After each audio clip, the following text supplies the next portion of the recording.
like a hawk, but no, I really do. I have to watch him like a hawk.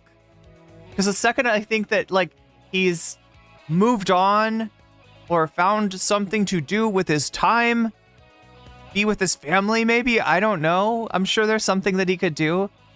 He's back at it again. He's back with his nose stuck in the trough of drama. And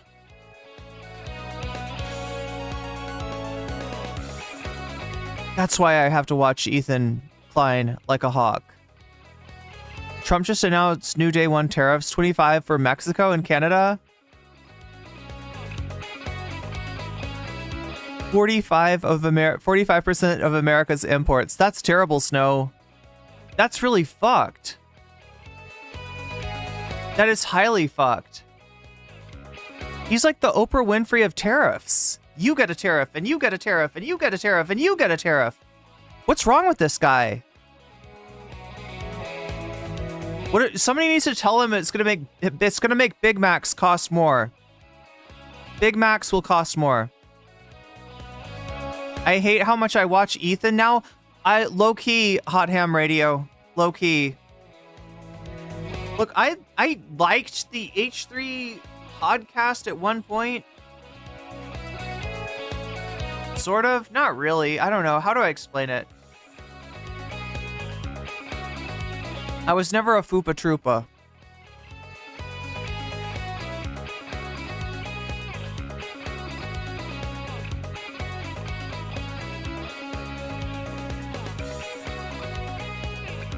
I feel like the way that his podcast works is that even if you don't like Ethan, or even if you like actively dislike Ethan, he's got enough of like different personalities on his crew that you're gonna like someone on the crew, and that's how the podcast works.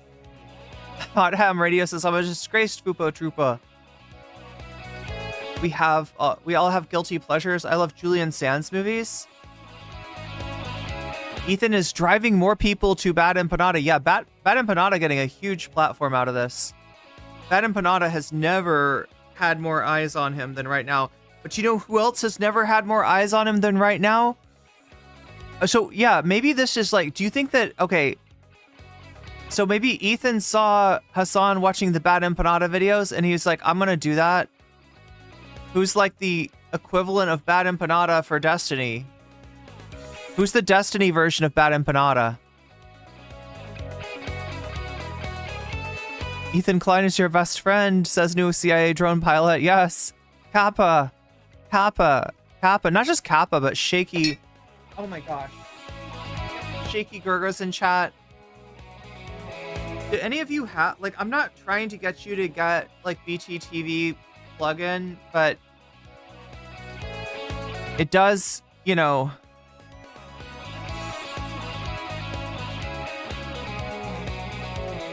it does make it easier to see. Wait, Zan? Wait,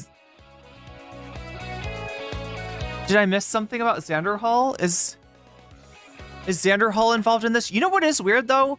Because I was thinking about this, that there was something that didn't sit right with me about this pairing. Right, the pairing of Ethan Klein and Loserbox. Something seemed a little off. A little bit strange, right? I was like, wait a minute, aren't these two on a very different side of another issue?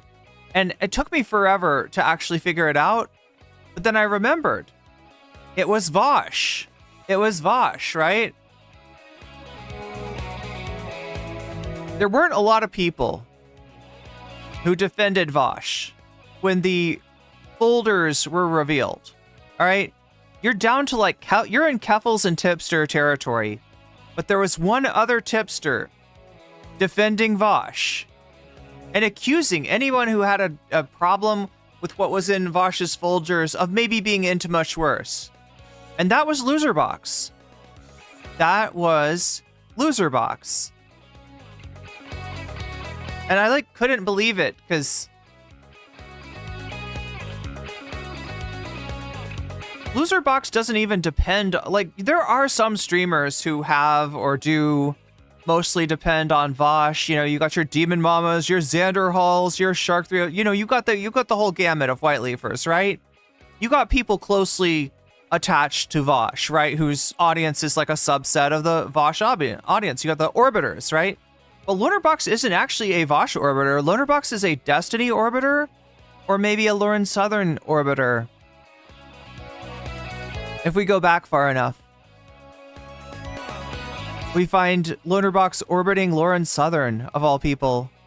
He made a video about Lauren Southern's escapades in the Mediterranean, or flare gun escapades.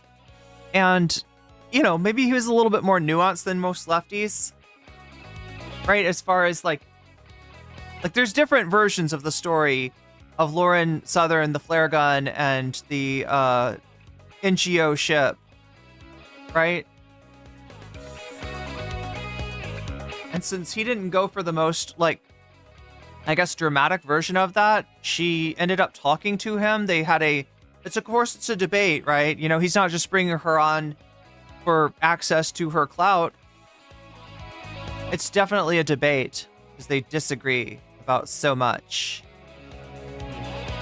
But yeah, I mean, he ended up having not just Lauren Southern, he had her editor on, right? He was like kind of hanging out with the Lauren Southern entourage, as it were. And I think that's kind of what got him into the Destiny orbit more than anything. But yeah, it's really strange. It's really strange considering that probably because Lonerbox didn't make as much noise when he defended Vosh, probably because Lonerbox didn't direct any of his defense of Vosh to Ethan himself. He never got caught in the H3 crosshairs the way that Keffels and Tipster did. And apparently, yeah, I don't know if Ethan's even aware. Ethan's even aware that this guy that he just brought on is a Vosh defender. Like, acknowledges what Vosh did, and is like, is that really such a big deal? Is that really a deal breaker? Can we not grant a man his horses and his short stack goblins? As long as they're not real goblins, right? That was his whole thing. It's like, it's art. It's like subjective. It's whatever. The entire Vosh Destiny H3 orbit is so arrested development. Do you mean the show, or do you mean like the concept? I'm guessing the concept. At least it's not just about sex. It doesn't feel like progress though. Wait, what part?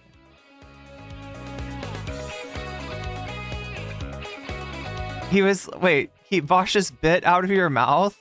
I wonder if you know what that means in French.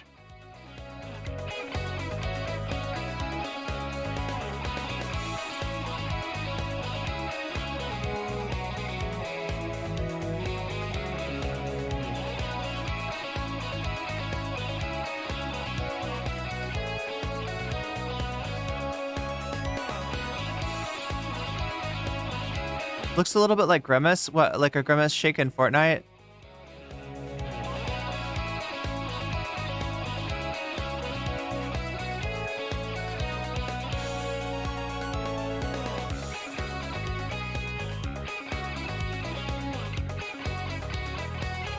But yeah, chat, this just happened. This just happened. When I say I watching Ethan like a hawk, that's what I mean. That's what I mean. Like, and I wasn't doing it on purpose, right? I don't actually keep up with Ethan.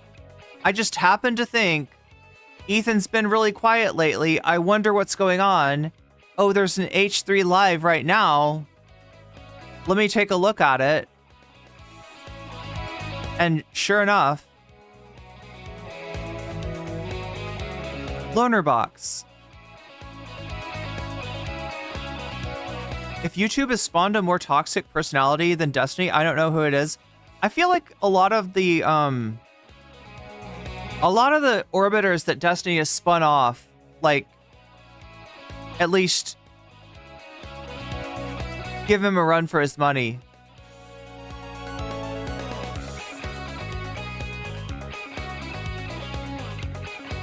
Hot Ham Radio, I can't believe I have to watch H3 too. And not only that, I've just been watching H3. I thought about maybe just popping onto stream early. And, you know, this is a really common thing, right? When something big like this happens, and it is big, it's huge. Who knew? But like,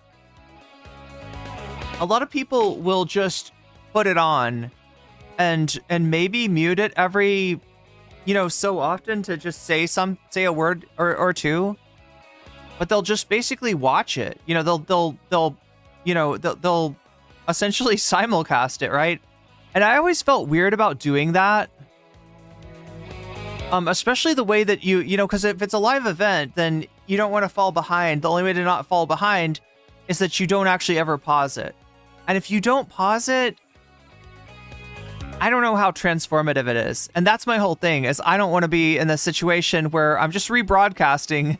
Like, look at Loner. Like, have you ever seen those? Have you seen those TikToks where it's just somebody sitting down in the lower left-hand corner, like, and going like that, and there's like it's a wait, is this a duet? Chat, I don't know TikTok terminology that much. I think it's called a duet. Like when you've got your image on top of somebody else's, and you're like, all you're doing is reacting. All you're doing is like, this is some cringe shit that you're doing. Like, right? You just added your image to the. Yeah, it's like the TikTok version of a react, I guess. You got to watch and retain as much possible and not get caught trying to rewind how insane it was. Yep. That's the whole problem, Hot Ham Radio. Destiny is probably the most, yeah. Weasel indeed, good for Gabby. Weasel indeed. Oh wait, are we missing something? I feel like we're missing one thing before we can go on. So last night, we had kind of a late one. Oh my god, chat, I don't want to do that again. I gotta stop staying up so late. And I gotta start getting up. But like, I literally was waiting for, because I ended up deciding I don't want to just watch this live, right? I'm trying to think. The best event I've ever done where I watched live was the Harris-Trump presidential debate. It actually ended up okay, but I don't know how great of an event it was live, because it was one of those things where you would have had to be watching the debate yourself to hear the debate at the same time as you're hearing, you know, what I have to say. But it worked okay for the video. I was able to sync up the video and everything, so.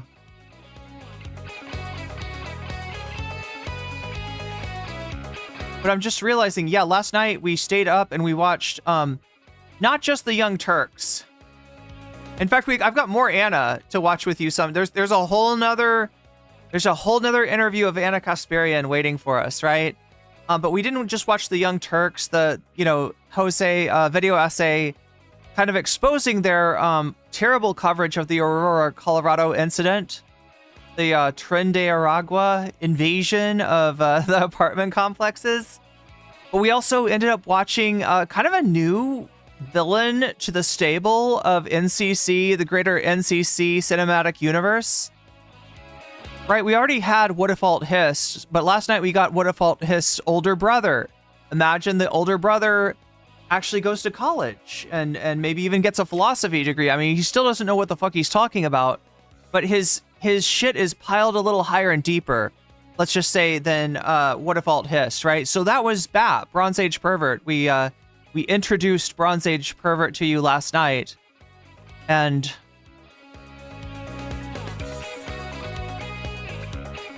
oh my god. As cringe as that was, I feel like the missing presence from the on the Dono goal list. Right, there's Gravitas, right? That shit had Gravitas. We need something to replace it that also has Gravitas. Oh no, is there a Tim Pool talking about jank? I think that's what we need.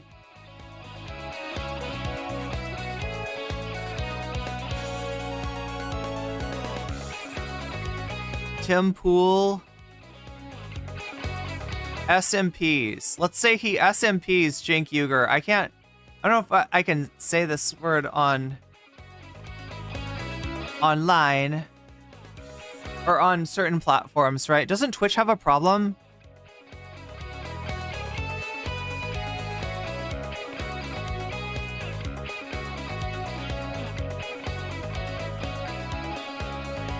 But yeah, okay, so yeah, Tim Pool, SMPs, Cenk Uygur, new Sean video, Stellar Blade. I don't think people are interested in that. One in chat if you agree with me. All right, I'm trying to get a consensus here, chat. For like, I just want to put good items on the bonus poll tonight.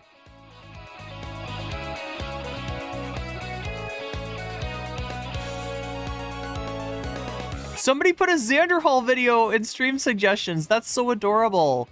No, look, I don't take offense. I don't take offense. Sometimes, like, Xanderhall can be funny to dunk on, but...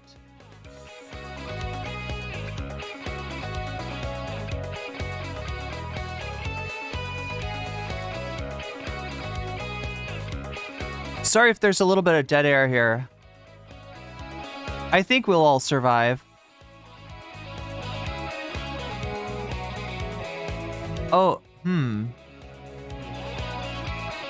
There's definitely some interesting stuff in the stream suggestions today.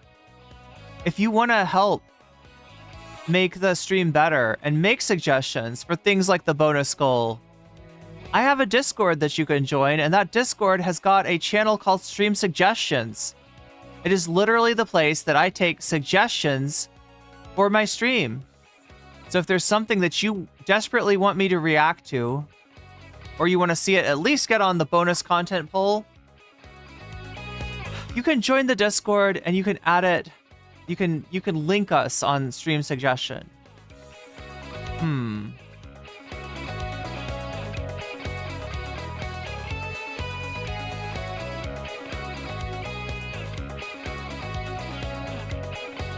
Shall we? Yes, we shall. I think we shall, chat. I've got just the thing for you. Bad Empanada versus Willie Mack. How does that sound? How does that sound, chat? Does that sound beautiful and lovely and wonderful? Is that not everything that you've ever dreamed of? I'm dreaming of it right now. Are we going to talk about Trump's labor pick? Is it Lonerbox?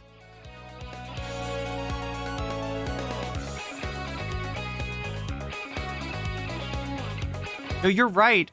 We haven't covered politics in a little while. It's probably because I've been late to stream so much, and today is no different. I don't know if we're gonna have time for a lot of other stuff. We got a pretty big segment right off, chat. We're gonna jump right into it. We're gonna jump right into the whole Ethan and Lonerbox thing. Like, it's like jumping into a vat of hot spaghetti.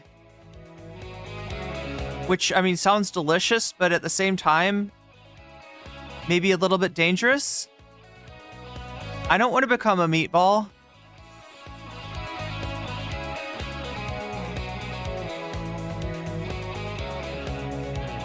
Dusto Man says Sebastian Gorka is going to be back in the White House. We got some Gorka. I should put Gorka tent. God, I mean, look, here's the deal. Here's the deal, okay? I find Seb Gorka to be one of the funniest people in the universe. Like, not even the James Adomium, impersonation of Gorka, but just Gorka himself. Gorka is a ridiculous man, and I enjoy that ridiculousness. But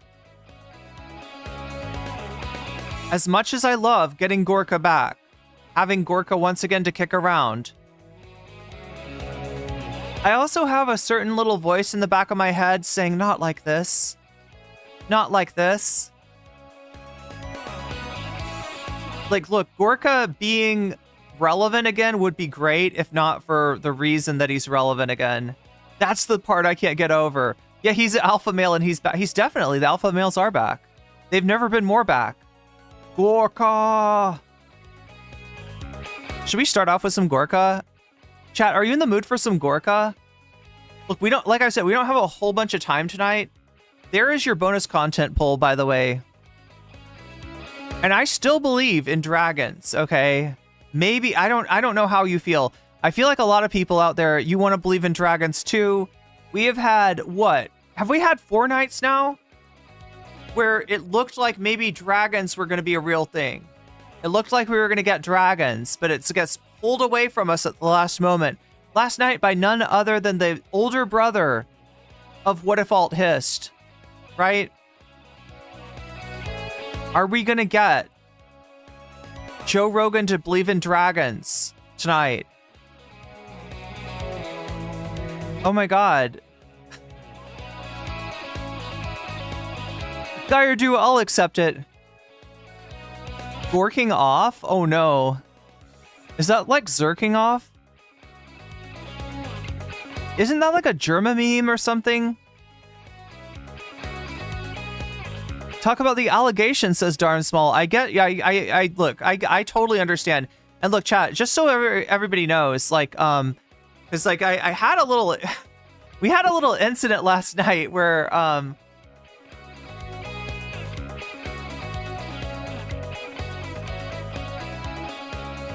I was a little upset with the overall sentiments of the chat, but not really with anyone in particular. It wasn't personal, and it never really is. You know, the relationship is between me and the chat writ large, not between, you know, not about like what individual chatters say. And I think, I don't know, I gotta remember that some people take things more personal, right? Because when you're watching me, like, it might feel like it's a, I don't know, chat. I just wanted to make sure that everybody understood that it's like, you're allowed to have opinions about the stream, including, like, you know, dead air. The fact that people notice dead air is actually a commentary on how lively I generally keep things, because it's sort of a normal thing for, if you ever watch Twitch streams or like Destiny stream, like, you know, people who stream for as long as I do, a lot of times they're like Hasan.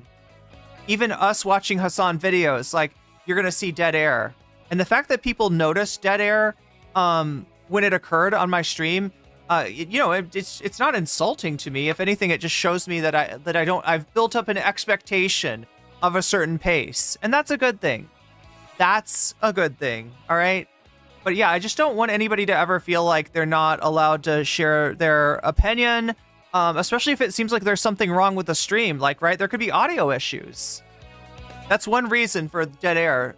It's if there's audio issues, right? And I definitely want to know about audio issues. I think we all know, because I've been over this before, is a good example of the kind of thing where it's like, oh my gosh, if you complain about audio issues, thank you, right? Because I can't perceive them on my end, right? It doesn't show up to me. So it's only when chat is like, you're fucking muted, I can't hear you, or the audio's bad, or you're turned to your, you know what I mean? That kind of feedback is really good. So yeah, I just don't want anybody to feel like, you know, they're gonna ruin my mood and kill the stream by having an opinion on the stream. Hot Ham Radio says, I love dead air sometimes. You know, if there's ever dead air, it's maybe like in the beginning of the stream usually, like, and it's when I'm trying to desperately to replace something on the bonus topics, the bonus content that needs to be replacing. And I'm like, I don't like that. I don't like that. And I'm just like looking through like suggestions, and I'm like, that's not going to work. That's not going to work, right? But yeah, other than that, I guess we don't really have a lot of dead air, and that's a good thing. And so yeah, it makes sense that, you know, on a stream on a fast-paced Mr. Beastified stream like this one, that something like dead air showing up would be like, huh? But yeah, like I said, I have just watched, I don't know, let's see, almost 2 hours, okay? We'll speed it up, don't worry. Right? But I just watched the whole thing. Because like I said, when I thought about just bringing it on live, it just didn't seem like it was going to work. I was either going to have to pause it, in which case, what's the point of doing it live? Or I was going to have to...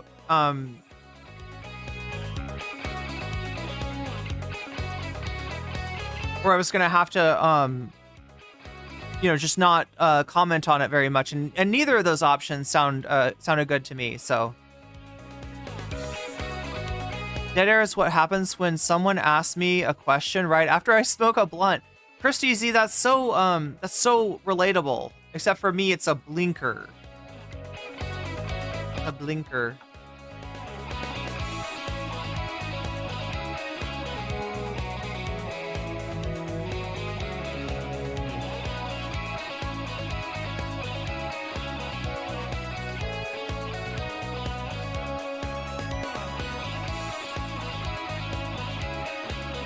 Oh, what whole thing?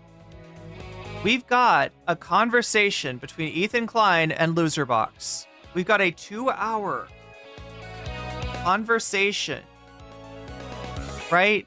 That is done essentially as revenge, maybe, for Hasan watching Bad Empanada or something like that. I don't know.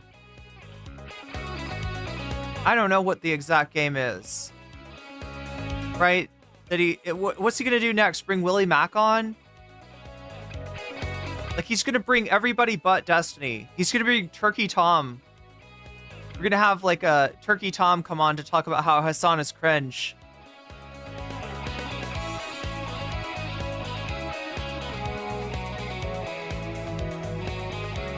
But yeah, we got a whole 2-hour thing of that we gotta jump into before too long. I just wanted to make sure to get the new poll out there. The bonus content poll, which you all are voting on.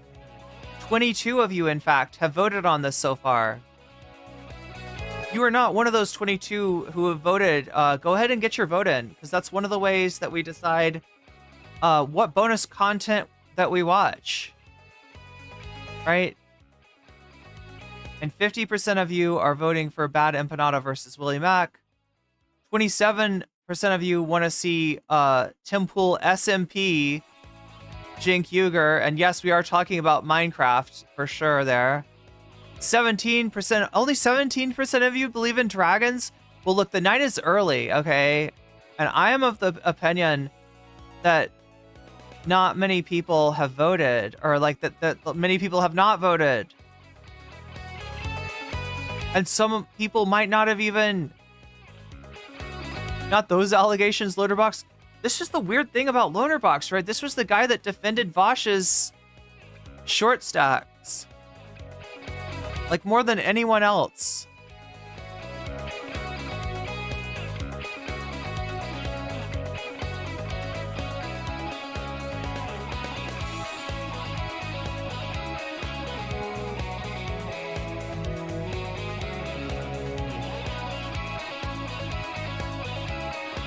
Oh, thanks for the compliment, Guy Doer.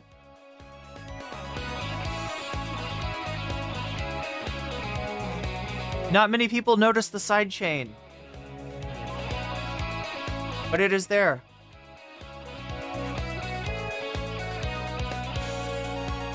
Although, honestly, sometimes I feel like the side chain is too strong.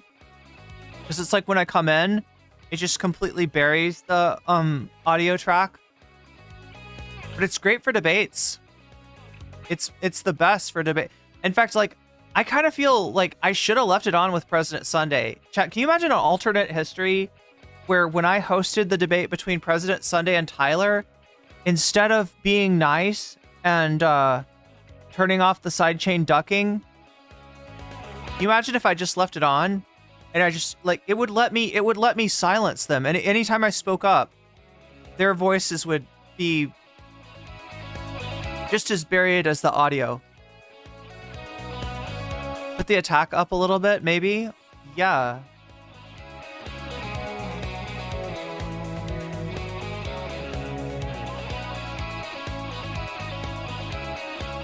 Who can be sure? Who can really know? about a little thing like attack on your sidechain compressor.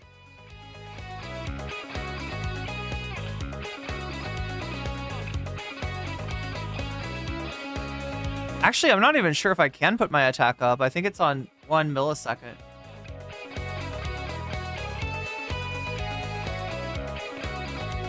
Destiny should be getting an FBI... Oh no, wait, when was that? Oh god, I forgot about that. Yeah.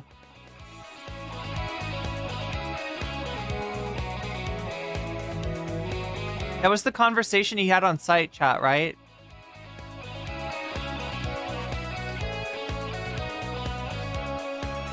Loserbox is the... Wait, you're an H3 fan and you don't know who H3 just interviewed?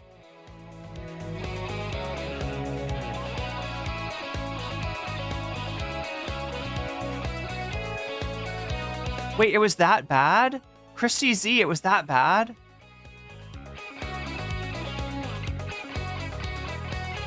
I'm surprised.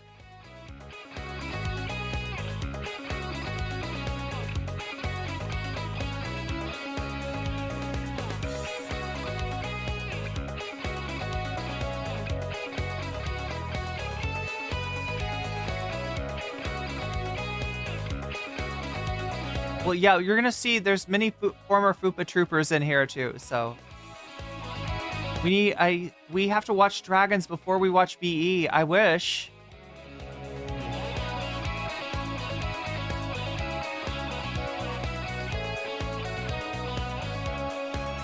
What's up, McGoggles? Did you just find an Ethan alt in chat?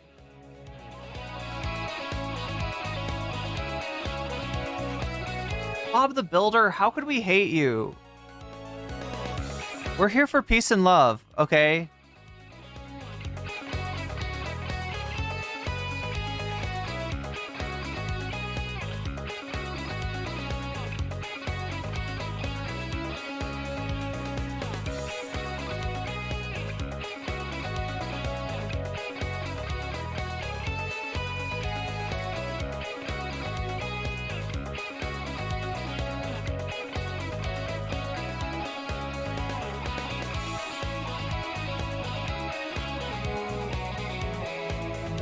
I mean, look, Bob, I just hope you get Ethan back, right? Because the H3 podcast has been a great comedy show through the years, and I understand why you would like it. It must suck for you to have like the content sort of hijacked for Ethan's personal grievance like this over and over again, and bringing on blup shittos from Twitch politics like Loserbox in order to back up his indefensible takes on issues he barely understands. It must really suck. It must really suck.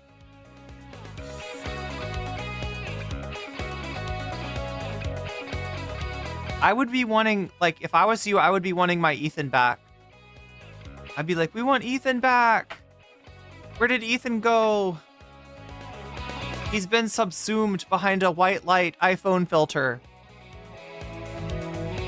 For months, for a year now. When do we get Ethan back?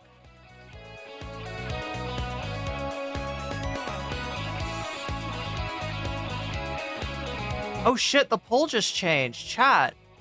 10 more of you just voted.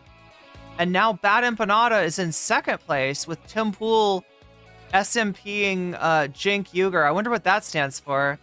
And then in first place, and then Joe Rogan Beliefs in Dragons in second place.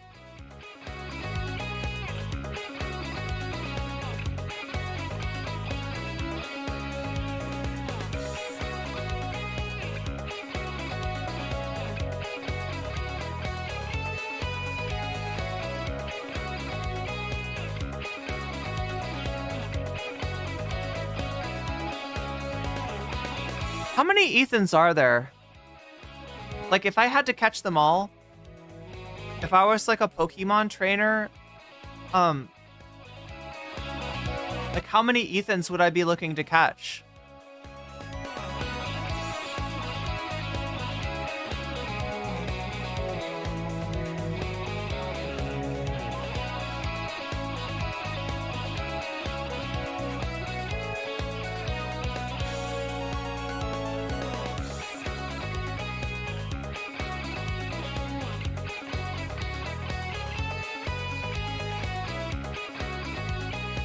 Why is my comment on the screen?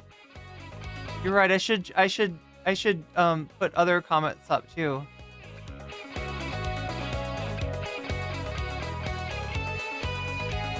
I'm sorry. I just had to do that. I had to.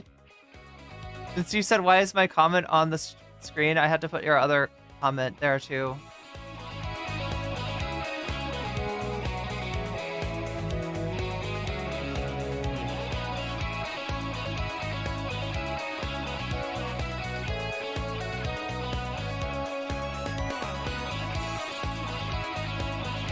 So yeah, chat, we're getting ready to go. As you're coming in here, make sure to answer the poll, and when you do, I would appreciate it greatly if you hit that like button. If you could boop that for me, that would be awesome. Oh, Bob the Builder, thank you for the 99-cent super sticker. See, I can make that appear as well. But no, we're all peace and love here. Yeah, are they playing Minecraft SMP? Are they going to PvP? Find out. Find out. Choose that one. But I mean, honestly, you know, like I always say, the bonus content is all about you. I have my own personal hopes and dreams of one day being able to tame a dragon. Do you think I'd be a good dragon tamer?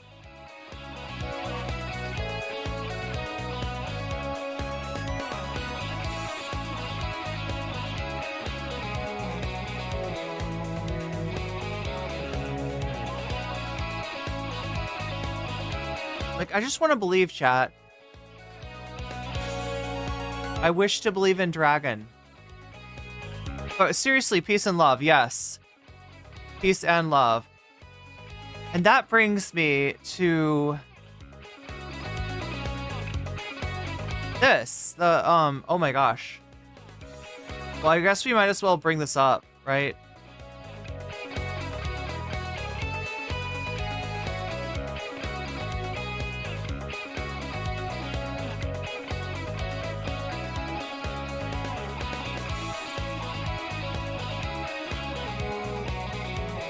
Right? Yeah, it's the 25th. I mean, that's how he opens it. That's not how I open it, but there's Ethan. Let's see. Where does Box come in? I'm just calling him Box now.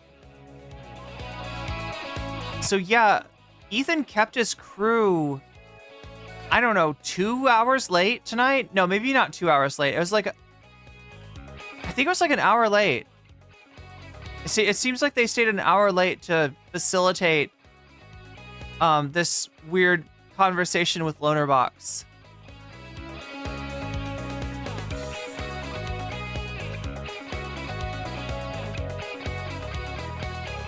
What's the perfect? There he is, Lonerbox. All right, so yeah, we've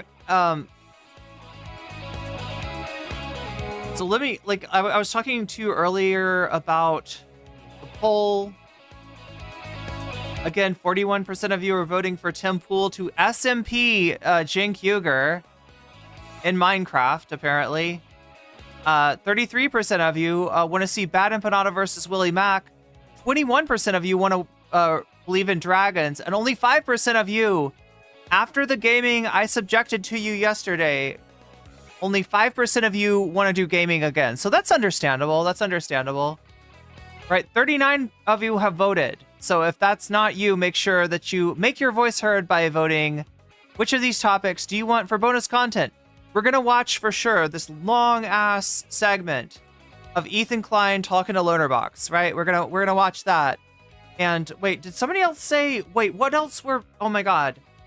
Somebody mentioned something else. Somebody got me interested in some other like short form content. I can't remember what it was though. I can't, oh my God, chat, my ADHD is so bad. My ADHD is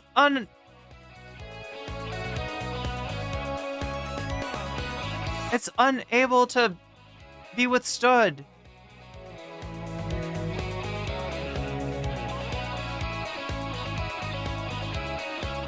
somebody mentioned something to me and I was like, yes, we will totally do that before. Okay, maybe we won't. Maybe we'll dive right into it. Maybe Imagine Dragons? I want to imagine dragons.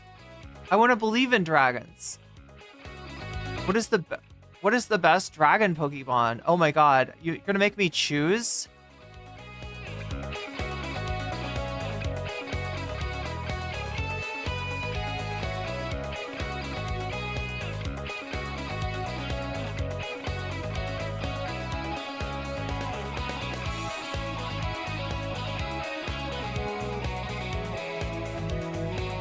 What? Oh my god, I swear to god, somebody in chat, you said something and I was like, yes, we're gonna watch that before we watch Ethan. I can't remember. Okay, I guess we're gonna lose it. I can't remember what it was. I can't remember what it was. Is he a Destiny guy? Kind of? Yeah, he's kind of a Destiny guy. He's kind of a Destiny Junior.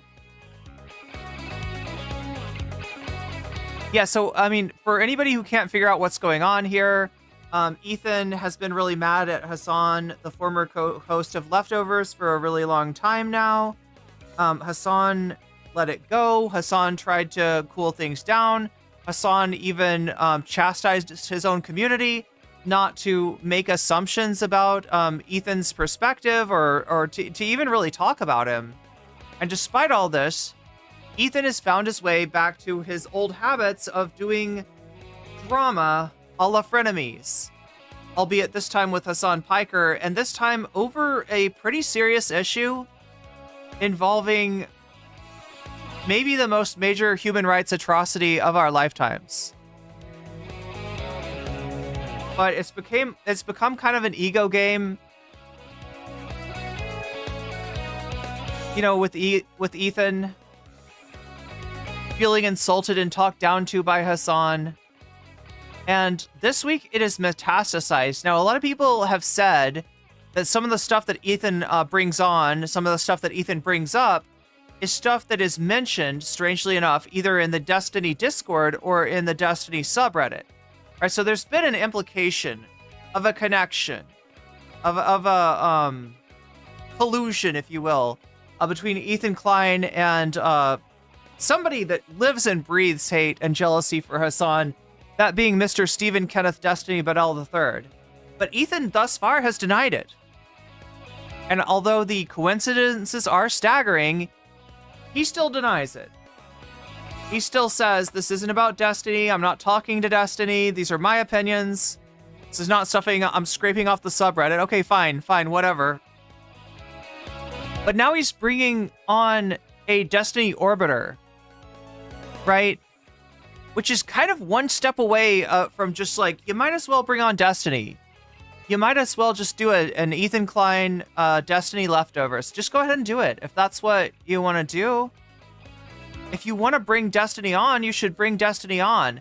But for some reason, Ethan wants to hide that card. And so that's what he's doing by bringing on Lonerbox instead. Also, I want to point out that we are now 1% of the way towards the dono goal, and that is thanks to none of you except for Bob the Builder. Say what you will about Ethan Klein fans.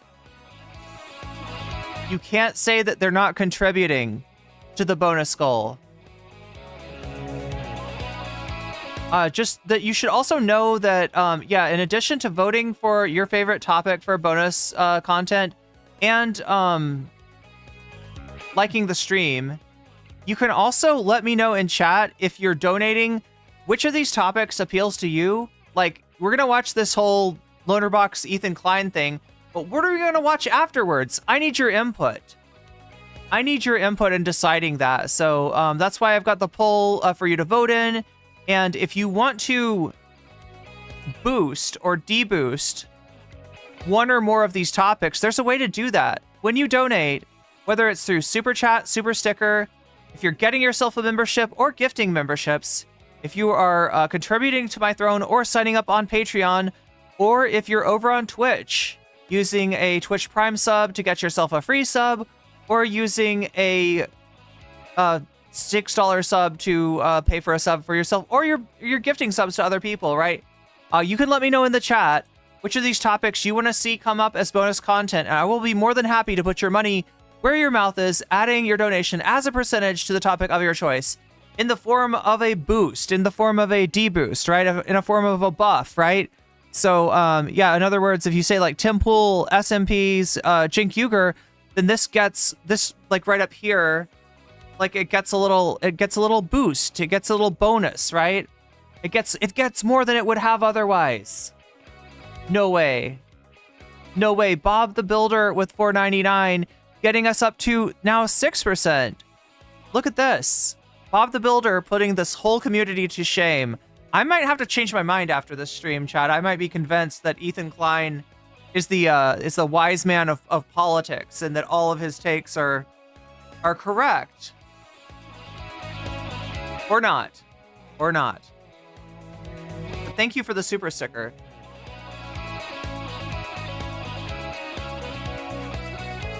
Wow, indeed. Wow, indeed. So, yeah, wow, we're up to 6%.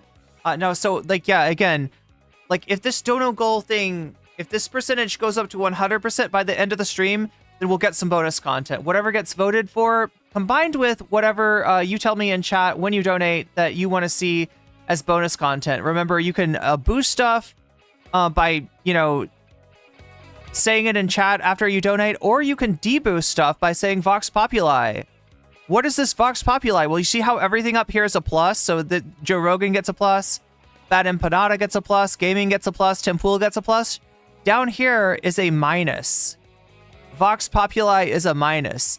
And what you're saying when you say Vox Populi instead of any of these options is that you don't so much care about what gets picked as our bonus content.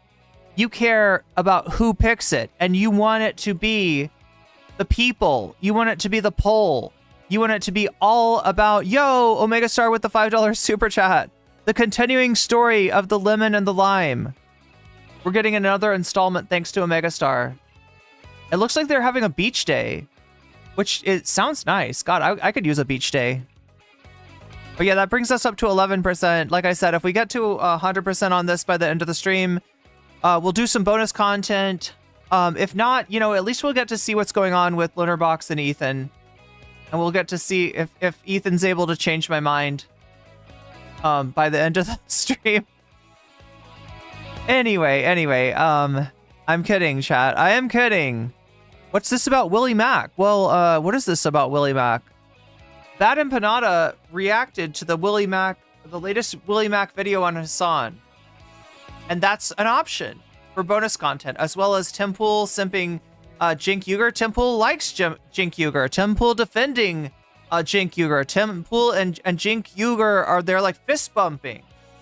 They're like doing the thing where you grab each other's hand. Like, what is that whole thing that dudes do where they, what is this called, chat? Where you like, is there a name for this? Like, right, there's fist bump, of course, but there's also this one. What is this called? I can't even think of it. Is there a name for this thing? Like when, I mean, like I don't mean gapping up, but it's kind of like that. Yeah, kind of. It's kind of the same idea. But isn't that like the whole thing with that is you're trying to make the loudest like smack possible. But this is the one where you grab each other's hands. Glitterbox platforms, Lonerbox next. That's what's coming up, I guess. Yeah, dapping up. That's what I was saying. That's close enough. We'll go with dap up. We'll go with dap up. The Dutch rudder? I don't know about the Dutch rudder. It's just shake hands. Well, shake hands is down here, right? You know, you like reach out and shake somebody's hands. This one's like,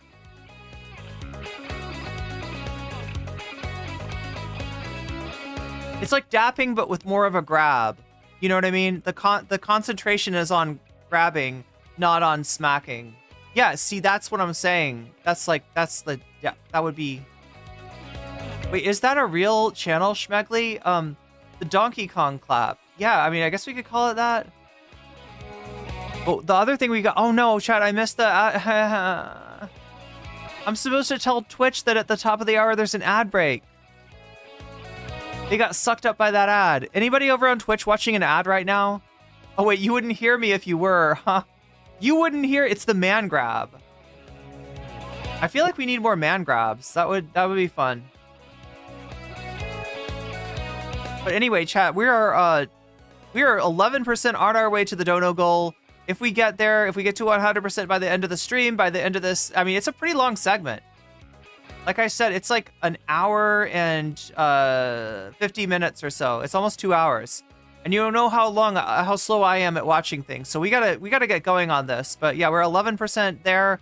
Remember, if you've donated, or if you do donate, to let me know in the chat which of these topics is tickling your fancy, and I will be more than happy to put your money where your mouth is, adding it as a percentage to the topic of your choice. Whatever you donate through Super Chat, Super Sticker, getting yourself a membership, gifting others memberships, gifting others subs on Twitch, getting yourself a sub on Twitch, or using a Prime sub on Twitch, or signing up for Patreon, or contributing to Throne. There are so many ways that you can do this, and they will all get you an extra say on what we end up seeing. If you let me know in the chat which of these it's going to. So that's how we're doing. That's where we're going. We're about to get going right now. I can feel the winds of change moving. The times they are a-changin'. Although the times aren't changing here. Ethan's been stuck on Hasan for a good year now. We'll see what's going on. The last time we watched him, I had like a little bit of hope. All right, you know, he was joking about it, right? But he said something about calling Hasan. Obviously, calling Hasan up during the show is probably not going to be a good idea. That's probably not going to work. But I don't know. Maybe, I don't know. Just whatever he needs to do to get Hasan off his brain would be great. But, you know, dapping up with Lonerbox, that doesn't bode well. Let's just put it that way. For moving on and getting back to what he does good, which is his comedy podcast, right? He's not a political guy. He doesn't understand this stuff. He's out of his lane massively, and actually just starting fights with like half the internet out of spite. But anyway, we'll see what's going on. We'll see what's going on. Is this where it starts? I think so. Into being like, maybe I do need this. Maybe I am crazy or something. It's like, no, I am crazy. I mean, don't get me wrong. Here, let's rewind him a little bit. And I apologize for nothing. Wow. Here we go. I did not expect you to say that. Has Ethan changed? Has he done some you did not expect him to say that. You did not expect him to. That's the most expected thing in the fucking universe, that he fucking doubles down. That's all he's been doing for a year. Nobody did. Nobody expected it. That is truly shocking. What a twist. Well, no, I want to make it clear because people, I think they think that they're going to bully me into being. You're bullying them into not watching the show, okay? Nobody's bullying you, Ethan. Nobody's bullying you. Nobody's telling you what you have to think, right? You're just doing a comedy podcast, and it's not going well when you're bringing up politics and you're getting mad and you're obsessed with someone who you haven't worked with in over a year, right? That's what's not going well. They're not bullying you. They are moving away from you. They are quitting you. They are unsubscribing you. They are, you know, taking their membership elsewhere, possibly even to here, right? To lots of different places, but not to H3, because they came for the comedy show and they're not getting the comedy show. They're getting Ethan fucking doubles down and is like, no, I'm fucking right. Even though I lost the argument, even though I lose every argument, even though I'm full of shit and I'm debunked at every single term, I am fucking right. And if I fucking double down hard enough, well, maybe the world will be like, gee, Ethan, even though you don't fucking have a point, I guess we will just, if you're like, you're bullying your audience into agreement with you, with boredom as your weapon. That's what you're doing. And like, maybe I do need to, maybe I am crazy or something. It's like, no, I am crazy. I mean, don't get me wrong, but like, not more than usual. Just the baseline. That's the funny thing. It's like, y'all have been fans of me for years. And I don't know, chat. Do you think any of it is a issue of Ethan not being well? Or do you think it's mostly his ego and maybe a content strategy, albeit, I would say a failed one? What do you think, chat? and now I'm crashing out. It's like all of a sudden when I disagree with you. You've been crashing out since I'm not even disagreeing 2012. Exactly. The only thing be crashing is these nuts on your mom's fucking chin. Whoa! Easy there, Tiger. Like Come on. two thunder fucking claps. Ethan, can your nuts take that? Are you sure? Pow. I think your mouth is writing checks that your nuts can't cash. I feel like he's got sensitive nuts. Anybody else? All right, let's call. I mean, not that I would know, not that I care, not that's any of my business. I just feel like I feel like he's talking too much shit. Okay. Do you want to do a little setup or anything, or should I just let this You can bring him in. Okay. I'll do it with him. Okay. You think he's hangry? I mean, I'm not angry, but I'm kind of hungry. Stand by. Stand by. Just a moment here. It does feel at times, covering this Ethan Klein crash out, it does feel like, you know, watching a person that's not all right. But I've been making the assumption that this is just how he does drama. Am I wrong? Okay, getting connected. People don't have waiting music like we have. Nobody does it like us. I don't think so. In fact, I know so. What you eating, love? Some taco. Taco spot? Yeah, Tacos Gavilan. Is that the place to package it up? Gavilan. Yeah, it is. It's my go-to. What kind of tacos you get? Huh? What kind of tacos you get? I got 6 pastor.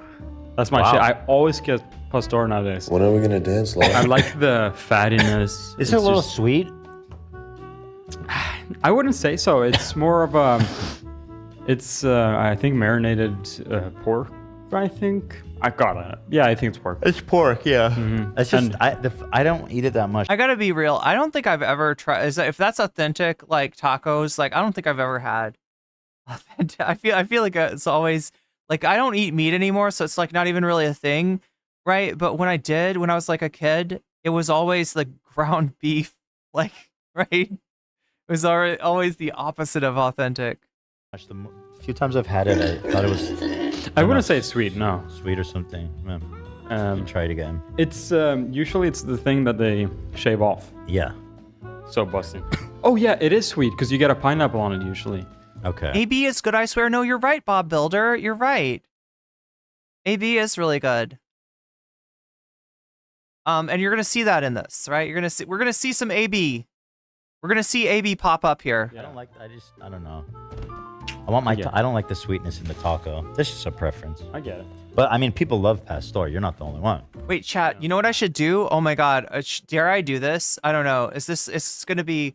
Look, if we want to be real, okay, this dono goal, it's at 11%. But if we were to be competitive about it, it would say H3 fans 6, NCC fans 5, right? I don't know. Is that too competitive? I mean, look, chat, you're close. Like, we're going up against the Fupa Troopas, okay? We're only 1 point behind. It's a friendly little rivalry, right? It's a friendly rivalry. Plus, I'm giving the H3 fans credit for their contribution. They're building the stream. I'm waiting for you, Dan. By the way. It I'll let you know. replaces, you know how I like kebab a lot? Yeah. Kebab is shaved, at least how they do it in my hometown. And it kind of reminds me of it a little bit. You So it like feels- shaved meat. Yeah, especially pork, shaved pork. It's my shit. I love shaved meat. You're not wrong. Yeah, something special about it. Wait, is that his sponsor? Is he sponsored by Shave Meat Manscaping? That should be a name. That should be a name, shouldn't it? Shouldn't that be a thing? Like for a manscaping company, right? For a, you know, like a little package that has like a razor and different like things that's for manscaping, right? It should be called shaved meat. Like, is that a bad? Am I not good at branding, chat? Would that sell? Would guys buy that? Would people buy that for their guy? Right? Get him a shaved meat trimming kit. They're like, yo, shave your meat. Shave your meat. Excuse me. I can't tell, Chad. I can't tell if I'm very, very smart or very, very not smart. Hi. Mr. Lonerbox, hello. Mr. Loner J Box. Hello, Mr. HD. I can see you. Can you hear me and see me okay? Yeah, I hear you and see you. Actually, you're a bit quiet. Let me turn you up. Excuse me. The shaved meat thing sounds painful. Well, I mean, it's just manscaping, right? Isn't that like what it all is? Is there like a non like painful way to do that? Thanks for calling in. I know it's super late. What time is it there right now? Mr. Loner Chelly, says Brady. Well, it's only 11. And Oh, I'm a that's bit not of a bad. night owl, so I'll manage it. And you're in Scotland, right? Mm-hmm. Yeah, not only guys like to shave their meat. So are you a native to Scotland? Enhance the meat, don't shave it. I'm unaware of your Wait, background. enhance the hair or enhance the... I know you're Lebanese by background, but I don't know. Did you move to? Oh my god, chat. Is this gonna get weird? Wait, what is he asking? Oh no, this is that shit where you're like, so where are you really from? He's getting weird already. He's getting weird with Lonerbox already. Mm-hmm. So are you a native to Scotland? I'm unaware of Ethan! Bro, what are you doing? your background. I know you're Lebanese by... That's the first question. The first question out of Ethan's mouth. Right there. background, but I don't know. Did you move to Scotland? Not like, how are you doing? You know, are you comfortable? You know, do you have a, you know, like, I don't know. I don't know what you would ask somebody, but like, Were you born there? No, my how did a guy like you get to Scotland? family's Lebanese. I was born The in fuck is that? Scotland. My dad's side of the family is Lebanese. My mom's side is Scottish. So I've lived here almost all my life. Oh, Lived in okay. the Emirates for a little while. Oh, okay. So my assumptions did not like pan out. God damn it, Ethan. Couple times, but This is so awkward. I actually feel bad for Lonerbox. mostly Scottish. Yeah. So the reason I wanted to talk to you is just because I've been talking a lot about Hasan and people like him and how I don't agree with their brand of like leftism. I myself am a liberal and Your brand of leftism. They need to worry about brand safety. a leftist.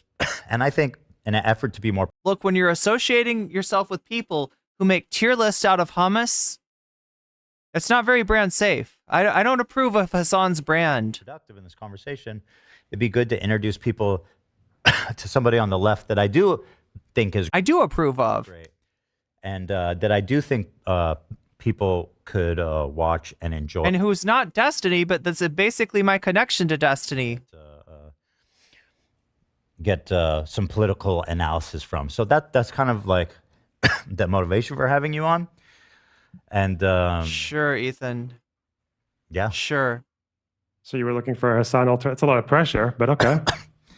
no, it's a full-on Hasan alternative. You are I mean, look, he's looking for somebody that's been mentioned on Hasan, that Hasan is talking about negatively, that is not Mr. Bonarelli, and he found him. He found him. There he is. There's Diet Destiny. tapping in and coming into the ring. Droner Box indeed, Campos. No, I just think you have a good perspective. I mean, where do you come from? You're definitely a left-leaning guy, but I Okay, I'm sorry. I thought he was back to that again. No, he means like, where do you come from ideologically, I think. feel like on certain topics where people go super far left, you have a more like nuanced and thoughtful take. Yeah, so I've been pretty much on the left since I started caring about politics, barring like a small, like 14 playing World of Warcraft and listening to crazy like right-wingers online. That was maybe my one phase, but it lasted like a few months. And then after that, Pretty much on the left, except for really cool right-wingers like Lauren Southern. I've basically always been on the left. Was definitely a lot more farther left when I was younger. And then I think since I started making content about 4 years ago, kind of two things happened. Wait, is the EV RE20 particularly base heavy? I always think of this baby right here as being the base boostiest. Once. One was Wait, is that I'm hearing his mids. noticed that what I understood to be like the 21st century version of like a RE20, also known as the elephant penis? socialist or a democratic socialist, was very different to what a lot of other people online saw as socialism. I kind of thought the whole USSR simping and anti-democracy What about the Lauren Southern simping?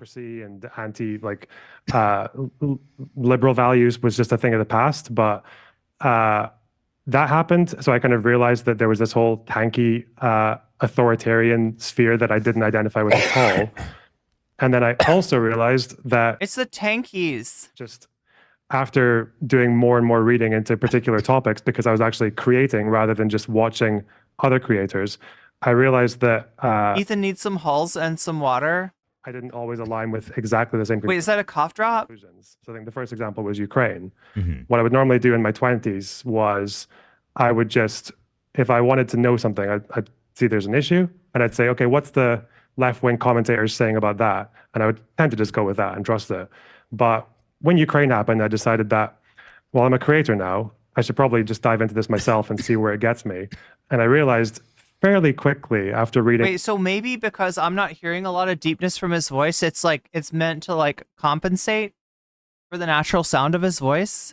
More and more about that conflict and the history and what was going on now, that I didn't align with the far left position on it at all, really. That all this talk about we're going to hand-wring about. Yeah, and I mean, like, this is the weird thing about Lonerbox, right? Saying what he's saying, being on the Destiny side of things with that General Strike Now and Kick Fascism Out of Football poster in the background. It's always been kind of weird. But look, what he's leaving out is that he was on the left to a certain degree, made videos that people like Hasan appreciated, up until the point that he started to engage with streamers. And at that point, the people that he got attention from were people like Destiny and, yeah, people like Lauren Southern. And it was sometime around then that the whole bent of his content changed, right? He's trying to represent it in an almost Casparian way as like an ideological evolution. Recognizing the problems with the left and wanting to disassociate himself with that. I didn't leave the left left me, but in actuality, you kind of did, because that's where the money was, and that's where the clout was, and that's where your friends were, right? So as a streamer, Lonerbox becomes completely almost night and day, right? To the point where Hasan had to be convinced that this guy actually had bad takes, because all Hasan knew was Lonerbox's video essay work, which most people really like. Most people, I mean, I haven't seen enough of his old stuff to really know for sure, but a lot of people say that his older video essays are pretty good. But since he's become a streamer, he is on this kind of anti left like sphere with people like Destiny, right? People who's call themselves liberal, but their main motivating factor is hating the left.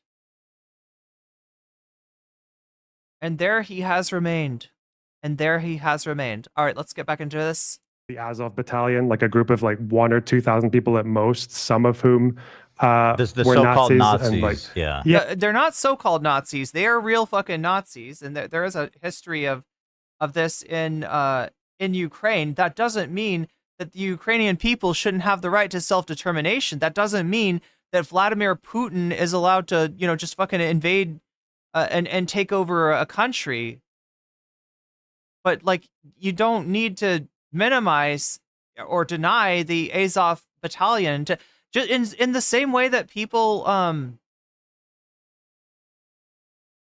people will use like bad social political perspectives, supposedly, taken on by Palestinians to justify Israel's actions in Gaza. And that's, this is where the whole, oh God, chat, should I show you this?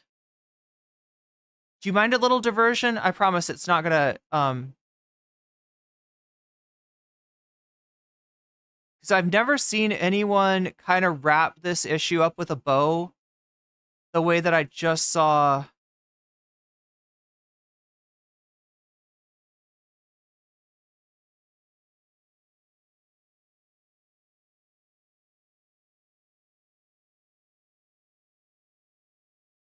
You don't think it's weird that all these like new liberals are like very hyper defensive of a religion that hates them? Now, when you say new liberals, Yeah. what does that mean? Trans? It means they people? don't read. Yeah.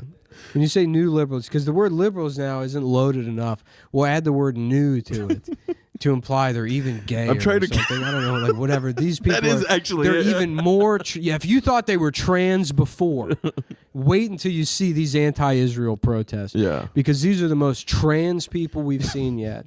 And if you sent them to Gaza, they would be. That's what I love when conservatives do that. They're like, yeah, send these kids over there. They'll get killed in a minute, which I think is good, by the way, which I also think rules. Yeah. Which, by the way, my only So this whole thing, yeah, where they use like the supposed like bad, like social conservative beliefs of a group of people to justify their genocide. problem with Sharia law is that it's brown people doing it instead of me. That's what I Yeah. would. And all the things that I hear about them doing, that sounds fucking awesome. I to don't me. think conservatives want that though. I don't think they. I don't think. I think they fantasize about it. It's all I ever hear from them. Oh, you're queers for Palestine? Well, you know what the Palestinians would do to you? It's not pretty. they want. That's And I would love to see them do that to you. whole premise of like send them to Gaza is like you just want violence enacted on these people, which you can just call the police. That seems to be the answer. Is the cops will show up and beat all these kids up. So you already have it here. I don't know. I feel like me and you see this very differently. How do you see what? Well, for one, I don't think. I think I'm a little more trusting of police, maybe naively. But for two, I also think when people, I think there are idiots that say like send them there Who is this guy again? The guy on the right? so they'll get killed. I think that's also like a wrong sentiment. But I think in general, it's like they're saying like you're backing a place that wouldn't be accepting of you, whereas like Yeah, but that like necessarily that assumes that like You're backing a place that wouldn't be. Yeah, I mean, like this. Obviously, this isn't logical. This isn't. for like speaking up against something you find immoral yeah. is a transaction, right? Like if I don't like black people could hate me, they do. Like black people hate me.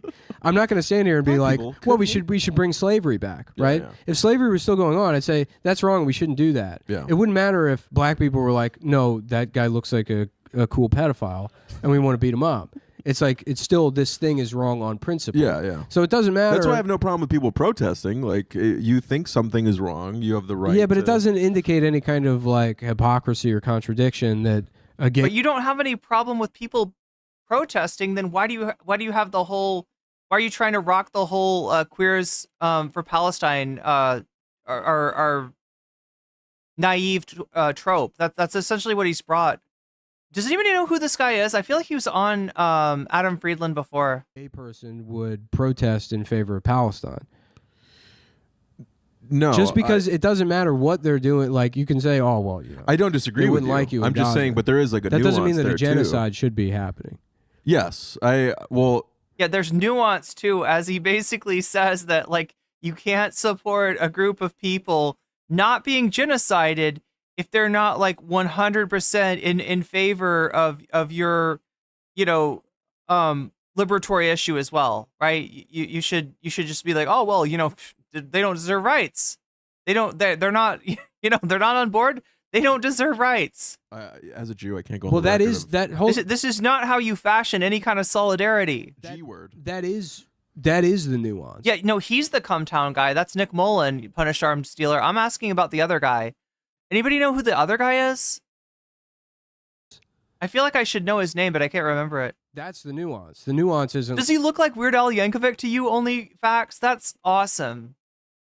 Only Facts, thank you for helping me to see that Nick Mullen does, in fact, kind of look like Weird Al. I mean, it's better than his self-description. He called himself, he said he looks like a cool PDF file, whatever that means. Like, well, looks kind of like, you know, there's sort of a contradiction here. No, the nuance is that it's like you don't need those people. Weird Al looks nothing like Weird Al. People to be, you know, like LGBTQ advocates. Yeah. You know, Yeah. to not want to see people like, you know, blown up or children. Yeah, I have no problem with people who are like, I mean, everybody should not want the loss of life on any side. Like, that's obviously. This is also in a perfect boring. This is world. supposed to be a comedy podcast. Yeah. So we'll find But I will say those people deserve it. which ones. Whichever you decide. I don't. As an I don't. audience.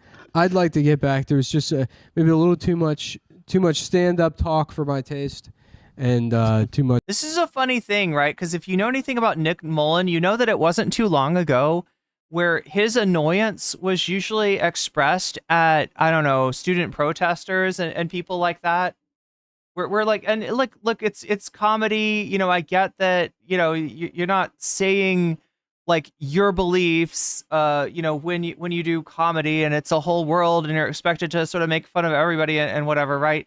But if you listen to some older Nick Mullen, if you listen to some older Comtown, when it doesn't really, it's not trying to be political, but when it borders on that, you know, there's a lot of roasting at the expense of the left, and now you're seeing him roasting like basically comedy culture, basically like Joe Rogan style comedy culture is being like that. That was his reaction. Was it was a little too much fucking, you know, what did he say exactly? Want the loss of life on any side. Like, that's obviously. This is also in a perfect boring. This is world. supposed to be a comedy podcast. Yeah. So we'll find But I will say those people deserve it. which ones. Whichever you decide. I don't. As an I don't. audience. I'd like to get back. There's just maybe a little too much stand-up talk for my. Too much stand-up talk. Yeah. Right? It's the stand-up culture. It's the default viewpoint of stand-up where like, oh my God, college kids defend Palestinians and are gay. What hypocrites. What utter hypocrites, when in actuality, they are the ones with a consistent moral perspective. Anyway, back to Lonerbox. Sorry, Chad. I didn't mean to divert us. I just like, I hadn't heard anybody kind of put that take in its place the way that roast comedian Nick Mullen just did there. Yeah. And this is why we have to like this, and that's the level of purity testing that we're going to do to let a country of like tens of millions of people not get the More like lib roasting, says McGoggles. arms that they need to defend themselves. I thought that was kind of ridiculous. Or conspiracy theories about a US-backed coup in 2014 in the Euromaidan. So I very quickly realized that there was this whole pile of things that I didn't really identify with coming from voices that I trusted. And then from then on, I've come across that maybe a bit more often. Still lean pretty far left compared to the average person, at least in the UK or America. Like, I definitely align with social democratic policies. I like workplace democracy. I think governments should support more of that. But yeah, definitely a little bit different from what I understood the left to be online. Yeah. Yeah, I kind of went through the same thing that people saw here, is that I didn't really understand what, like, I thought socialist, when I heard that, I didn't really think like, oh, communism, like Marx. Wait, H3 brainwashed you into hating Nick Mullen? Wait, when did H3 talk about Cumtown? Nick Mullen has always had more smoke from the right. Maybe I've just listened to odd clips. I mean, he is surprising and refreshing for the comedy scene. Like, right, if you met him, like, socially, right, and all you knew about him is this guy does stand-up, and then you talk to him for a little while, it's kind of refreshing, like the way that he actually thinks, the way that he actually comes off. I mean, obviously, you know, I'm not putting my stamp of approval on, you know, the kind of, I mean, like, sometimes, you know, he's super edgy. I'm not gonna delete my comment. Oh, I thought this man was wearing a hat for a good 20 minutes. Wait, what? I thought like social democracy, like Bernie Sanders. Every time I hear Nick Mullen, who's Dick Mullen? But when I started talking about like communism with Hasan, I mean, he is kind of a dick, but he's a cool dick. So and then right afterwards, we'll let it slide. October 7th happened. I started to like as long as he gets with the program and does the meat shaving, right? You gotta realize shave that meat, sir. This, like, in my opinion, this like left wing, like tanky adjacent shit was so fucking nasty, and I felt like I had to get away from it. Like it was just scared me. Like what the fuck?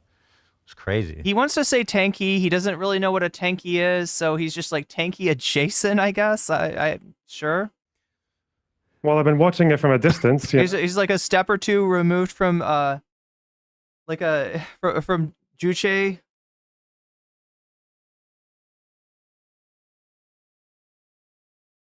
Stavros' comedy special. When did the last one come out? I have seen. You know what does look good from Stavros though? He's got a movie called. Wait, what is it called? It's like he's a cult leader, right? Rod, are you calling me Timu Hasan? No, like I think there have been definitely a few periods where I've just became like an H3 Hasan whatever React channel because it's I think like because I tend to like to go into deep dives about certain topics, but then I also realized that watching other channels talk. Dick Mullen is in Disco Elysium? Are you sure that character wasn't like a tip of the hat to Nick Mullen? When was Disco Elysium? When did Disco Elysium come out? I feel like Nick would have been, I mean, maybe not a popular comic, but wouldn't they have been doing Cumtown? Lonerbox's Timu Hasan? Talk about things like that and hearing disagreements is like a good. I mean, it's kind of on the opposite side of Hasan in this, but way to springboard to get those conversations going. But Dick Mullen is a real fake character. It's difficult to assess proportionally because in the real world, people who lean that far left to a point where you've got like authoritarians and tankies or Hamas supporters, it's like there's not that much of that outside. Right. But I guess because they don't have that much political power, they have invested a lot of effort into getting a very strong presence on social media and also bleeding into normie spaces as well, which is a little bit more bothersome because they might not get the votes, but like why this like terminology? Didn't Empanada do a takedown video of this guy? Yes, he did. And a takedown video that I can't imagine what kind of comeback there is. He just showed Lonerbox in a way that completely strips him of his veneer, of the veneer of how he presents himself, right? Like, his takes about the kids with sniper bullets in their heads, right? The medical examinations of multiple kids in Palestine where there's not just a bullet that's caused their death, but there's a sniper bullet and it's in their head. It's a very intentional, and there's hardly any other way to see it. Taking of a life of a child, right? And his whole thing is, well, like it was like maybe it was a commander, maybe there's a commander that told them to do it, but the commander's not too high up, so he's got this perfect like middleman that like. It's probably this one guy. It certainly can't be anything that they're doing systemically. It certainly can't be, right? He's got all kinds of cope for that. He's got all kinds of gaslighting and excuses, and it's just like when you actually look at what he's saying, it's fucking monstrous. That's where and that's who Ethan brought on. Like ostensibly after seeing him dissected by Bad and Empanada in Hasan's Reacts. Like, I don't know where else he would have seen Lonerbox from. Increasing number of people are getting their information from. Right. More young people get their information from the internet, and that's going to keep on going up and up. That's not going away. And obviously that's the space I operate in, so kind of have to address it, and even if it feels a bit disproportionate at times. So when I hear you talk about like Israel, Palestine, or Ukraine. What was the one excuse he had that like, on the battlefield, things are moving around. They're very dynamic. They're very fluid. And sometimes, you got your sights trained on an evil Hamas member, and then a little kid comes out right, chasing a soccer ball or something right in front of them, and you're like, oops, well, you know, what can you do? Fog of war. It's just so fucking ridiculous, all the excuses he comes up with. I feel like you have like a really deep understanding of things. I'm curious what your research or like academic background is. The thing is that I guess maybe one of the comparisons that you could draw is Hasan's recent, I won't call it platforming, but he's been watching a lot more Bad Empanada than he had in the past. And his discussion of Bad Empanada, it always comes with a lot of context, a lot of nuance, and a lot of caveats saying that I do not endorse everything that this man says. I am not in favor of everything that this man says. However, this particular video essay is well sourced and has strong arguments. And I don't think that these arguments are ones that Mr. Benelli or Loserbox or any of the debate perverts over there, I don't think that they have a comeback to these, right?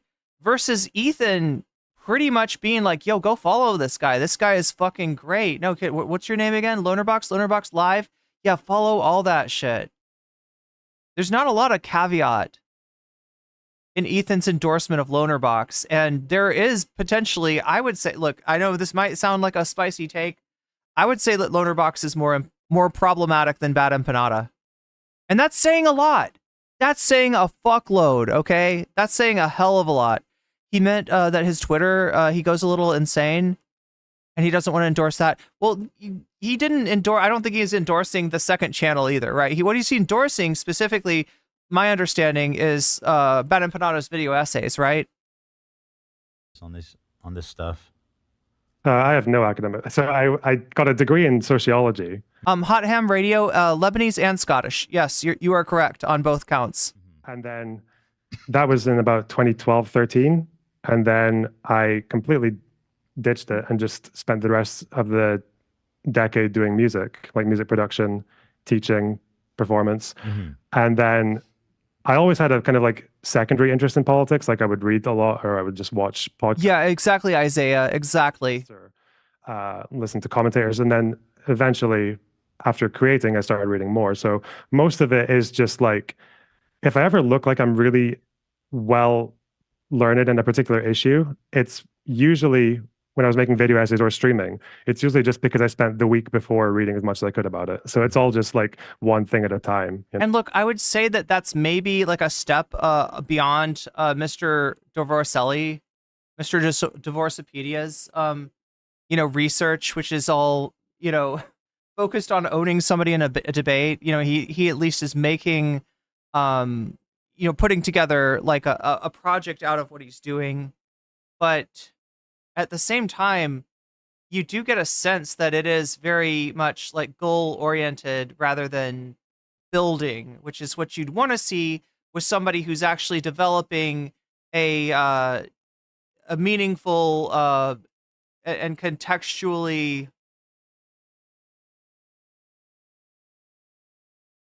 well-placed piece of like a content that's like evolving, right? Mm-hmm. I mean, you do get a little bit of a feeling of like, it's kind of like in one ear, out the other, or, here today, gone tomorrow kind of knowledge that he's gaining. But one video you made recently that, and like, this is what I've noticed, right? Is that like, he goes into this like very inductively. This is my issue, not just with Lonerbox, not just with Steven, but with the debate culture in general, is that the very nature of this space seems to encourage this kind of motivated reasoning, this kind of inductive logic, where it's all around proving their point. Take, for example, the issue of genocide. He's doing research on models of genocide, how a genocide happens, and the different phases of genocides, kind of in the mode of trying to say, well, it's not that bad yet. Or it's not like 100% there, right? Rather than recognizing that the whole idea of never again is that genocides develop in phases, and in order to stop the active side of that process to begin, you've got to stop them early. You've got to recognize the signs early on. It really like And if there's a reason for studying genocide and understanding it and learning about it, it should be that, right? Not for saying this doesn't fully satisfy all the conditions of what is a genocide according to my motivatedly reasoned reading of the of genocide as a process. resonated with me is you were talking about like how left-wing anti-Semitism is manifesting right now, which is obviously something that I've been talking about and caring a lot about. I find it's really hard to explain it because there's so many levels and there's so many different like ways to obfuscate. And I think a lot of people who are behaving in anti-Semitic ways don't necessarily even think that they are. And Wait, Mozart, you who are you quoting? Did Destiny say that, or did Lonerbox? explained it in a way that really I thought was good. And I was wondering if kind of what your take is on the whole left-wing anti-Semitism. Like, where's it coming from? How's it manifest? Yeah, I mean, I hope I remember what I said, because that honestly to me is just one of the most difficult questions to navigate. Because Pro super chatted $10. Exactly. Debate bros have commandeered the space to be more like a 1v1 in Call of Duty. An argument of ideas should be more thought out, not just who is the better debater. Yeah, the gamifying of morality is really what this is. And when you think about that, that's sick. Like, that's a perversion. Like, you don't care about making the world a better place. You care about winning a debate. You care about an ego competition.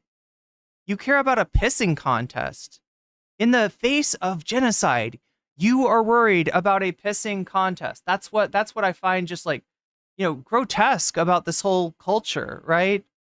And I'm not saying that anybody who's ever participated in a debate is like morally corrupt. Hell, I've been sucked into this shit. Like, when I first started streaming, that was a lot of what I was doing was debates and panels and things like that. But when I saw it for what it is, and I understood that the people that were the gatekeepers in this space didn't even know what they were talking about half the time, and they didn't have to know what they were talking about. The amount of information that they're required to know is actually pretty discreet and selective. And because of that, they never get to the point where they understand any of these issues that they supposedly, care so much about. But in reality, it's all kayfabe. It's all kayfabe. Anyway, bird brains indeed, yeah. people don't talk about anti-Semitism all that much. So I'm not coming at this from a morally pure, sort of perspective where I'm putting myself up on a pedestal and saying that I'm better than all that. I understand why people debate. I like to argue with people. I just like, at some point you gotta allow your human decency to be what motivates you rather than your, debate acumen, ego, or, sense of pride. Or survival as a debate lord, right? Because the way that this whole scene works is that you're expected to rack up W after W after W. Anytime you take the L, that's toxic. And even when you do, when somebody comes at you with an argument that should make you reconsider your perspective, the motivation is instead, well, let me dig up some dirt on them. Let me record their mods talking to each other and try to change the fucking subject on them, right? I'm sorry I'm not trying to make this all about me, but I mean that's it's not atypical. I'm not the only one who's experienced this. I'm not the only one who's had, an entire clout network go after them for the great sin of winning a debate. Even Western countries that have very good education systems and where every other year in high school or even primary school, they ask you about, like, they teach you about the Holocaust and World War II and all that. But even then, there's so much that gets buried. Like in the UK, for example, like no one knows that the British basically purged the Jews like 2 or 3 times across the last 1,500 years. Wait, is this the debate they're having? They're not really going to be debating. Like, I mean, okay, like, let me rephrase that. All right. Ethan has brought Lonerbox on because he agrees with him and he feels like that he's making the arguments that he would make if he was better at making arguments. That the conversations that he's had with Hasan and really, failed to either make a convincing argument for his perspective or to reconsider his perspective after hearing what Hasan had to say. He's chosen Lonerbox as his champion, basically. All right, like, well, I can't own Hasan, but this guy can. But now we are going to see a little bit of argumentation. We are going to see a little bit of back and forth, but not between Ethan and Lonerbox. It's going to be between, I think, AB and Lonerbox, and Lena and Lonerbox, and a little bit Olivia and Lonerbox, right? Some members of Ethan Klein's crew are going to push back on Lonerbox, but Ethan Klein himself is just like, yeah, this guy's great. You know what I mean? He makes my, he puts more meat on the bones of my fucked up takes that I can't really defend in argument. We learn all about the Scottish versus the English in Bannock. Yeah, he really is Rod Discount Divorcelli. He truly is Destiny at home. Right? And look, like, Ethan does, like, my personal opinion, all right? I can't prove it, but I've seen evidence to the effect that Ethan is, if not in contact with Destiny, following the logic, following the discussion, and gleaning talking points from Destiny's community, both his Discord community and his Reddit community. But he's unwilling to put himself behind Destiny. He's unwilling to, like, fully, endorse Destiny or to bring Destiny on. And this seems to be like the second best thing. Yeah, great value, Destiny. That's right. Burn. But we don't learn that Edward I, the Hammer of the Scots, the guy who fought with the Scots, he was also the Hammer of the Jews. He borrowed a bunch of money from Jews and then didn't want to pay them back because he had fought the war with the Scots. So he just deported them all. He just purged them, and they weren't allowed back until like 500 years later. So I'm trying to understand what this has to do with leftists. Does anybody get it? I can't imagine what this man means. I don't understand Lonerbox. But that's just something that never gets brought up. And then even to this day, the UK still has a fairly low Jewish population, Scotland even lower. When it comes to left-wing... So are you saying that England has a history with anti-Semitism? You'll get no argument from me there. Europe has a... Yeah. I mean, like, that's... I don't know why... what point... in the argument this thesis is serving, but yeah, it's not anything I would disagree with. I don't understand how he's relating it.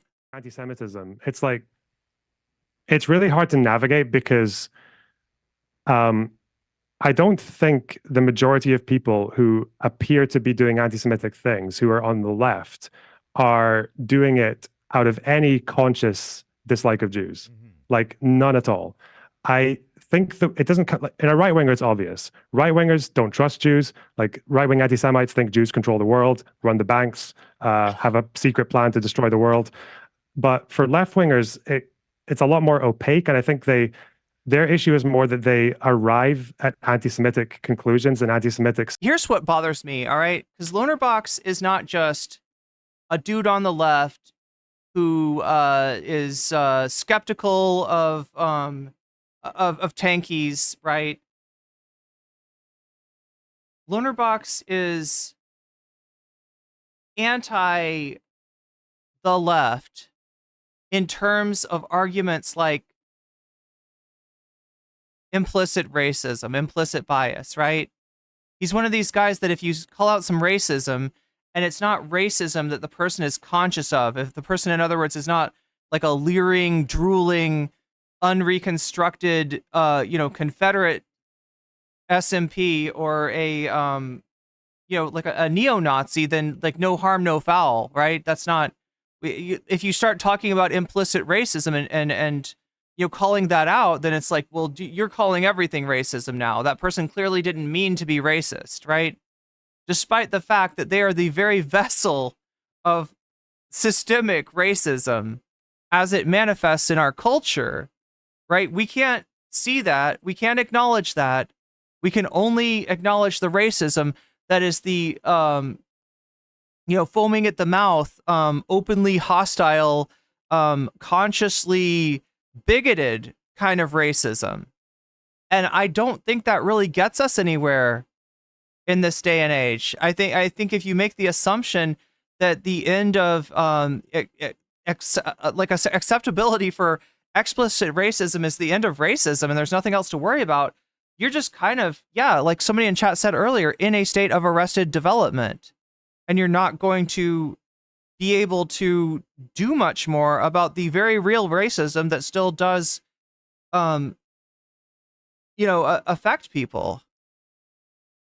So for him to kind of argue for what it sounds to me like he's accusing the Free Palestine movement of some implicit anti-Semitism, which, look, does implicit anti-Semitism exist? Fuck yeah. I'd say it's pretty fucking common. And if I were to say that it's nowhere in the movement that I support, that would be a little bit naive of me, right? We already know that there are, out and out, like explicit anti-Semites trying to kind of sneak into the movement, trying to, say Free Palestine along with us and hide their, very explicit anti-Semitism under that guise. I to say that there aren't, people that have internalized anti-Semitism, internalized some tropes, that would be hopelessly naive. But here's the difference between my side and your side, Lonerbox. I can recognize that. I can say that that is racism, and I can say that that is functioning to support, a power structure of which anti-Semitism is a part of. But you don't seem to be, I mean, at least from my observance of your rhetoric on this platform, I don't see that from you. And the idea that just for this you would be like, well, yeah, you know what, we're gonna see implicit racism just this time on the left because they believe in it. That is some fucking doobie logic, my friend. That is some politics, discord, fucking brain rot. And I would hope that by now you'd be past that shit.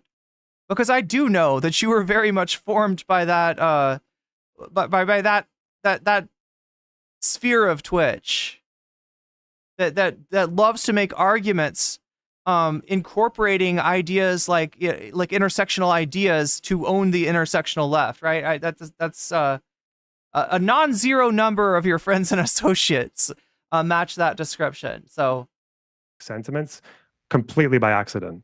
So okay, I'm trying to think of how to explain this in a quick way, but the way I think it works, and I'm still kind of mulling this over time. I think since the Cold War ended, I think a lot of revolutionary communists or tankies or whatever ended up kind of lost. They didn't really have a story anymore because the big bastion of anti-capital. So at this point, he would be talking about what, the 1994, like the socialist movements in 1994, and they were all like, "Oh yes, the Soviet Union." When I hear the theme song, I'm sorry, the national anthem. I don't know why to me it feels like the theme song. I guess Soviet Union's a little bit abstracted to me, but like the sorry chat. I feel like my context for the Soviet Union is like 1980 movies about boxers or something, but like, like that my heart swells up when I hear the like I don't know what kind of weird McCarthyite trope of American socialism he has, but Socialism was gone, right? So once I wonder why AB isn't there, says J Rock. AB actually is there, and he will be speaking up soon. AB will make his presence known. Also, oh my gosh, Omega Star, thank you for the bits. In Soviet Russia, Anthem. Wait, what is this? Anthem sings you. Oh my god. Anthem sings you. Work appropriate. I don't know. Did I thank you for the super chat? Anyway, regardless, thank you for the super chat. I think I just read your super chat, but I also appreciate it. Just as much as people in Twitch appreciate having that security of having a sub when the top of the hour ad break hits. We never know if they're actually going to play ads on my channel or if they're going to keep me demonetized. But if you don't want to find out whether or not they're going to force an ad on you, you can do so for free with a Twitch Prime sub. You can do so for $6 with $6. It also supports the channel a lot. Like I said, if we get to 100 concurrent subs, I will turn the ads all the way off. We'll give the finger to Twitch, right? Or possibly by being gifted a sub, which can happen and does happen, but is more likely to happen for you if you're active in the chat. Once that was done, I think people felt like they were in a position. AB streaming on Twitch. I don't think Ethan wanted him there. Wait, AB's there now. Okay, so just so everybody knows, this is not live. This happened, I don't know, a couple hours ago. Yeah, this ended like 2 hours and 20 minutes ago, right? So yeah, AB may very well be streaming at this point, but AB was on the podcast for this, right? AB's there, Lena's there. Lena says a few words. Olivia's there. Dan's there. Dan, it's strangely enough, Dan's the only one that you don't really hear pushing back on Lonerbox. I don't know if he's been subsumed into the DGG culture. Is Dan? I can't stand Dan. Position where, okay, well, we're not going to get global communism anytime soon. Like the great superpower war is done. But what we can support is anything that kind of threatens the global capitalist order. I think like in Chairman Mao's little red book, I think he literally says anything that Okay, so I got to point out that he's grouping in people that are not like, I don't know, SMPs for the leadership of the former Soviet Union or anything that he's trying to put on them. He's lumping people in there that are just critical of American foreign policy, right? This is the argument that he's making, is that, that they're critical of American foreign policy as like a knee-jerk response, as a reflex, right? It's not a considered thing. It's just like an America bad thing, and therefore other country. That's the wildest thing in the world, right? To attribute Free Palestine sentiment to somebody's fetishization for a communist leader of years past, right? Because they're anti-Israel, so therefore they're anti-American. That's not where that shit comes from. That's not where that shit comes from. It comes from a very simple, I mean, I guess, you could say historical analysis, but I don't think you have to be some kind of fucking Marxist to figure out what Israel's doing in Palestine is wrong. I don't think it actually takes that. I think there's more people that can correctly identify the immoral actions that have been going on for decades. I don't think you need to be like marinated in like Marxian thought to be able to put those things together. For the enemy is bad for us, and anything that's bad for the enemy is good for us, which seems really irrational, but it's not that irrational by their own logic, because what's irrational is you putting this on people and saying this is their viewpoint, right? They're like, whatever makes the enemy, America's the enemy, and whatever makes the enemy weaker, so therefore we must worship the Houthis. We must bring them on and compare them to Luffy. We must let them tell stories, regale us with stories of doing cat with a Chinese captain on the ship. I don't know, Chad. I don't know. This is just fucking cringe. Dan is the queen. Can't do nothing wrong. You ever heard like sort of like communists say things like, oh, every time there was an attempted revolution around the world, it was squashed by the West. Every right? time, yeah. Containment, yeah. And to an extent, I don't. He's putting Mao on a lot of people that aren't fucking Maoist. I don't understand. it happened. Like that was U.S. policy, was containment, stop it spreading at all costs. So it makes sense to think that if the only way that communism is going to have a chance of flourishing again is if the global capitalist order is like pushed out of the way. So anything that undermines that. Okay, I want to point something out. Alternatives, and this has been kind of like I want to point something out, chat. All right. part of their doctrine. For the beginning of this stream, we were behind. All right. The NCC SMPs were behind the H3 SMPs. With the work appropriate super chat, you just took the lead. This is our home turf, okay? This is our home field. We are now winning. All right, we're not quite at halftime yet, but I'm going to give you a little pep talk, right? Let me let you know where we're at as far as the poll goes. So yeah, it's kind of where we left it, similar to, I don't know, it's kind of closer, isn't it? Yeah, Temple SMP's Jink Uger in Minecraft.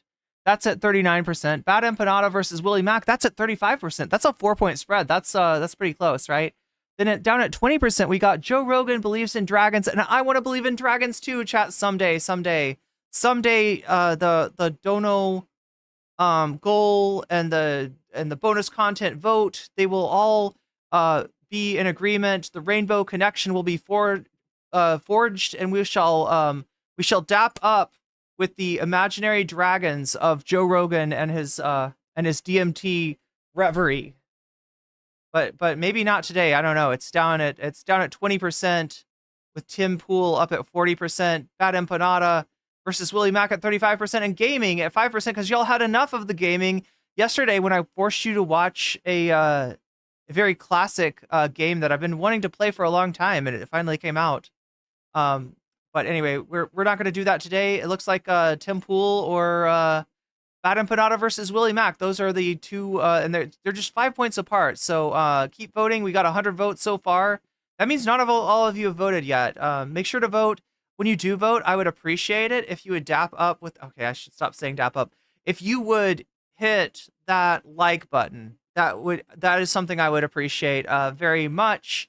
And you can get your voice heard. You can move the poll in the direction that you want. For some of you, that may not be enough, though, right? Some of you might want to affect the poll a little bit more. And in that interest, I'll tell you that when you donate, whether it's a super chat, a super sticker, whether you're getting yourself a membership or gifting memberships to other people, whether you're supporting me on Patreon or on Throne or over on Twitch, you're getting yourself a sub for free with a Prime sub for $6 with $6, or gifting subs to other people. Any of that stuff, you can let me know in the chat which of these topics is tickling your fancy today. You can increase the lead of NCC over H3, which we're now, it's 5-6, right? We're ahead. We're ahead for the first time in the game, chat. For the first time in the game, NCC stands have something to cheer about. But yeah, when you donate, not only do you push the dono goal forward, again, if it gets to 100% by the end of the stream, we'll get some bonus content. You also are able to let me know in the chat which of these topics, Timpool, SMPs, Jink Uger, Gaming, Metaphor, Refantasio, Fallout New Vegas, Bad Empanada versus Willie Mack, or Joe Rogan believes in dragons. Which of these things do you want to see for your bonus content? What kind of content do you want to watch after this content, right?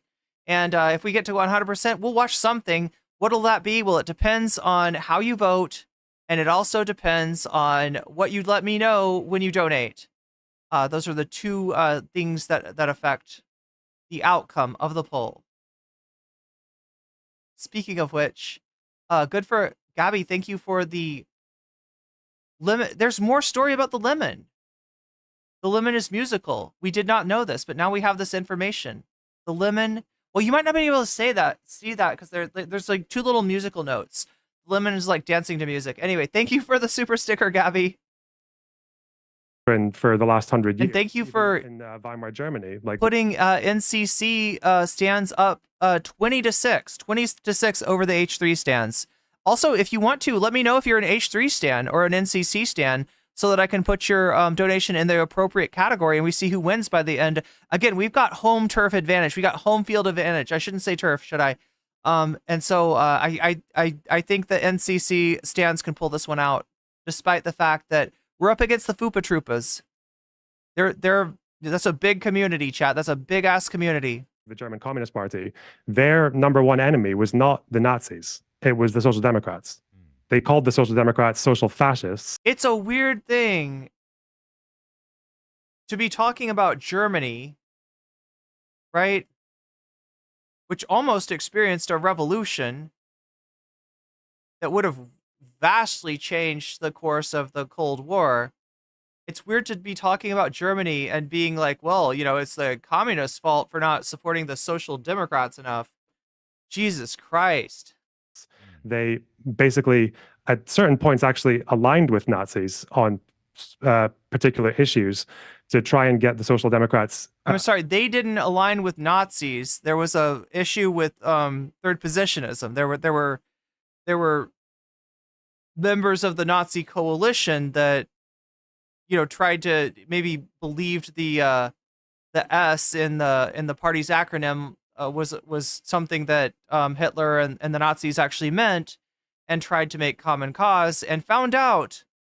They fucked around and they found out on the Night of Long Knives. That's a little different than like the narrative that you're saying, where the communists were like, oh yeah, we actually kind of like the Nazis. That's actually kind of a good thing. Look, just for the record, all right, the German Nazi Party started out of a sense of what they called the backstab, the stab in the back. They thought that Germany shouldn't have lost World War I, and they were, you know, incredulous about the fact that Germany had lost World War I and, you know, had surrendered, and they blamed 2 parties. One of those parties was Jewish people, and the other party was communists. Revision box. Fucking revision box. Dislodged from power. When it happened when the Nazis took over in 1933, the party line from the Communist Party backed by the Soviets was that, like, basically this is good that the Yo, video games getting some love. Thank you, work appropriate. Version of liberal democracy and social democracy is out of the way, and this Nazi thing is just a kind of blip, and then after that the workers are going to rise. I'm sorry, but you are just putting a whole ass like weird motivation into the mouths of anonymous historical leftists, and I don't buy your shit. That's all you do is lie. Business, and we'll have a revolution like a Soviet. You're like a professional liar. So they maintained that line up until the mid-30s when they were getting killed. Right. Right. So how does that lead into anti-Semitism, where they're like, it's basically an anti-Western philosophy? Well, now that you're far left, and if you okay, so now we have another aspect of the Lemon's musicality, right? We already know that the Lemon likes to dance to some tunes. We didn't know that the Lemon had rhythm until now, but yes, indeed, the Lemon's got the shakers. And hopefully he's not doing the Trump dance. I can't really tell, but thank you, Narwhal by Nature, for the super sticker. Far left, and you don't really have much of a story after the Cold War, then Nathan Drake says there was no SPD, KPD alliance. No way that the SPD, KPD alliance could have defeated Hitler. All the bourgeois parties preferred the Nazis over the left. Yeah. Some things never change. As a far leftist, kind of gives you everything you want in a story, right? It gives you oppressors and oppressed. It gives you European settlers versus non. I'm sorry. It gives you East versus West. It doesn't give you capitalism versus communism, but it does give you the great capitalist powers versus something else. So it's a big focal point. It gives you everything you want in a story. It's giving us genocide. What the fuck are you talking about, Lonerbox? Oh my god, Sasha G, I didn't even see. But the lemon is also doing one of these. There we go. The story of the lemon continues. For a lot of things that leftists care a lot about. And when you can, and for a lot of very complicated reasons, people get fairly disproportionately obsessed with that particular issue. Wait, I don't think I saw this one either. The goal is, like, if we see that Israel and America are kind of like representatives of the global capitalist Western order, then sometimes people who don't really have that much else to support in the world in terms of communism or anti-Westernism is they'll find themselves eventually accidentally falling into supporting groups that oppose Israel, even if they are some of the most rabid anti-Semites in the world. Okay, look.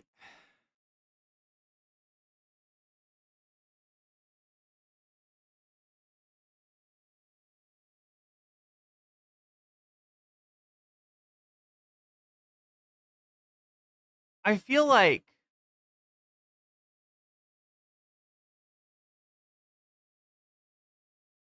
he's mischaracterizing support for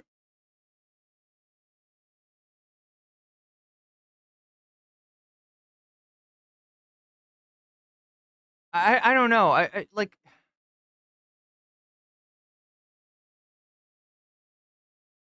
I don't see where he's seeing this full-throated support for Ansar Allah in all of its complexity and all of its, you know, coalition support for Hamas and support for Hezbollah and whatever else, right? I think what you're seeing is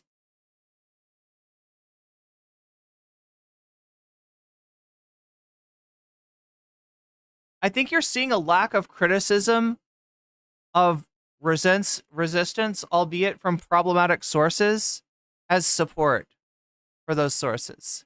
Does that make sense? Like the IRGC or the Houthis or Hezbollah. And I think that's more or less what happens. I think they hate Israel because Israel is backed by the West. And if that means tolerating the anti-Semitism of Houthis, Hezbollah, etc., that's kind of just worth it. And if it also means occasionally what do you mean by tolerating the anti-Semitism? So, like, what I mean, the case in point for Ethan Klein would be that Hasan brought on a TikTok influencer from Yemen that Ethan has characterized as being a terrorist, as being a member of the Houthis, despite the fact that he's not even from the right part of Yemen. He's not even from the right, like, you know, group of people to be like accepted as a Ansar Allah member, right? This is, but just because, you know, well, he's in Yemen and here's a picture of him with a gun and here's a spicy tweet of his. Oh, I guess he must be anti-Semitic.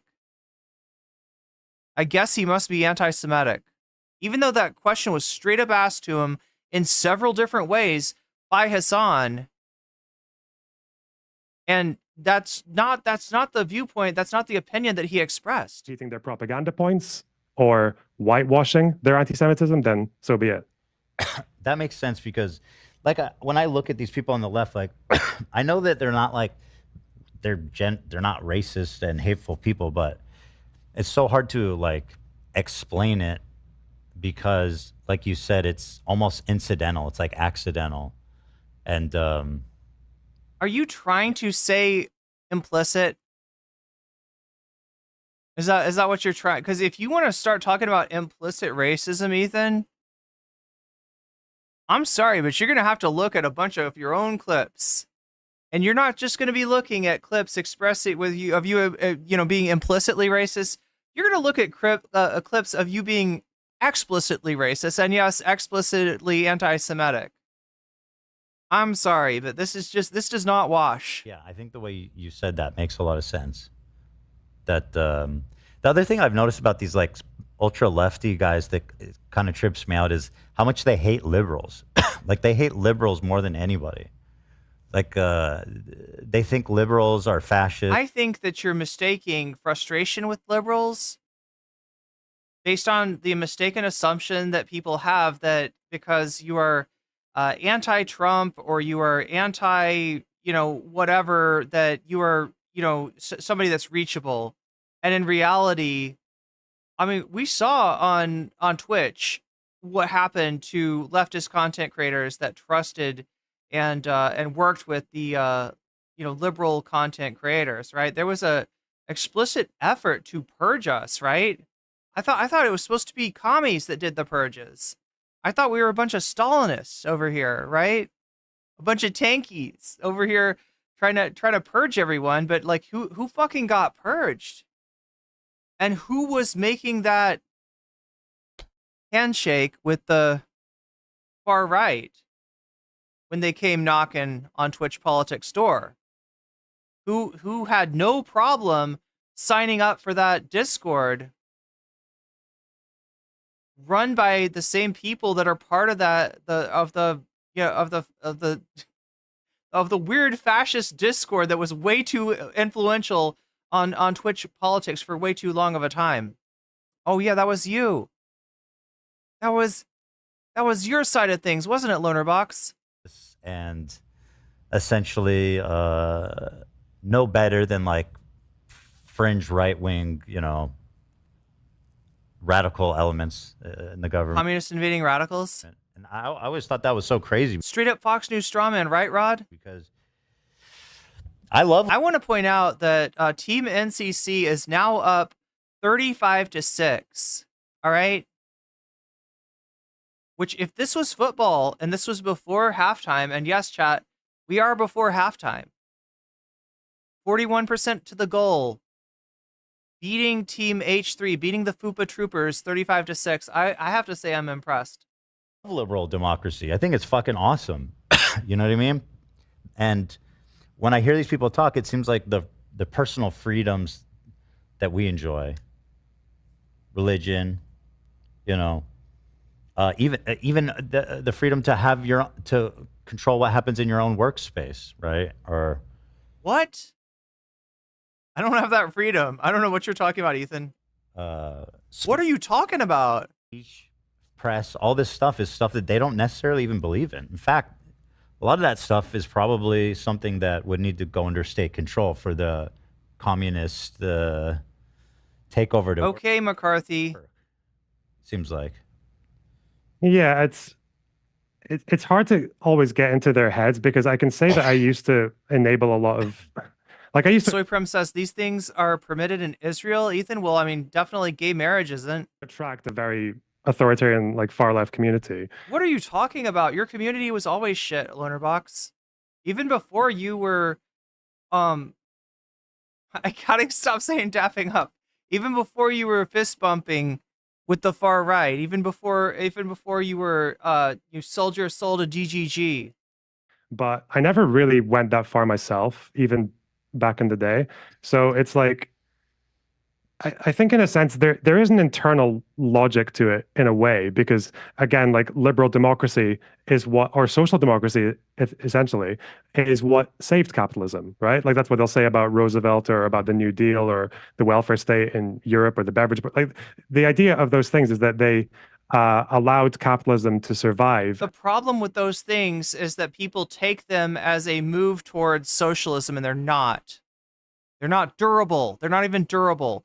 Those are things that do increase, that do improve the material conditions of the working class, and therefore I'm in favor of, but I don't think that those things are sufficient, and I don't think that you can reform your way to socialism. Some people think that you can. I mean, if you take Ethan at his word, that's literally what he believes. And that's literally the problem with his, unexamined perspective.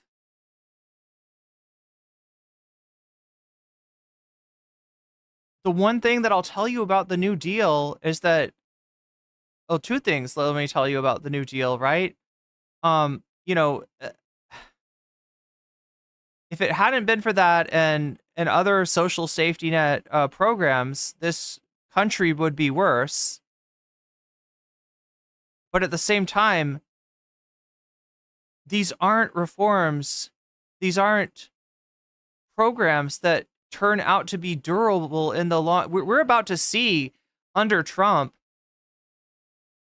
you know, the beginning of the end for some of these programs. Maybe Social Security, maybe Medicare. I'm not waiting. I'm not sticking around to find out. I'm getting the fuck out somehow. And to basically, despite how complicated Canadian and Mexican and Thai immigration law seem to be, gain the consent of the I'm going to do whatever the fuck it takes because people. And shit's about to get bad. although you could argue that, well, if it also results in raised living standards or anything else, then that could give people the breathing space to start thinking about alternatives for society. I guess they just Look, I don't disagree. I don't know why you're putting these words in my mouth, right? I am the communist invading radical of your fucking nightmares. And yet I don't think half of the things that you attribute to people like me. really, they don't really buy that. That part of it I find a little bit hard. A lot of New Deal policies and ideas have been gutted over time. Yeah. It only really took from FDR to Reagan to see this stuff be clawed back or even recuperated by capitalism. To explain, because again, it's like it's always people who enjoy all the benefits of liberal democracy, right? Like you couldn't be. There is no Chinese version of Hasan, right? They can't exist because you couldn't say like. I mean, if there was, he'd probably have more concurrence. You could. I don't know what the Chinese equivalent of America deserved 9/11 would be, but if you said something like that to the Chinese, or like they deserve maybe like one of the Uyghur bombings or something, like you'd find yourself in jail long before you get the chance to escape in your like sports car or whatever, right? You'd be So There's that part, like, I have a really irony difficult time. I've noticed too, like people like Hasan, Lonerbox, blow it out your ass. who, or I mean, not him specifically, but it's like it's Yeah, I mean, you're definitely better off in a democratic state. Maybe that'll make it like, I mean, I don't know. And I know that not everybody can leave. I'm not even sure if I can. Like when I'm looking at it, like I don't think I have what I need to be able to make this dream a reality. All I know is that like I'm gonna do everything I can to get it. I know this time I got a really bad feeling. It doesn't feel like 2016 for me. Like 2016 was gross, 2016 was rough, but it feels way different. feels like sometimes like this disease that festers inside, and it uses like its own structure to defeat it. And because of liberal values, it's hard for the society to even make the distinction of like, how do we disallow this? Because like when he says disallow this, he's talking about communism. Oh, McCarthyism. You're on it, Ethan. You're already. We're all about there. The freedoms, and they're exploiting the freedoms to undermine the society we live in.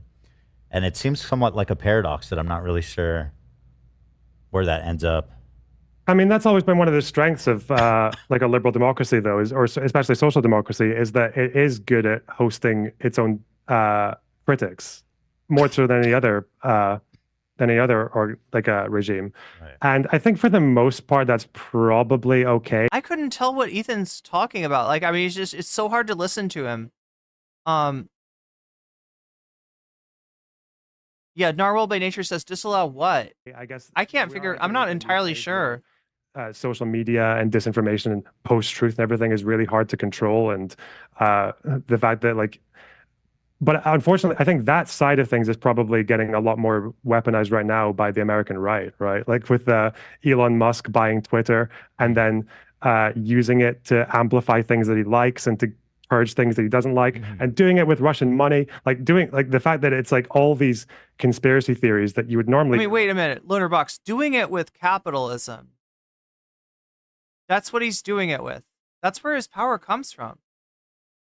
His power is that he's a very successful capitalist that has co-opted the liberal state to, fund his capitalist enterprise. That's Elon Musk.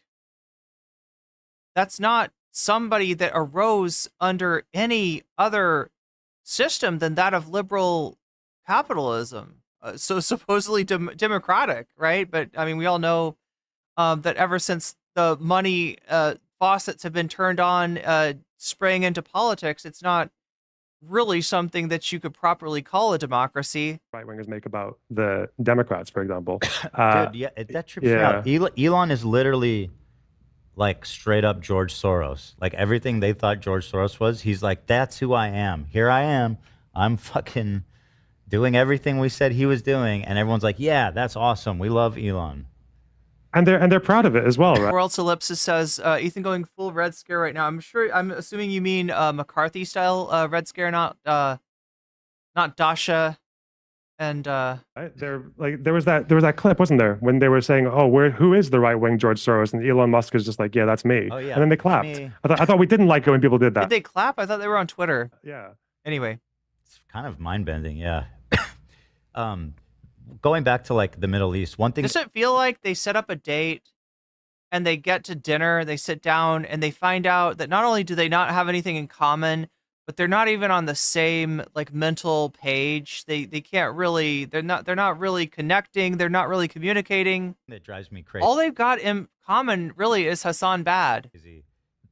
Is the admiration that you see from Western leftists for organizations like Hamas and Hezbollah.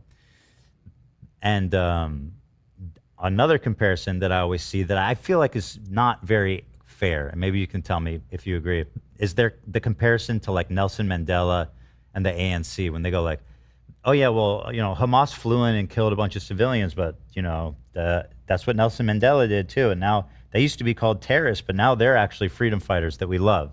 It seems like not an honest comparison. It's interesting how people who accuse everyone else of being Orientalist are so quick to generalize oppressed people from very different circumstances who did very different things and basically made very different decisions. If you're comparing Mandela to Hamas or Mandela to Hezbollah because they're both labeled terrorists by some people, I'm sorry, saying that, oh, well, Mandela was labeled a terrorist. Well, okay, ISIS were labeled terrorists. So I don't think that I don't hear a lot of people like speaking with the purpose of praising, even individuals within Hamas or Hezbollah. I think it's like an understanding that resistance is going to be a ramification of this kind of oppression. And that rather than blaming, the people enacting that resistance and deconstructing, and talking about how, some of what they do isn't productive for their goals or is unnecessarily violent or whatever, we should be concentrating on the side that actually has the power to end the conflict. Would you say that? Like we'd say, oh, ISIS were labeled terrorists. Well, so was Mandela. And I never hear these assholes address that. I never hear it. So big deal. Well, no, some people can be incorrectly labeled terrorists and some people can be correctly labeled terrorists. Mandela, in his own words, was completely against what people would mostly describe as terrorism.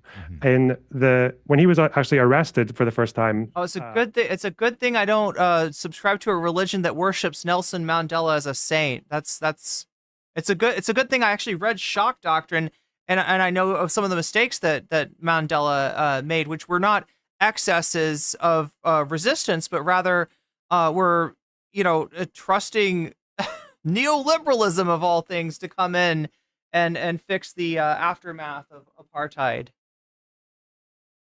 When he was on trial, I think in the mid-'60s, after the ANC had resorted to a level of violence, now what type of violence matters, he explained his position very clearly. He said, well, we tried to go on strike. They made it illegal. We had our party, the ANC, they banned it. So we had... even though striking was illegal, we held protests anyway. We held protests that we weren't allowed to do just to see what would happen or to see if we could. But the thing is, the people that you're arguing with, Lonerbox, are the people at the protests. The protests that you're labeling as anti-Semitic. and forgive me if you're not the one doing that, but you're on here fist bumping with Ethan Klein, who has been doing that. So, you know, either you don't know who you're agreeing with and what about, or you are straight up on the wrong side of history. Which one do you think it is, chat? Like make a good impression, and peaceful protesters were massacred at like Sharpeville. So they decided that they had to pursue something else. They had to go underground. But even then, in his own words, they chose between different kinds of resistance, different kinds of violence.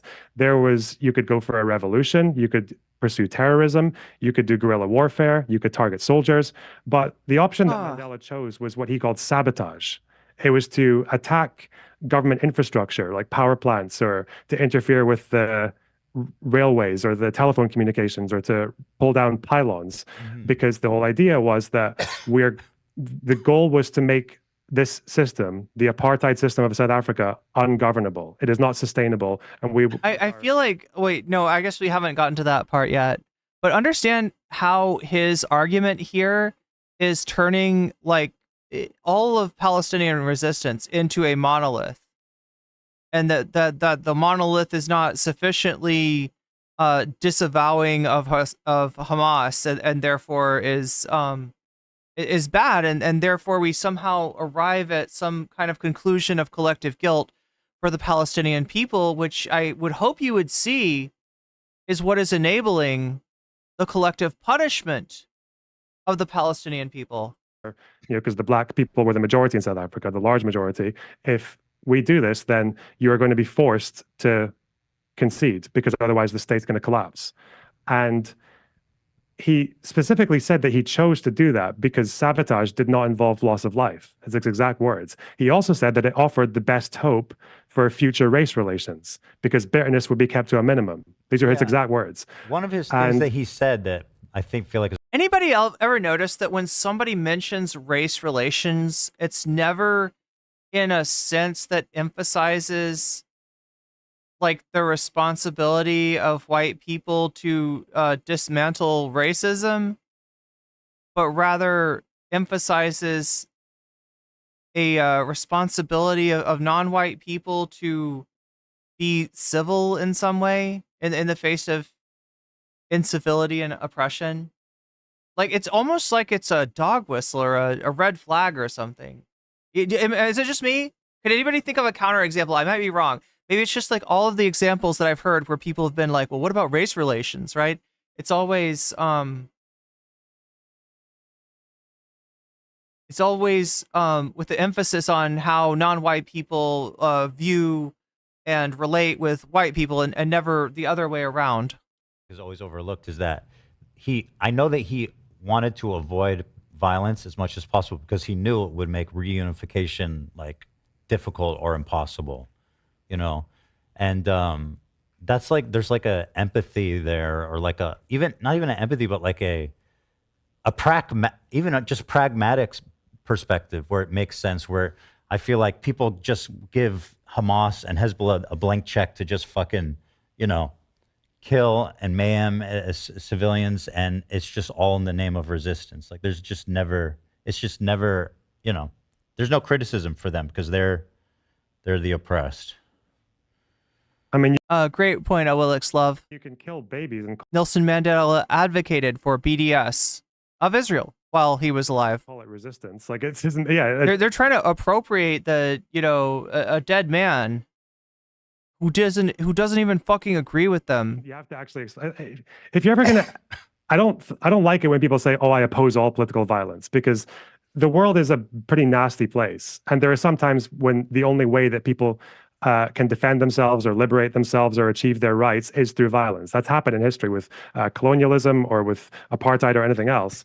But just explain how it'll help. Just say, how will this act lead from A to B? Mandela was able to do that. I think he persuaded people very well on that. And when things did go overboard, when the ANC militants would occasionally, either by accident or because some people just went rogue, when they did kill civilians, they sometimes took a bit longer. Wait, are you saying that they're not a monolith? Lonerbox? You're saying that you recognize that, people in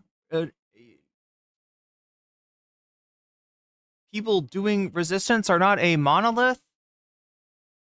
Others, but they effectively disowned it. They didn't like that. Or people might think necklacing. Do you know what necklacing is? Yeah, they did a lot of disavow. They condemned Hamas. They condemned Hamas almost every single day. I remember they had this shirt for the ANC that said necklacing bad. the exact description. It's when you take a tire, because Snow says Mandela was on the U.S. terror watch list until 2008. for some reason in South Africa there are lots of tires lying around. I don't know why. They would take a tire and put it around someone's chest and shoulders.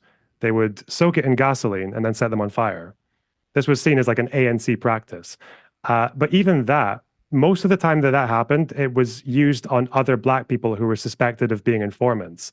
And although Mandela's wife, Winnie, supported it and spoke openly about it, the ANC hierarchy, the leaders, they actually reprimanded her for it. They distanced themselves from it because they knew it looked horrible and it didn't really achieve anything. It was just like violence for its own sake. It didn't really help anyone. So if you're going to talk about resistance, it's like, no, you don't. Look, I don't blame I don't blame people undertaking resistance for the, tactics they choose as much as I blame the overwhelming violence of the people that are doing the, apartheid. Right? My critique is always going to be selectively towards those with power. And that's what your whole damned viewpoint is bereft of, Lonerbox, is any acknowledgement of power relations. It's just missing. It's just missing. You won't deal with it. You won't acknowledge it. Say, oh, well, that's resistance, and therefore it's fine. Just explain how this will help. How did October 7th help Palestinians? How does suicide bombing help them? How does Hezbollah the messed up thing is he's kind of acting like the oppression is the thing that's organic and that can't be helped, and it is what it is, right? And then he's looking at the resistance as well, obviously this is like a hive mind, a monolithic group of people, and so therefore every action that I don't agree with must be blamed on the entire group. And therefore must justify on some level the oppression that's being done to them. He's just got it exactly backwards. Firing rockets that you can't aim into an area of northern Israel that's full of mixed communities. How does that help anyone? How does boarding a ship that's going from Turkey to India, that's full of people from Asia and Ukraine, and kidnapping? In the face of a world that is complicit with the slaughter of what I think many of us are coming to realize is not just tens of thousands of people, not just tens of thousands of innocent people, but hundreds of thousands. It is understandable that a person is going to want to do something. And I'm less worried about the practicality of that than I am about ending the fucking oppression.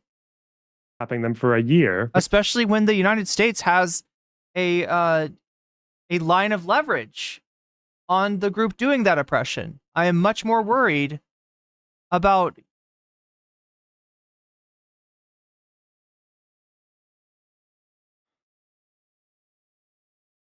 that side of things. I still don't know where they are, by the way. How does that help Palestinians? Well, the fact is it doesn't, but you call it resistance and you make a propaganda video with music and people like it. Yeah, it's stupid. I know what they make a propaganda video. What are you talking about? Hasan didn't make the video. He was kind of like amazed that in the face of a civil war and a genocide that this like music video had been made. He was showing his friend because he thought that it was, he didn't make the fucking video. would say is that it brought awareness. Like before October 7th, people were not thinking about Gaza and not caring about Gaza. But after October 7th, now it became like this global movement and dialogue about it. That's great. 40,000 Palestinians at least, by the way. It's probably more, much more. Guy Doer, ask yourself if October 7th would happen without the apartheid, and I think you got your answer for the question right there. Have died, but tell their relatives who survived and tell me how a policy, all right, of eliminate Hamas that's gone on for a year. Tell me how many of those 100,000 plus people that died are actually culpable for fucking October 7th. Walking around the rubble that you've got. Like, I'm sorry, I think you just got it backwards, right? In terms of the way that the power of the both groups, you've got one group that is an ally of the global hegemon that is receiving arms from this global hegemon and that is massacring hundreds of thousands of people, and you've got another side that like broke out of a fence and flew over with some gliders and killed people in the hundreds or thousands, right? Tell me which side I should be applying pressure to. Global attention. Which side I could apply pressure to? Palestine has an insane amount of attention from the international community. I would say that the obvious thing, from my perspective, is to cut the weapon sales to Israel if you want this shit to stop. They've got the last thing that they need is more attention, right? What they need is something that will actually work or that will actually lead them to get their rights. So this is fucking brain rot, okay? Even October 7th, like if October 7th had happened in the West Bank, honestly, okay, I'm exaggerating, but I don't think I would care as much. I don't think I would either. be like, no, dude. Yeah. Can I interrupt for a sec before we move on from Mandela? Yeah, so I told you we're gonna get some AB in here, and this is there's a little bit of discussion that, like, I don't know, I feel like the Ethan conversation is pretty cursed. AB coming in is definitely a good thing. We're also gonna hear from Lena, and we're gonna hear from Olivia. I was hoping we were gonna hear from Dan, but maybe not. Maybe not. I'm looking at the poll right now. I'm seeing 116 votes so far, so 116 of you have voted. I know there's some people out there that probably haven't voted, and if that's you, understand that the vote could not be closer, right? 37% of you voting for Tim Pool, Simps, Cenk Uygur, 37% of you voting for Bad Empanada versus Willie Mack, and 21% of you want to believe, just like I do, in dragons. You want to smoke whatever is in Joe Rogan's DMT pipe, and you want to see the dragons along with him. And that's in second place. In third place, or sorry, is that in second place? That's in third place, right? In fourth place, we got gaming. Gaming down at 6%. So make sure to vote if you haven't already. Look at that. Bad Empanada versus Willie Mack just took the lead. So your vote very much counts tonight. It's a very close poll. 119 of you have voted so far. 120, I'm sorry. One more came in. We are at 41% of the dono goal, which, like I said, we're nearing halftime, and we're almost halfway down the field. Team NCC has put 35 points on the board at the Fupa Troopa Bowl. No, we can't. We should. This is our home field advantage, chat. What would this? This would be the Weasel Bowl. That's what we're doing. We're playing the Weasel Bowl against the Fupa Troopers of Team H3. They put 6 points on the board. We have put 35 points on the board. So yeah, Team NCC definitely coming out strong in the first half. Now the one thing that I don't see is a lot of up here, like the bonuses or the buffs, right? That happens whenever you donate. You're able to let me know in the chat which of these topics, whether it's Tim Pool, SMPs, Cenk Uygur, gaming, metaphor, or Fallout, Bad Empanada versus Willie Mack, or Joe Rogan believes in dragons. Which of these which of these subjects tickles your fancy? You can let me know when you donate which of these topics it is, and I will be more than happy to put your money where your mouth is, adding your donation as a percentage to the topic of your choice and giving it a little buff. Gaming actually has got a little bit of a buff. Will it be enough? I'm not sure. Maybe not so far, but only time will tell. Only time will tell. We are now at 47%, almost 50% of the way towards the dono goal, nearing halftime here at the Weasel Bowl. And I just haven't heard from donors as far as if they want to add their donation to one of these topics, or you can also say Vox Populi. If what you want is to de-emphasize the effect of the donations, of the money in politics on the outcome of the bonus content poll, then you can always say Vox Populi, and that will actually debuff like everything, at least as much as it's getting a buff from it. Yeah, it counteracts the buff. Yeah, does that make sense? Counteracts any buff from the donation. And this goes for any of you that are if you're doing a super chat, a super sticker, if you're getting yourself a membership, gifting memberships to others, if you are signing up for my Patreon, or you are contributing to my throne, or you are like Rob MC, donating gift subs. Thank you, Rob MC, for the gift sub donated to new CIA drone pilot. New CIA drone pilot, you just got weaseled, and that's a good thing. And you can let me know in the chat which of these topics you want to support, and I will apply the buff or the debuff if you say Vox Populi. Anyway, getting back to AB. It was my understanding that initially Mandela was adaptive of the Gandhi philosophy of nonviolence, but he saw it wasn't getting anywhere with him. And then ultimately he felt that violent resistance was the only way to combat the apartheid. Yeah, you're right. Yeah, but it depends on what kind of violence, right? They did resolve to violence, but their violence was damaging, destroying government infrastructure. Occasionally, people did. The thing is, I didn't see a lot of these guys being supportive of damaging government infrastructure when it came to protests in our country.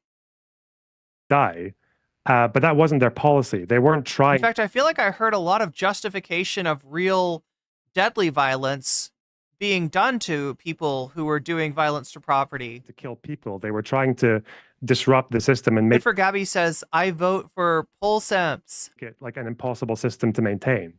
I think between the 70s and the 80s, I think 76 and 84, I think only 71 people died in MK operations. The goal wasn't to kill people. The goal was to frustrate the apartheid system.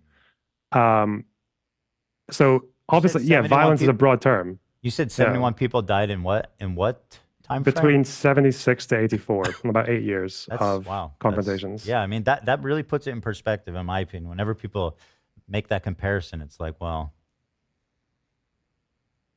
Yeah, it's like the equivalent of saying, like, if we're talking about violence for the Palestinians, there'd obviously be a difference between armed militants in the West Bank destroying an outpost, right? Or even if like a settler tries to go up and set up an outpost, like the idea of like a Palestinian armed militant going up to them with a gun and saying, no, fuck off, like go back to your own country, okay? Like that's because that's the only way they can enforce that. Wait, sorry, we're at I think we're at 48. Yeah, that I completely support that kind of behavior, but that's not what Hamas does. Hamas went into Israel proper and killed whoever, right? So I totally agree. On the West Bank, like these people are, when you talk about like colonial settlers and stuff, like that's what's actually happening in the West Bank right now. And these people are like, I mean, yeah, Hot Ham Radio, this is beyond bizarre. More or less valid military targets, in my opinion, right?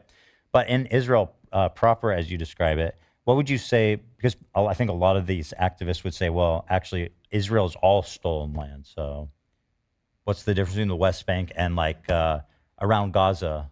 The kibbutzim around Gaza. For to hear Americans say that, like, okay, so you would actually be fine if a Native American decided, okay, it's time, we're taking it back. We won't actually take it back. We know we won't take it. Yeah, of all the people to name drop, you're right, Nathan Drake, Mandela and the ANC, who would have definitely not agreed with them on this issue. Back. But what we could do is we can just kill as many Americans as possible before the army comes in. Like, okay, if you concede to that, and then it doesn't make any sense. Like the idea of Israel being stolen, that's where you get into a bit of a difficult territory there. When it comes to Israel being stolen land. Is it really that difficult when there are houses? There are people in Gaza with keys as necklaces, and that key is from their family home that their family was driven away from. Is it really that hard to understand? That when people talk about colonialism and Zionism, and maybe like farther left people don't really see eye to eye with me on this at all. I think when people try to make these comparisons, I don't think it's very helpful to compare Israel, like Israeli colonialism, which I think is real. I don't think it's worth comparing it to something like Guy Dewar says that's like saying Bush did 9/11. No, that's like saying Cheney did 9/11. To Algeria under France or British-run Kenya. Actually, it was Scooter Libby. Because the difference is that a colony is like a place that is controlled by a mother state that has the colony there on its behalf, with the goal of plundering the land and exploiting the locals. That's the goal, right? Jewish people, in large part, didn't go to historic Palestine because they wanted to enslave locals and plunder the land. What is there to plunder in Israel-Palestine? They went there because the land, like, there's more or less desirable places to live there. That's my understanding of. And look, it doesn't take intentionality for every single person that got on board for that project to effectively dispossess Palestinian people of and I'm less concerned with like the land claims of a group of people or a nation than I am with the actual homes, which were very much taken from people. And the actual land that was very much that people were chased out of.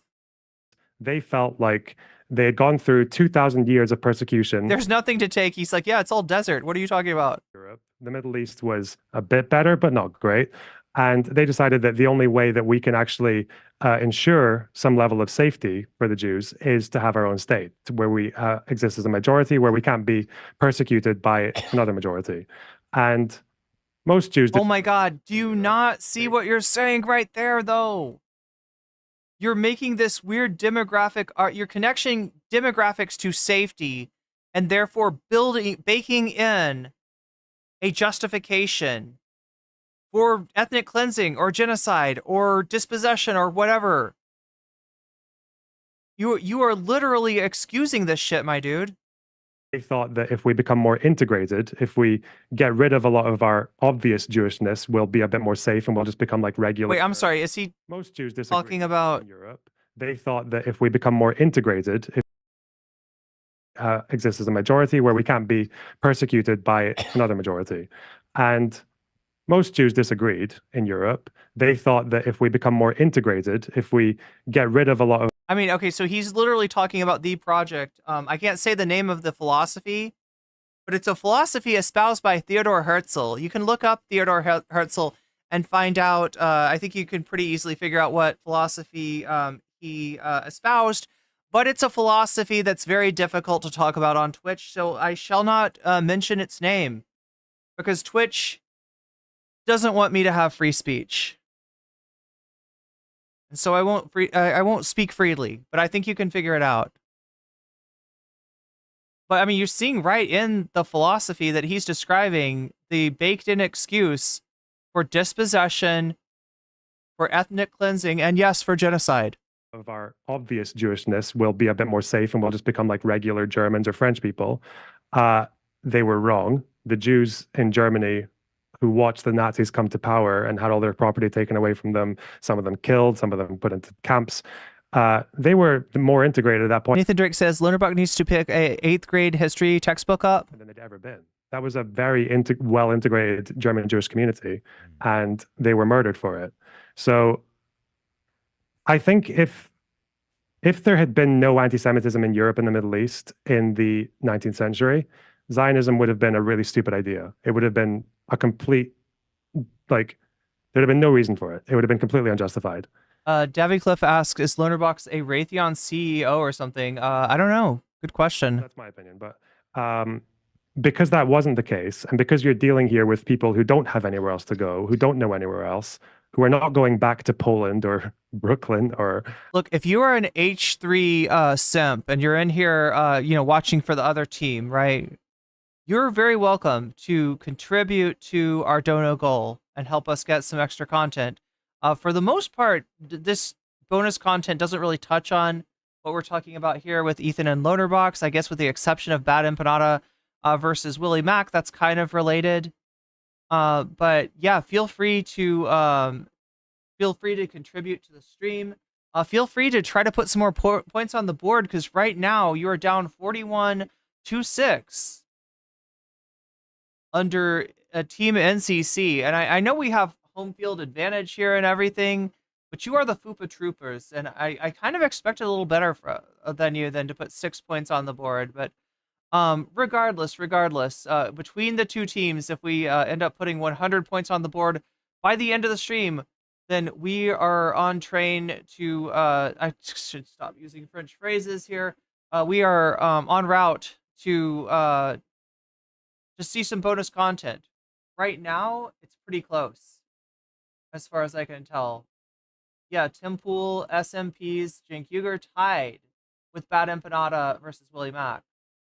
Joe Rogan believes in dragons, down at 19% in third place in gaming, which apparently chat has had enough of in fourth place. But anyway, that could all change depending on your votes and depending on what you tell me in chat when you donate, as far as the topic you want to see for bonus content.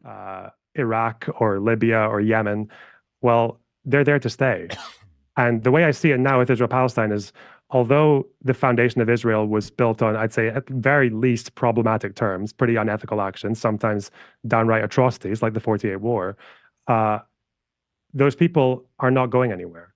There are two national groups who live in that area, and we know that they don't really want to share power. They don't want to share a country. So at that point, you need to say that, well, you can't just reverse histories to some ideal point. There's to some Goldilocks zone in a particular year. You have to deal with what we're given now. And what we're given now is two national groups in this land. I think the most logical thing to go from there is to separate them. One person gets their country, the others get theirs. Maybe one day they'll decide that they want to coexist in a binational state or whatever Western leftists like to talk about when they're drinking coffee. But that's not today. Palestinians need a state now. I think that's what makes the most sense. Mm-hmm. Yeah, part of my issue with this whole conversation is like, even saying like, oh, I'm in favor of a two-state, like I feel like to Hasan and his community is like genocidal. Like that makes you a Zionist, right? And it's hard to imagine a two-state solution that's not some kind of an extension of the apartheid regime that's going on right now. Right? It's hard to imagine a two-state solution that is not some form of, separate but equal, which is actually the philosophy that's at work within Israel. What does they say? Israel proper right now too. I mean, there's streets that you can't walk down as a Palestinian, even if you are a citizen of Israel. Again, not even from like a nationalistic, Zionistic perspective, just from a pragmatic point of view, to look at that situation and say, I think we can like lift the blockade and let everybody in Gaza and the West Bank have free reign to go into Israel and basically just, fully integrated from one day, just lights are on, the borders are gone, full integration. Pragmatically, that seems like a total disaster. I got a question from Twitch chat. Is this live? It was live, I don't know, 3 hours ago? I mean, that would be like, all the governing bodies in those areas are. Bro, cheers, did you just resident sleeper me? pretty much dedicated to violence against the Israelis, and it would just, I think it'd be crazy, right? I mean, it would be fucking mad to do that. Seems to me. Well, even with apartheid, like the way apartheid ended in South Africa was because at the end of the day, both groups were eventually persuaded into it. Obviously, the ANC, Mandela, offered that. He said that they wanted white people to have a future in South Africa. They considered race relations going ahead. Desmond Tutu, the Rainbow Nation, it was supposed to be. And the white population were eventually persuaded into it as well, which is why I think just before apartheid ended. I got a question from chat here. Sasi Sasrai says, do you know if Ethan has lost any significant viewership off of this? It seemed like 28K viewers were in the stream. I wish there was like a YouTube. I wish there was like a Sully gnome for YouTube, right? I don't know of any site that keeps track of, like, I don't know, people's streaming statistics, basically. But I do feel like that is a drop-off. So yeah, Sasi, I would guess so. Yeah, I think so. There was a referendum, and the white people were asked, do you want to keep negotiating with the ANC or not? And they mostly voted yes. So you can't just like dissolve the border and just expect everything else, all else equal, to stay the same. Like at that point, you're just turning up. If you want to know about more mundane analytics on Ethan Klein, like a number of subs lost and trajectory of that, yeah, he has been on a downward trajectory of more than 100,000 subs in the last year. But I mean, that's a large. I mean, I think you're trying to focus more on more recently. You're just turning a war into a civil war. So, Right. And I think this bears out in the polling as well. It's like there was a poll very recently that asked Israelis and Palestinians the question, do you think the other side wants to get rid of you, either to kill you or kick you out of the land? And I think 90% of both groups said yes. You know, for citing for citing information that's so crucial to the argument that you're trying to make, you sure don't seem very confident with your own like memory of the source or what it says or anything more specific than just like, oh yeah, they did a poll and most Israelis and Palestinians said they thought the other side wanted to get rid of them. I think it was like slightly more Israelis than Palestinians, but it was about 90% each. Yeah, there's a lot of distrust between these two groups. So the idea that, and I think even if you look at polling on the one state for two people versus two states, or there was one poll that actually also inserted a third option, which was one state, but an unequal. The thing about it is, Lonerbox, and if you followed this issue, you know, as closely as I think you have, you should know that Netanyahu bragged about preventing a two-state solution. The two-state solution is not on the table and has not been on the table in a very long time and has been purposefully forestalled and frustrated. So what the fuck are you talking about? You're not advocating for a two-state solution. That's not realistic. Your solution is the status quo. Fucking admit it. And that's what's so morally bankrupt about your position. You are fine with what's going on right now and with what's been going on. States without equal rights. And seem to regard it as a lesser of evils of sorts. And the order of preference for both groups was two states first, then one state that's unequal and undemocratic, and then the last option was one state for two people. So yeah, I find that's the ironic part is like all these people who are talking about one state's the only solution. It's funny because the people who live there, none of them want one state. None of them. The Palestinians and the Israelis, nobody there wants one state. It's like because they understand that it's not a viable option. It's like a non-starter of a conversation. It just seems like magical thinking.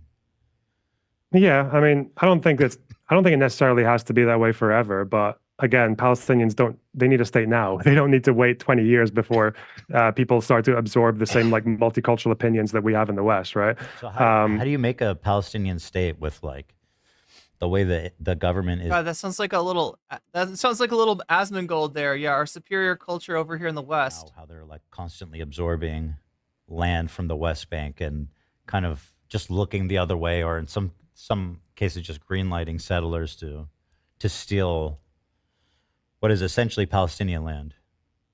That's a pretty big question. I think the international community and the support for Palestinians should be pointed a lot more in that direction. I think there were efforts not even that long ago that involved like boycotting of products that came from the settlements.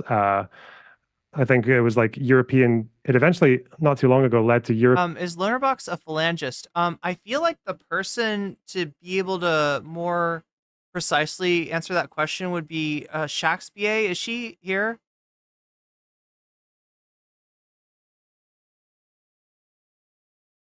There's a awesome episode on Lebanese Civil War here. Sorry, on British TV. European companies just refusing to stock any produce that. I guess I don't know enough about Lonerbox to really comfortably characterize his ideology. Came from settlements, and it resulted in expansion at least slowing down in some areas, and people said that, yeah, this is actually hurting our enterprise. So obviously more of that is a good thing. I think governments, I think it was a really good thing that Biden started putting sanctions on settlers, and I think even maybe one or two settlements themselves, like the outposts. I think that kind of pressure is a really good thing, and I think I really wish that a lot of the activism was maybe pointed more in that direction, because to me, it's a much more black and white thing. I don't think anyone can defend settlers. I went to Israel and Palestine in the summer and interviewed people from both groups. The most frustrating conversations I ever had there was not with Palestinians who sympathized with resistance or anything like that. The frustrating conversations came from settlers, because on the one hand, they would do this thing where they would say, yeah, we're here because. Okay, so Snow's got some answers for us here. Snow says, to answer the Twitch chatter's question, monthly viewership is about half of what their peak was in Leftovers era. They've lost subscriptions every week of the year. Yeah, definitely. I can vouch for that subscriptions thing. I just wasn't sure as far as their concurrence, but it sounds like they're wow, they've lost half of their peak viewership monthly. Israel's a small country, and we need to expand our frontiers so it's harder for people to attack us, right? Like, if we weren't here, the terrorists would be closer to. Do you see that is an argument? Look, most of the time when you're characterizing something as a slippery slope argument, you're the one who's making the fallacy. But in this case, it is like an argument where the goalposts keep on getting moved. Tel Aviv, right? It's a small country and all that kind of thing. But they'd also talk about how this is historic Jewish land. This is Joseph's tomb and Rachel's and the tomb of the patriarchs. And I would try to ask this question where I would say, like, okay, if the security issue was not a problem, would you give up this land for peace? And they wouldn't answer.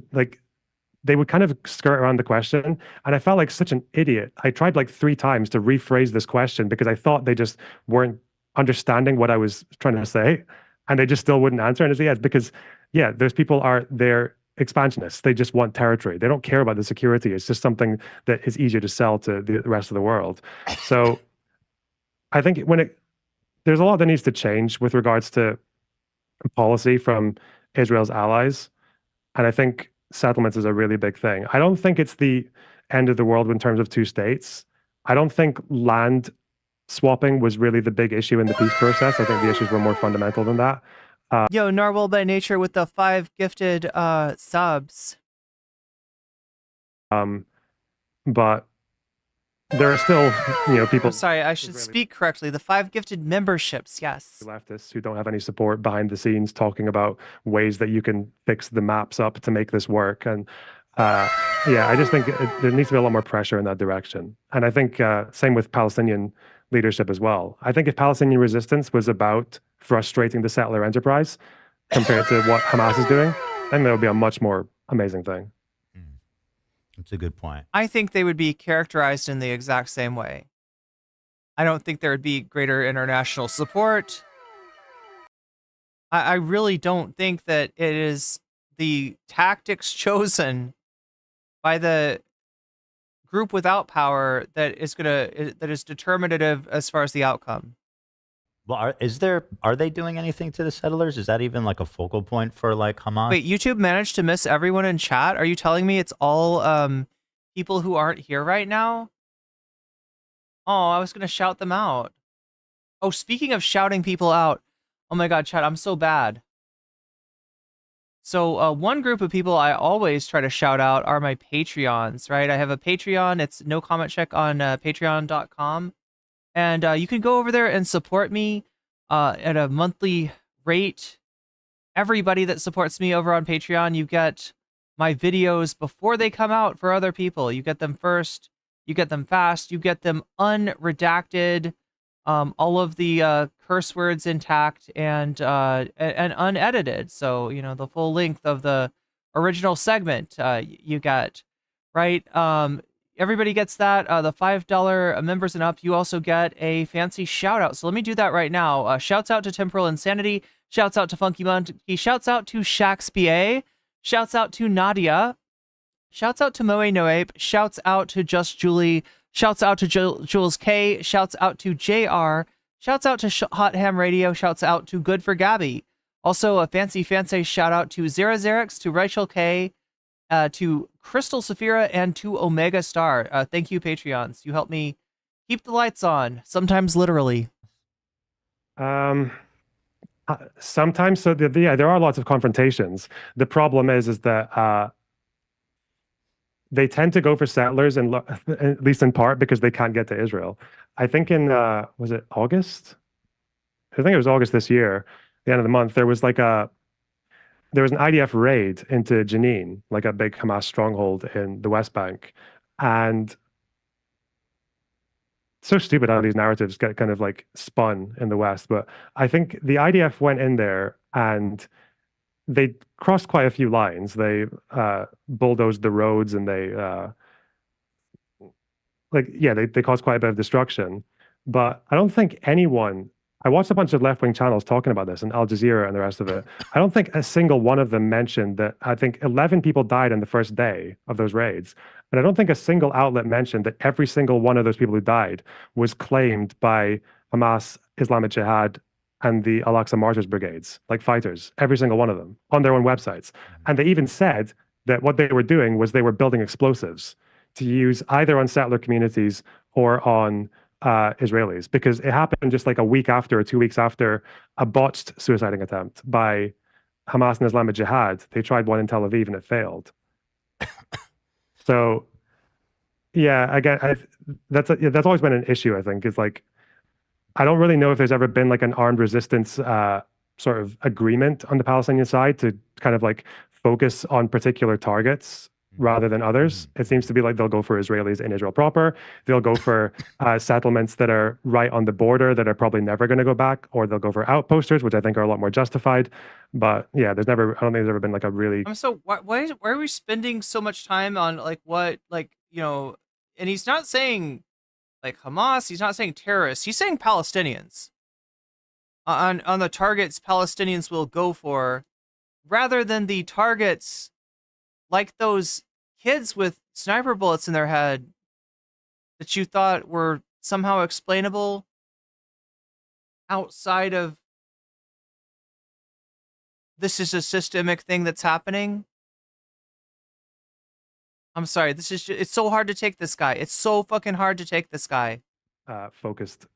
So if you're attack living on one group, yeah. I'm kind of curious what your opinion is. If you're living in Gaza and you were born there, and obviously we all know that the conditions even before the war were pretty tough there, like 50% unemployment.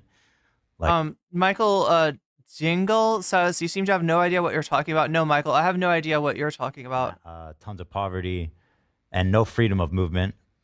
So like, I guess what you know, I think a lot And I'm not sure you do either. say, well, if they can't go and fucking, you know, start blowing up shit in Israel, what can they do? It's kind of like, I don't even know what an analogy is, but it's like if you're suffering, I don't think you're not going to gain more from blowing up things in Israel, are you? Like, you don't really gain anything from that. You actually lose quite a lot because look at Gaza now. There was a Hamas leader actually alongside Sheikh Yassin, the founder in the early 2000s. And there was a really interesting quote from him where he basically said, let's be I'm frank, sorry. we're not going to I didn't know what you were. I couldn't figure it out. Okay, you're talking about. You're talking to Lonerbox. destroy Israel. The practical solution would be for us to have a state alongside Israel. And when I love it. So the hair guy, right? It's like Lonerbox's hair seems to be what everybody notices about we him. build a Palestinian state, we will not need militias.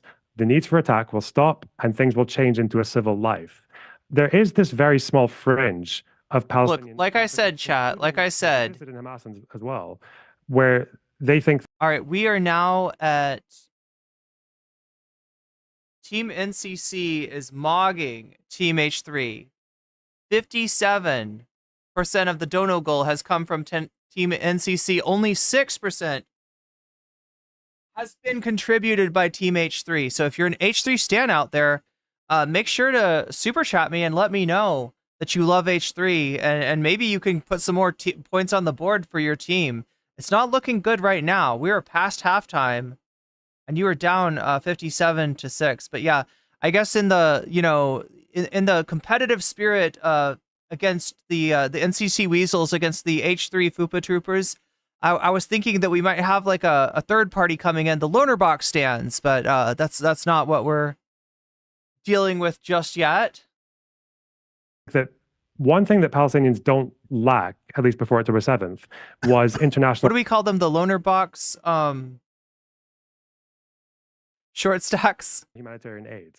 They are one of the largest, if not the largest, recipients per head of humanitarian aid in the world. And in Palestinian groups, there's always these groups. Remember, this was the one guy other than Keffels and Tipster that defended Vosh's folders. Saw nothing wrong with Vosh's folders. I wonder if Ethan knows that. I remember Ethan going pretty hard on Keffels, pretty hard on Tipster for their defense of Vosh's gross behavior. I'm surprised that just because Lonerbox seems to be backing him up in his Hasan bad crusade, that Ethan is so on board with this Vosh stand here. Leaders who basically no one knows about or no one likes is that they have this argument that they should use that aid and use whatever resources they have to build up themselves as much as they can, so that if we can't force Israel or Netanyahu or Sharon to negotiate with us, what we can do is build a de facto state reality on the ground that will eventually kind of, in the same way that Israel did, just be. Yeah, I'm sorry, Michael. I was just way too ready to fight. Yeah, we're here and we're not moving. And maybe if we. I'm ready for those Lonerbox stands. Develop ourselves. Yeah, they kind of hate me. Lonerbox's community kind of hates me. We can engage in trade and we can push for things like that. But obviously, if your resort to. There was like an editor for Lauren Southern after Lonerbox debated Lauren Southern that was kind of Shakespeare. You have activated my stan. Welcome, streamer. Welcome, raiders. Good to have you here. You got here, what is it? Is it just after halftime? It's right around halftime. Look, it's Team NCC, okay, versus Team H3. And we are destroying them, right? We got 57 points on the board to Team H3 6. This is like the Weasel Bowl, right? We got home turf advantage here. And we're absolutely destroying, dismantling, disrespecting Team H3. With peace and love, of course. With peace and love. As always, right? At 57-6. But welcome, Shakespeare. How was your stream? Israel is to just fire at civilians with rockets that can't aim, or to go across the border and kidnap people, or go across the border and murder people, well, it's like you're going to get blockaded. You're going to get them coming to you and blowing up your military installations and attacking your soldiers. And unfortunately, if those soldiers are near civilians, civilians die as well. So Do you think that happens on both sides? Do you think that happens from the IDF as well? do I Where, think where what happens from civilians the get idea? innocent civilians get killed? In Sassy Sassare says home turf advantage. what Not sense? not that kind of turf. The idea, like Because I'm hearing you talk about it a lot on from Hamas coming into Israel and Mhm. doing that, but I'm not hearing the other way. I was just curious. oh, what, like the IDF killing Palestinian civilians? Yeah. Yeah, the IDF is like in some way. I mean, look, this is he's like, yeah, but that gets in the way of my framing. You don't understand. As a debate bro, when I'm arguing for something that's like objectively immoral, I've got to frame it in a really particular way. And thinking about like Palestinian civilians, that's not it. That's not it. I've got to frame it in a different way. I can't be, no, you're getting in the way of my framing, AB. You're getting in the way of my framing. Shakespeare, thank you for the resub. That is 6 months of subbing for you. Shakespeare says, my stream was awesome. I went over the history of U.S. imperialism in America. We are right in the middle of DGG imperialism on H3. So ways, like the IDF is they are, I guess, professional state army, but they're the oh yeah, and that puts us up to 69. Shakespeare, did you do that on purpose? You donated right at the right time to hit 69 on the dono goal. That also brings Team NCC up to 63 points. God, H3 stands. If you're out there, your team is losing badly. It's time for you to contribute.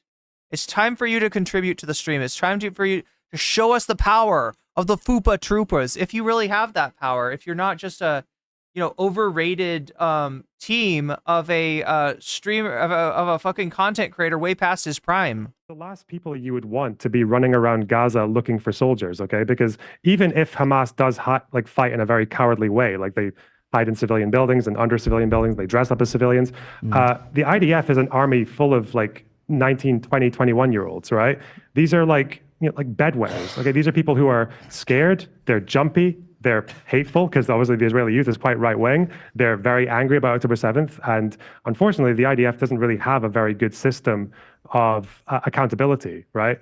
I think the longest I've ever seen an IDF soldier getting jail time for murdering a Palestinian, I think it was like 3 years, maybe 4.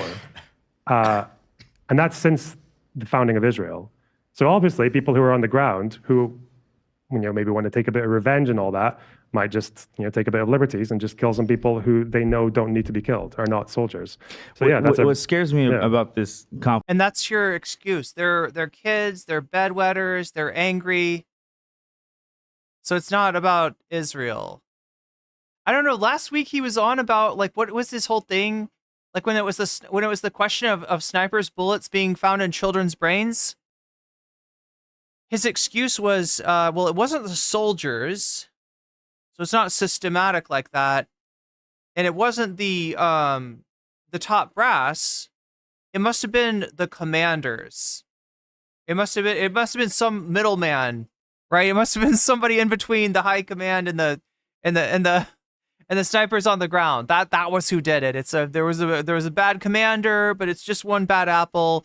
What can you do? And now it's like, well, no, it's like, these are, they're young and they're scared and they're angry. And of course they're going to do a little extra, direct a little extra violence towards the civilians.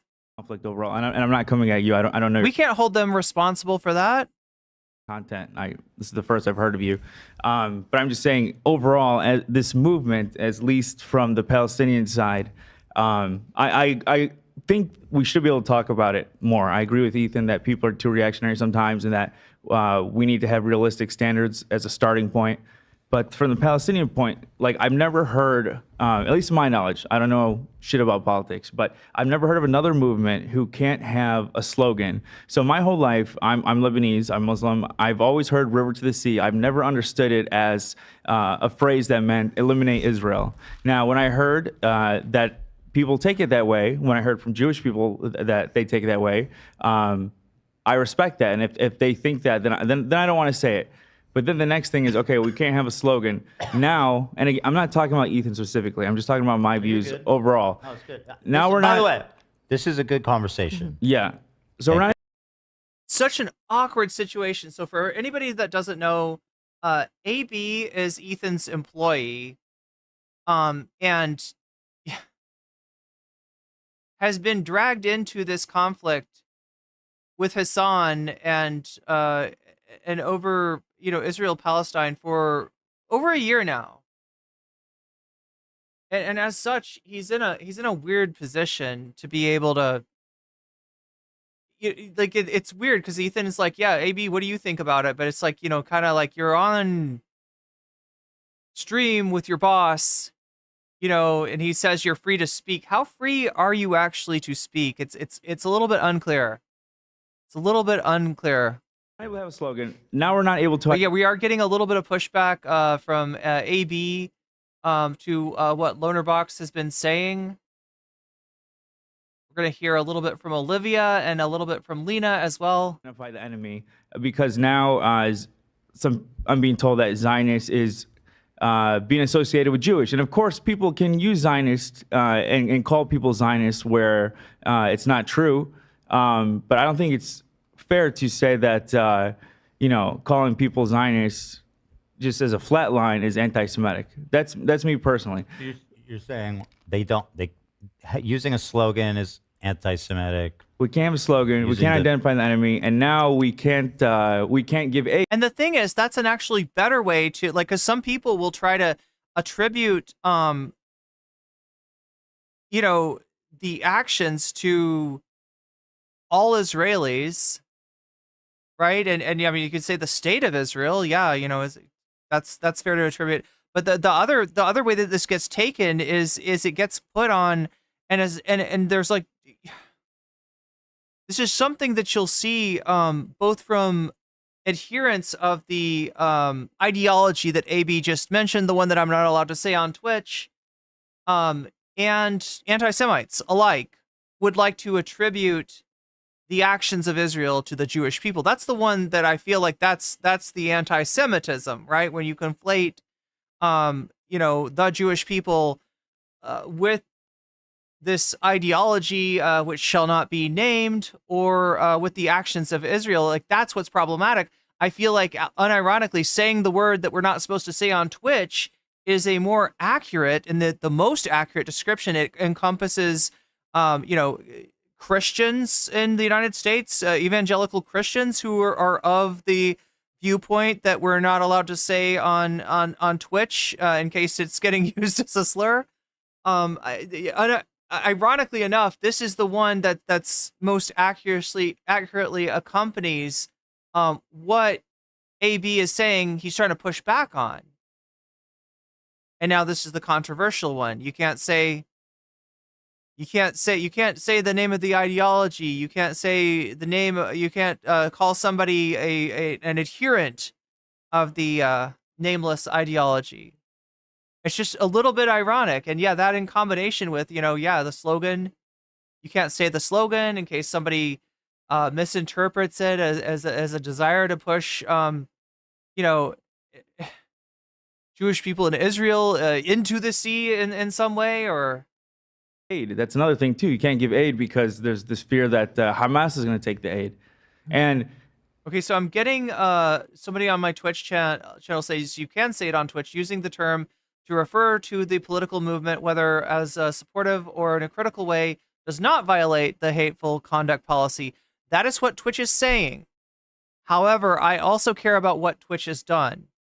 And in the past 2 months, Twitch has banned a number of streamers from Twitch for hate speech over a panel talking about hummus. and the word Habibi, right? Those are not anti-Semitic ideas.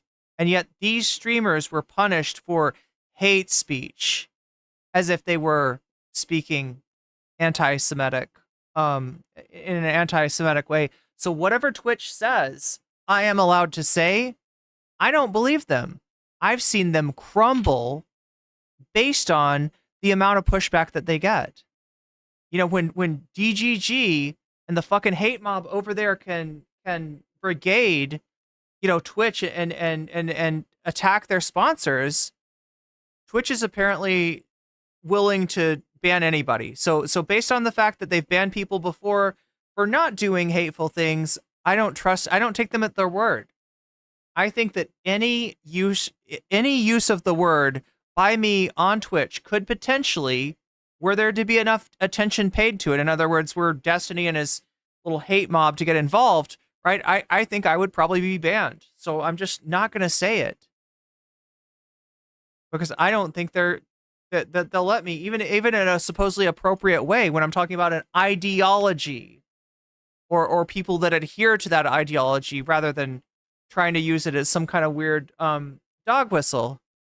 Either way, both sides don't agree on anything. Everyone has their own talking points, but we can all agree, at least for the most part, on the numbers. And that's what worries me, is because this is happening. Yo, Videngale, thank you for the gifts, thank you for resubbing. I don't know what the proportional response is. I condemn Hamas, but whatever it is, it's not this. Can I ask you, do you speak Arabic? A little bit. Okay, My I wife don't. does. You know what the Arabic version is of River to the Sea? But I mean, good question, right? I don't want anybody to ever think that if I disagree, that I don't appreciate your contribution, and that is in fact what their words are. I guess I don't trust Twitch at this point.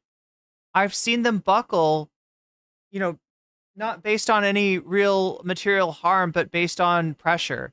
And so I don't trust them to hold fast to their, you know, stated goal of eliminating the use of that word as a dog whistle. You're right. No, but I do know. Palestine Arabia. It means from water to water. Palestine is Arab. That's what it comes from originally, right? So it's like, I can see why, if you're Israeli, hearing that probably does sound like, okay, maybe this land is not for me. Maybe these people do want me gone. So I can see that. At the end of the day, I don't know. I don't think slogans are necessarily like the big issue. When I was in the West Bank, the kids coming up to us and trying to jump in front of the camera, they said "Free Palestine." It's like, okay. And you're looking around and like, okay, there's a checkpoint there that's all black because of the Molotov cocktails. There's people who are stuck at a checkpoint for like over an hour because people are being searched very, very carefully by the IDF. There are kids who have to go through a checkpoint out of school to get home. I'm like, yeah, this is pretty bad. Yeah, Free Palestine. Yeah, fuck this. This is awful. So yeah, I don't know. I think as far as slogans go and optics, I think Palestinians are pretty good at that, actually, aren't they? They're actually quite good at wooing the rest of the world in terms of like. Megastar says Ethan is a male Anna Kasparian, clearly. Looking good or being sympathetic, right? Because they have their situation is something that people should be sympathetic with.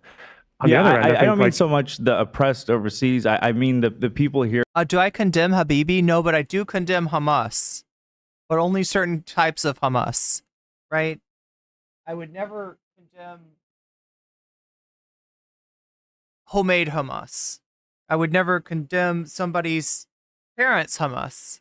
I would only condemn a store-bought hummus that is not very tasty and that gives me acid reflux, right? That hummus I will condemn. Here who are trying to defend them. Like there's this feeling of like no matter what we say. Scribble's Heart, so you've never had hummus? It's so good. I mean, I like it. I would tell you to make it for yourself because homemade is the best kind of hummus, but it does. I don't know. It's not easy to explain how to make good hummus. We're gonna get cornered and be called anti-Semitic or something along those lines, whatever it is. To be a terrorist sympathizer. You feel like you don't, there's not a lot of freedom for. Shakespeare says denial box is wrong here. The origin of the phrase even existed before 1967.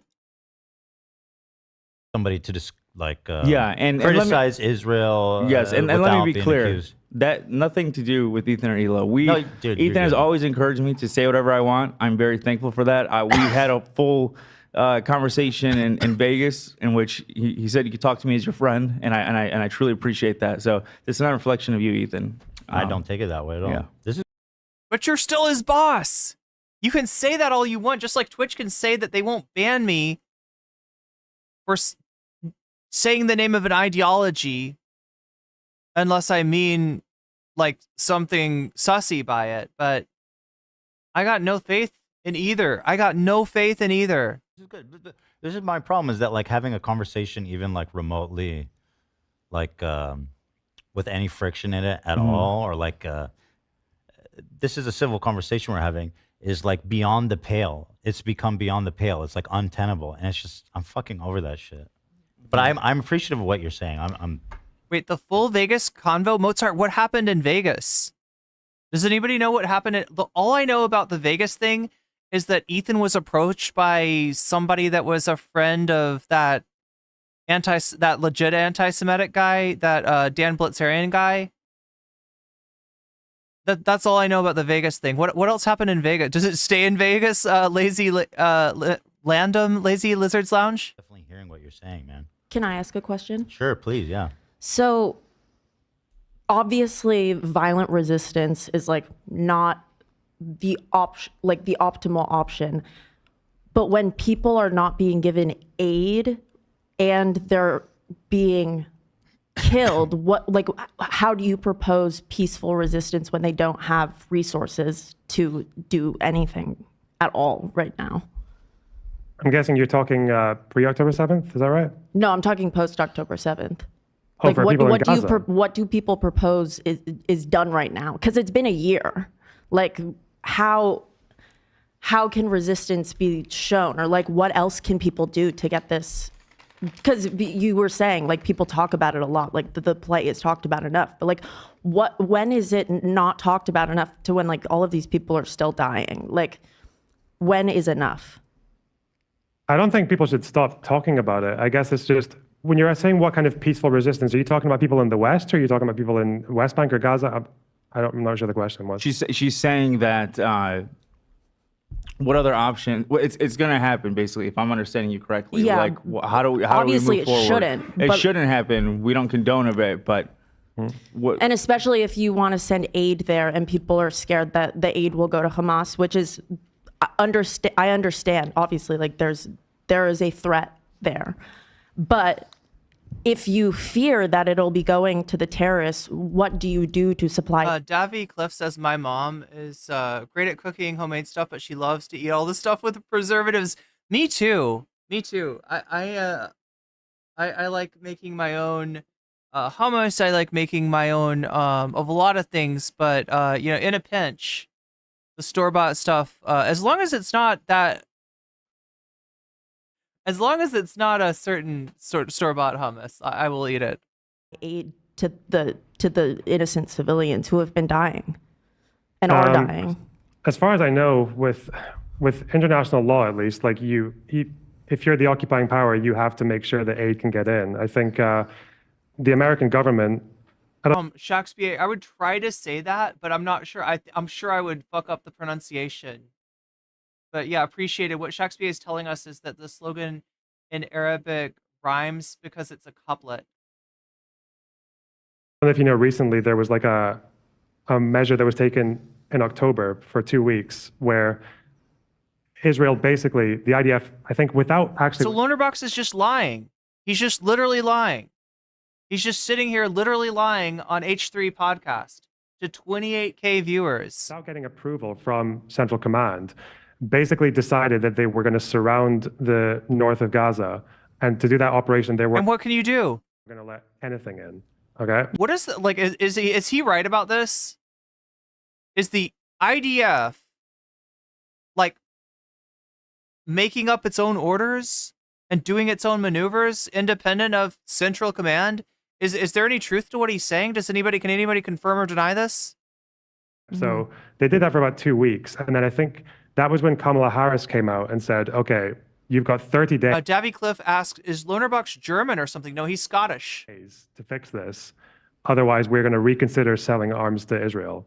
We're going to reconsider our position on aid. And that's a pretty unprecedented thing for America to do. America doesn't talk about reconsidering arms to Israel very often. And then on the very next day, Kogat, the Israeli aid distributor agency, basically posted a bunch of videos saying, look, there's a bunch of trucks going into North Gaza. We got a bunch of trucks going in.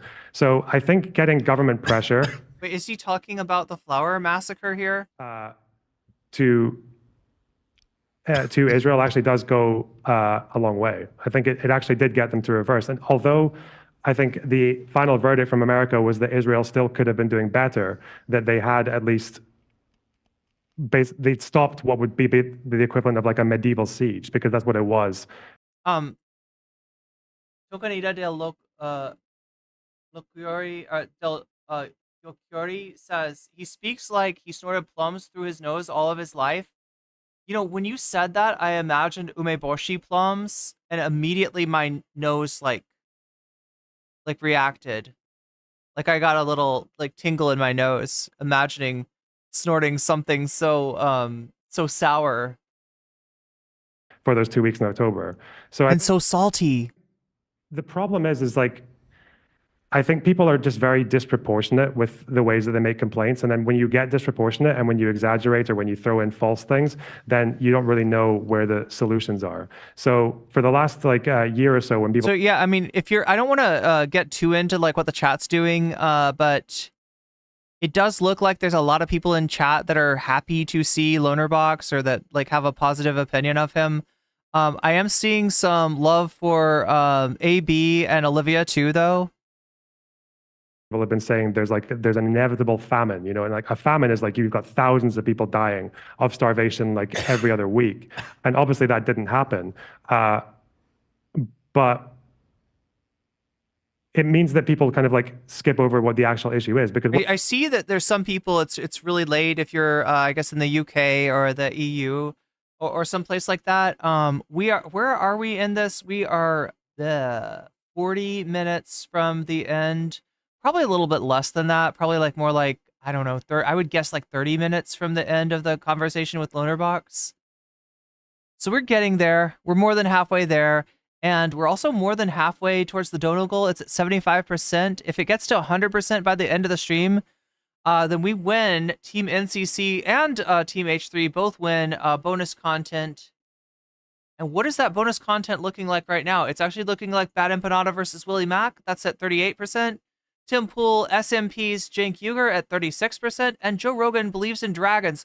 God, I want to believe in dragons, but it's only at 19%, and gaming is down at 6% because we did too much gaming yesterday.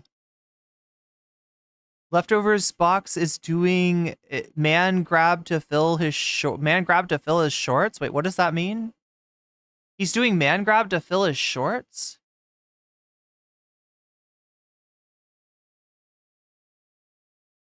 I mean, this is basically leftovers box that we're doing. Should have been happening, I think.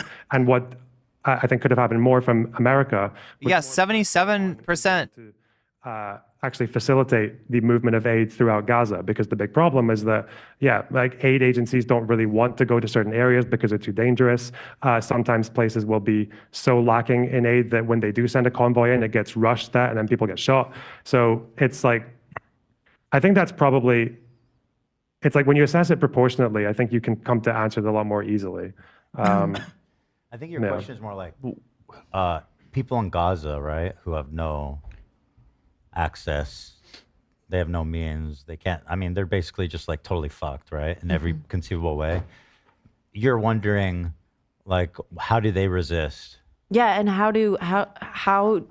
does this whole new generation of children like not become future terrorists? I'll say for you. Sorry. Yeah.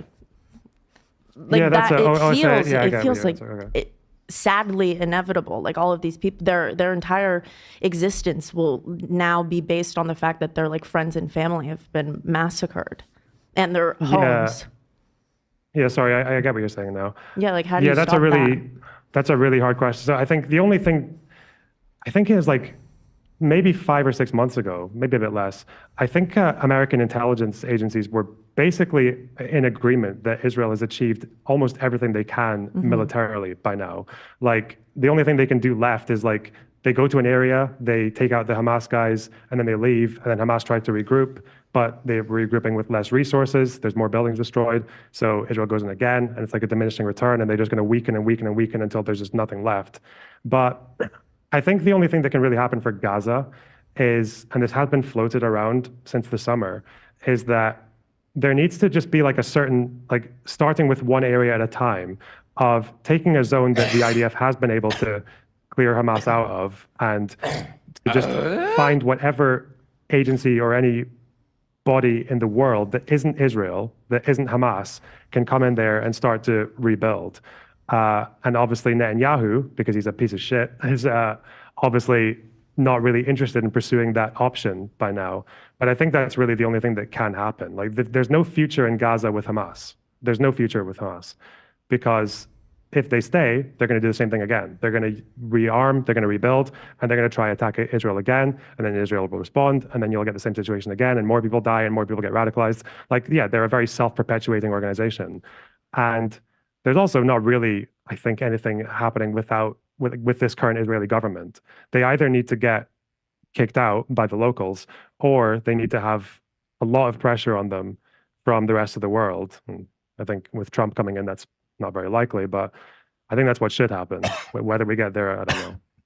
Do you think that Bibi is like a war criminal? Yep. Yeah. I think it's quite clear. In the beginning, do you know Bob Woodward, the guy who wrote that book, the journalist who wrote that book about behind the scenes conversations between politicians? Yeah, that's one of the books he wrote. That's like, come on, you're talking to Ethan Klein here.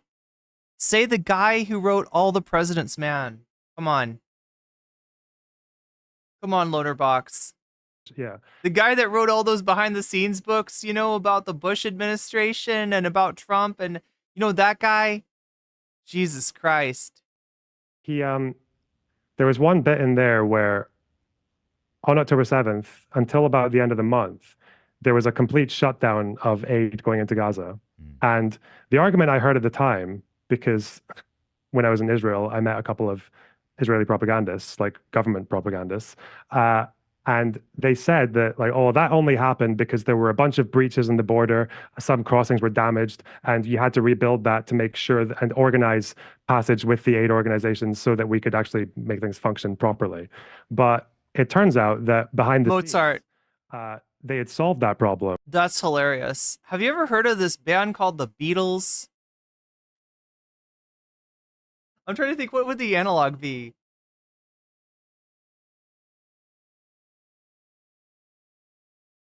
Have you ever heard of this band called the Beatles? Like, what is the like? I don't know. Like later, like not as prestigious work of the Beatles. It's like from the guy that was it. It's from.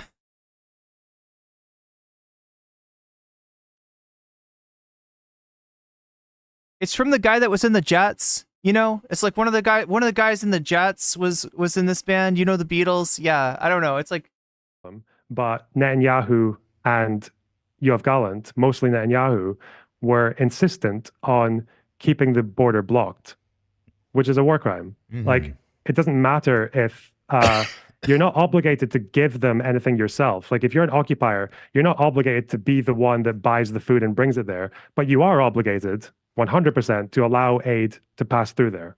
You have to do that. And if you deny that, which it seems like Netanyahu did knowingly and complained to Biden for pushing back against it, that's a war crime. That's a pretty grave war crime. Yeah. It's such a shame that the government in Israel right now is so fucked. And not just even Netanyahu, but like the whole coalition is just so fucked. It's just so exactly unknown. Exactly. So fucked. Yeah.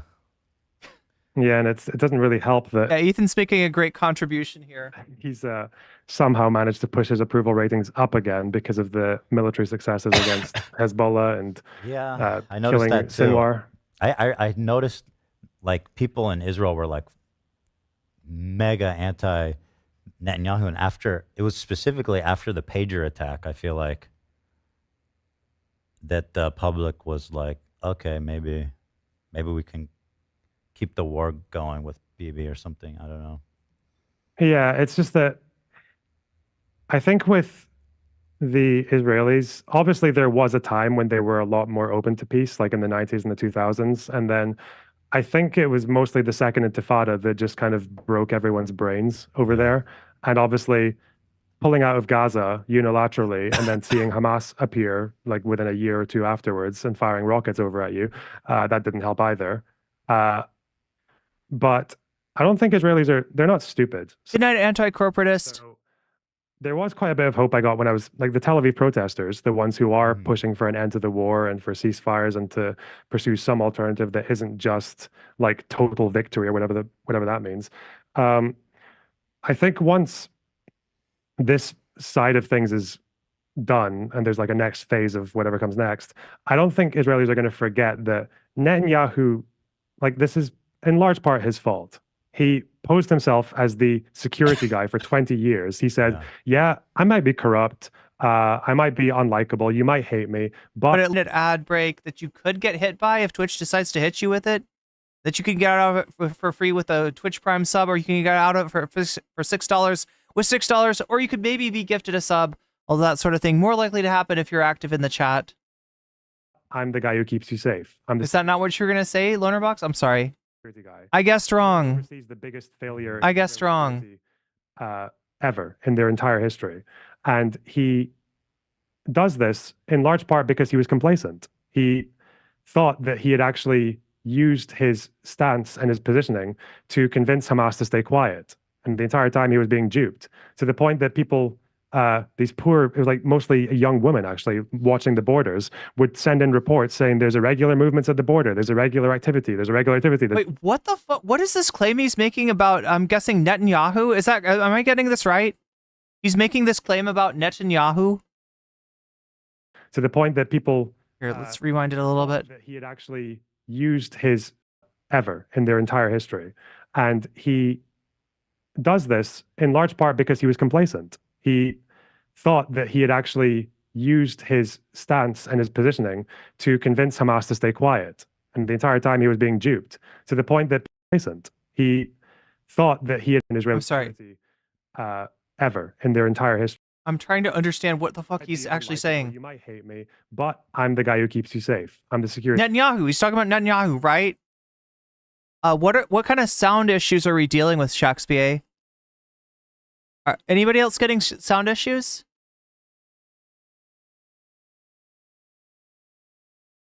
Sorry for the interruption, dear viewers. I just got to make sure it keeps cutting out. Is it still doing it?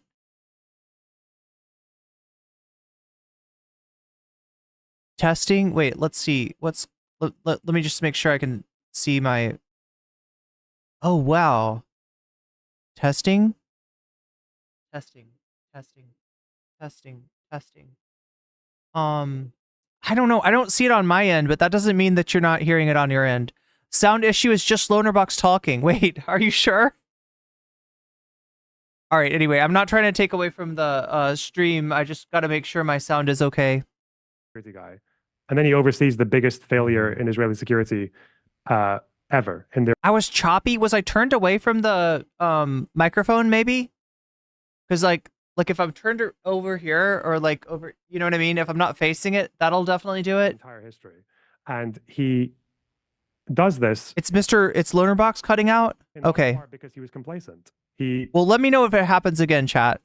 Thought that he had actually used his stance and his positioning to convince Hamas to stay quiet.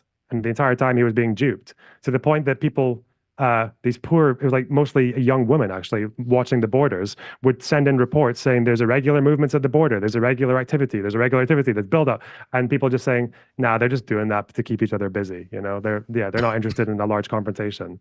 I think people. I don't know what he's talking about, but it sounds hella sus. All I know is that there were surprisingly few, Israeli military units in the area when this happened, and take that as you may.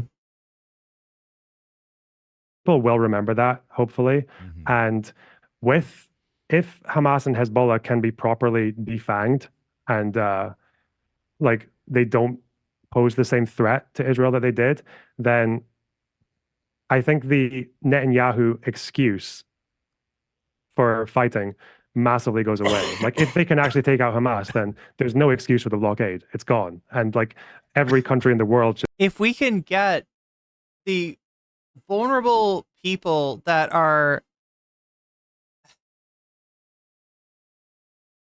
have been killed so far by the tens of thousands, if not the hundreds of thousands,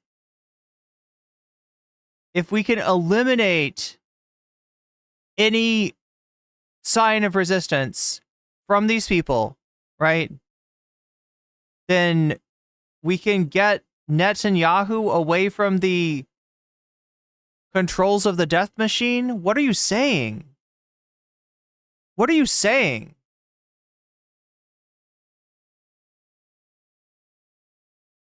If we can convince a group of people that has known nothing but genocide against them for the last year to universally, like,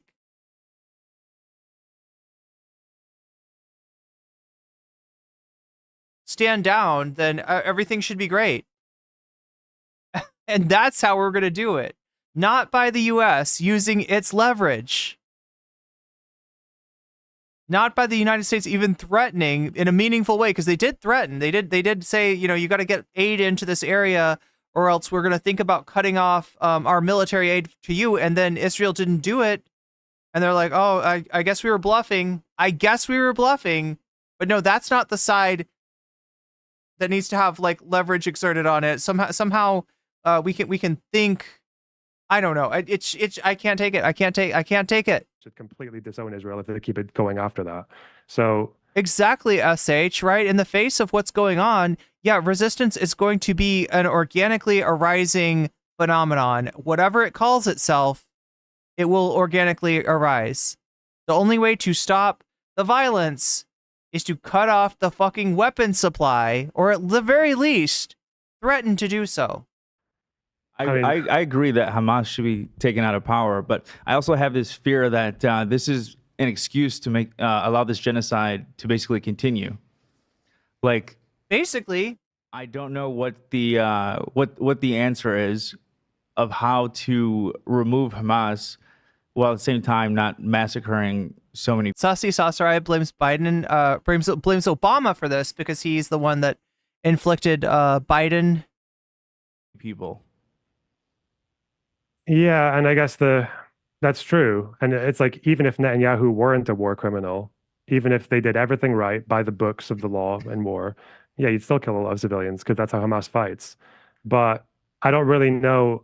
That's why I think right now, because Hamas will fight forever. I don't think they're going to stop. Obviously, the right thing for them to do would be to surrender and to agree to hand over the governance of the Strip to anyone that's not the IDF and that's not Hamas. That would be ideal.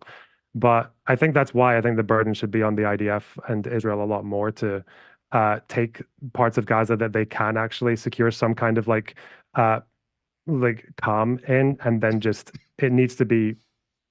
I don't think Israelis and Palestinians can solve this by themselves.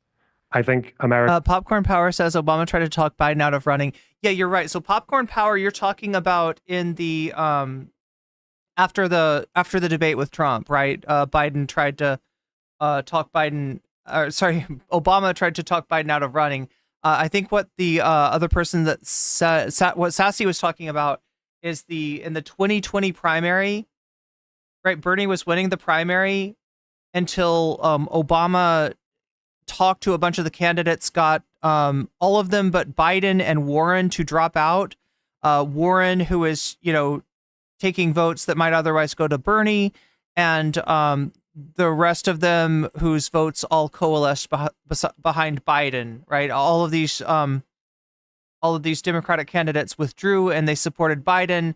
That threw the election over to Biden. I think that's what Sassy's talking about. So you're both right.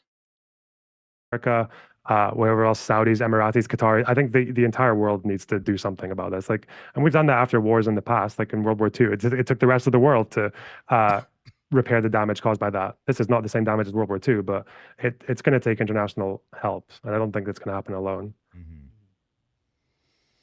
But that's kind of what Gallant was saying, to go back to this. He's still trying to defend Gila's Gallant take. He's still trying to defend that. Really silly controversy, in my opinion, is that the military objectives are done, and he doesn't understand why the IDF needs to be there any longer, and he wanted to withdraw the military, which seemed like a good voice to have on the cabinet. And then, Netanyahu fired him. Mm-hmm. So it's, Yeah, but he's kind of a fucking nutty in his own right. I never said, listen, I never said anything about his character. Yeah, no, I get it.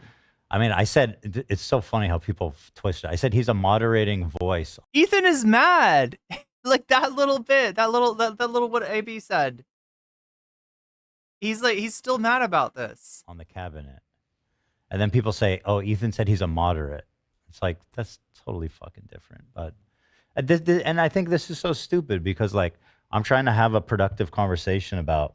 I'm sorry, but you're not going to have a productive conversation about something that you fail to understand. It's just not going to happen, Ethan. About this. And it just turns into. The most productive conversation you can have is a comedy conversation with your co-hosts on the H3 podcast, which is what your fans are there to watch, not to watch you fumble bad take after bad take about defensively about oh, Ethan defended Yoav Gallant, or I don't know, stupid. It's not really worth it. At the end of the day, there's not really that much, because I had these problems as well, but it's not really worth getting hung up on, because Gallant did say that pretty horrible thing at the beginning about no food, no aid. I mean, he did say that whole thing, the human animals, the no food, no aid, no electricity, no water. He did say that thing, but human animals, whatever. Yeah, you don't need to like him. At the end of the day, he's Netanyahu's Jiminy Cricket, though. You gotta appreciate that. Is that what you're saying? Everyone in the entire is he in a 50s themed diner? Oh, Ethan, I could see why you'd say that. It's actually supposed to be like a radio station, I think. Is that right? Is that what Ethan said is like made to look like? I think it's supposed to be like an old timey radio station. History of Israel Palestine has done horrible shit. Everyone said and done horrible shit. Everyone, any Palestinian leader that you look into their past. They've said something crazy. Oh yeah, good point, bad lefty. Yoav Gallant, the Minister of Defense. That is who we're talking about, right? So the guy that we're kind of defending and saying, well, he said some iffy things, but overall, he's the voice of reason here. We're talking about the Minister of the fucking IDF. We're talking about the defense minister. Anti-Semitic or supported some kind of terror or anything else, and who only looks good at all in the only way that you could say that at all is in comparison to the far right government of Netanyahu. Even Arafat, what was he doing for the entire 20th century? Right, he was coordinating attacks on civilians, hijacking buses and killing civilians, hijacking planes. People still saw him at the end of the day. Was it wrong to say that at one point he was a potential body for peace in the region? I mean, he was. He made steps. He put forward olive branches, right? It's okay to say that about him, right? It's okay to say that about Mahmoud Abbas or anyone else. So, yeah, Gallant compared to Netanyahu was more moderate. Yeah, that's okay to say. And yeah, he wanted to end the war. Yeah, or at least he wanted to withdraw. I don't know, but yeah, I mean, he's fucking. Yeah, he's Okay, now if I'm correct about this, and you know, anybody feel free to correct me if I'm wrong. Gallant wanted, yes, to look into a ceasefire and to get the hostages back in Gaza, whatever hostages remain after this year-long campaign. But I don't think it was necessarily that Gallant wanted peace. Like, my understanding was that Gallant wanted to, you know, pivot away from Gaza now that the military objectives are accomplished, and yeah, maybe the ethnic cleansing objectives as well, and to concentrate on Lebanon. Is that wrong? still, at least, you know. What I Yep, mean? still a right winger, but I don't think that Gallant necessarily was like, you know, let's give peace a chance. he, at least on that particular issue, yes, I think it was more of a tactical disagreement. he was a bit more moderate. Yes. Yeah. There you go. See? I have a question. Because you said that Okay, so now we're hearing from Lena. should begin with Hamas surrendering, but not to IDF or Israel, to a third party. But what if they don't? Okay, let's say they don't. Is it okay then for all of these innocent people to keep dying until they do? How do we? No, I don't think it's okay at all. Yeah. Look, It's never really okay when. SH 078 is backing me up here. Gallant wanted to withdraw from Gaza to send troops to Lebanon. That's what I understood too. Yeah. How do we people die, target the Hamas terrorists without hurting innocent people? I don't think you can. There's not really. That's Hamas chooses to fight. So he's like unambiguously here. I am here to excuse that. But that's also why I don't think it's the IDF's like. That's why So if this Hamas total is doing victory it, then- doctrine. Like, he's literally here to do genocide apologia. I don't know how else to say it. Oh, I'm sorry, didn't mean to cut you off. But if Hamas okay. is doing it, then IDF is okay to also do that? And like we're talking about the proportions and numbers here. Several So, more Palestinians are dying.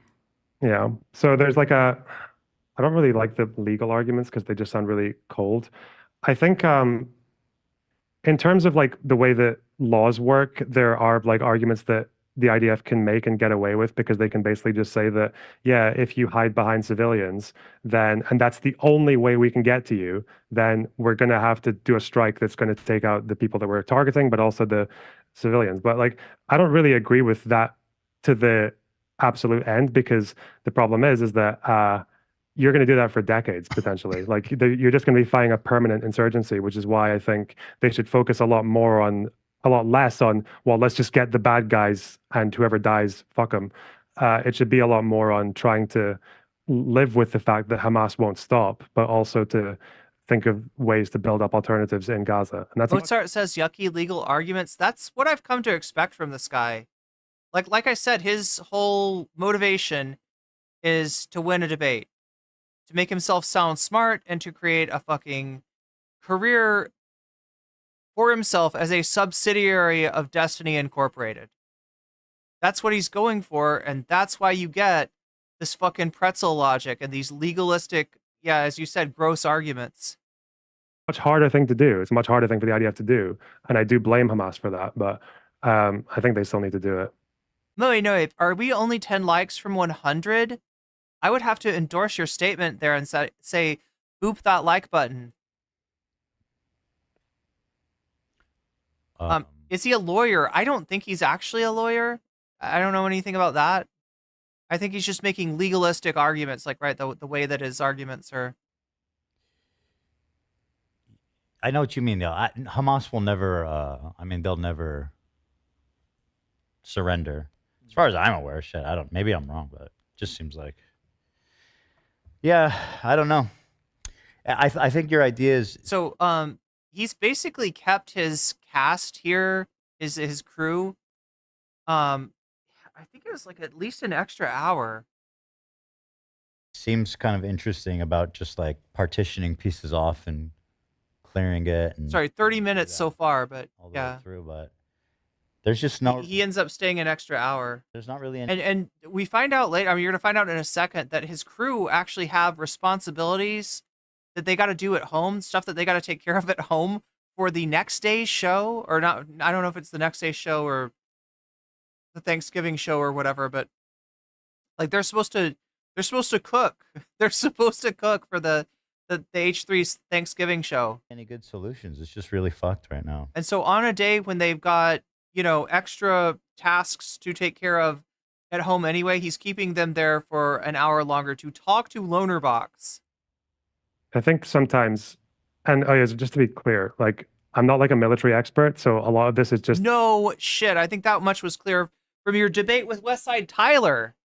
You are nobody's military expert. me reading as many opinions as I can and just trying to find the one that makes the most sense to me. So pinch of salt, all that.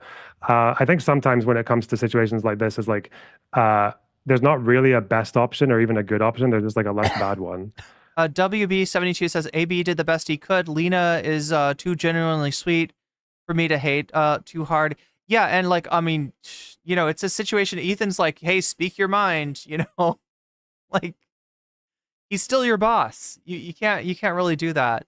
Like AB is in a really tough spot. I think I do not envy AB's position. Obviously, there's new. In fact, the whole crew, right? Like, I mean, understand how this works. They're working for Ethan, which means living in LA. For some of them, meaning like leaving their home country, to live in LA, and I don't know. It's just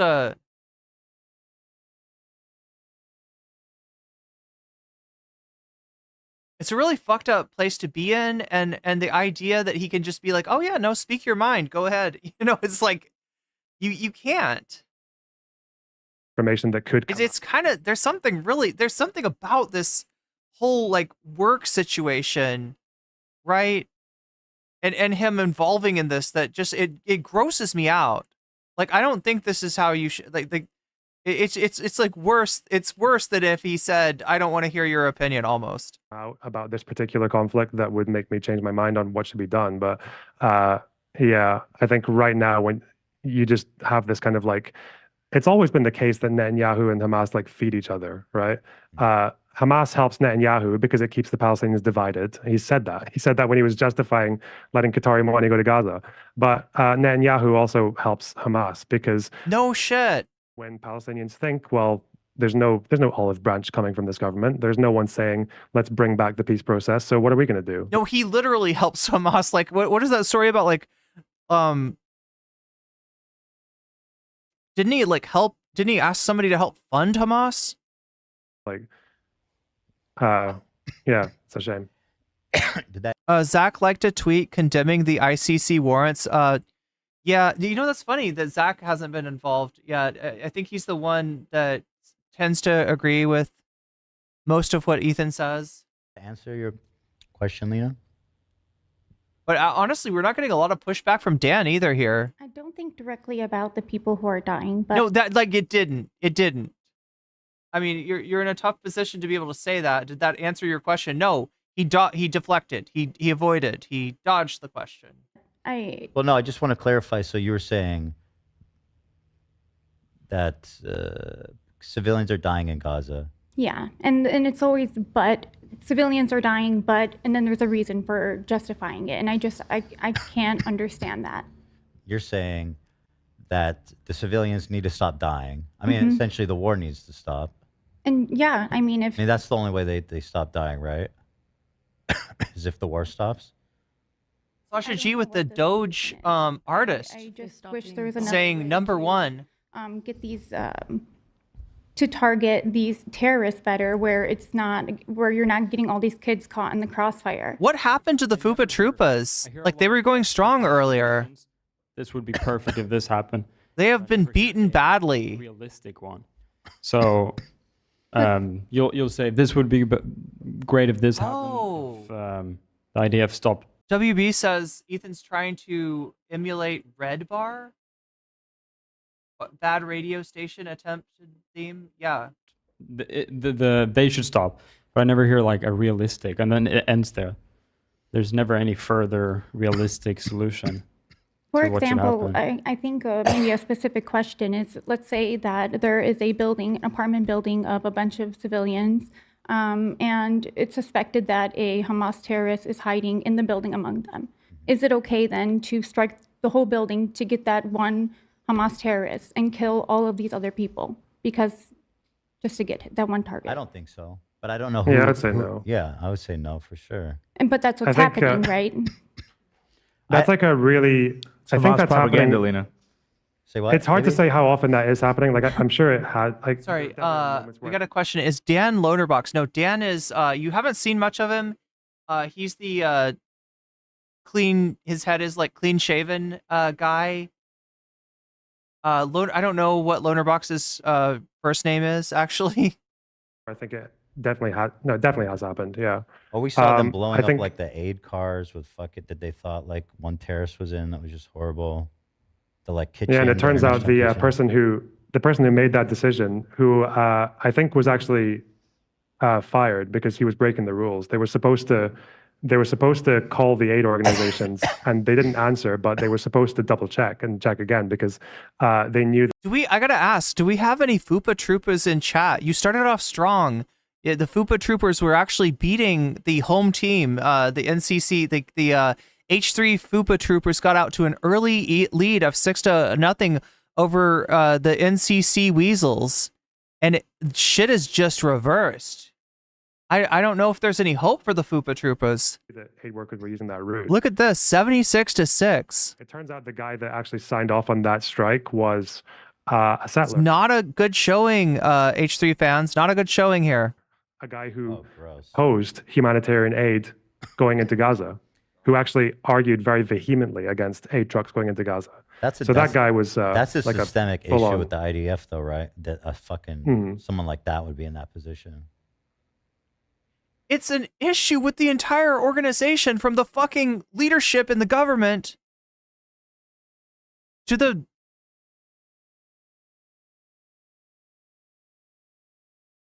soldiers doing the killing. Yes. You can't disambiguate it and say like, well, this is the real problem with the IDF. This is the bad part, the parts that's doing all this stuff, but this over here is Israel defending itself. No, it's not. Yeah, and the lack of accountability is Isn't Red Bar the guy that thinks Nick Mullen is too woke? Wait, Red Bar?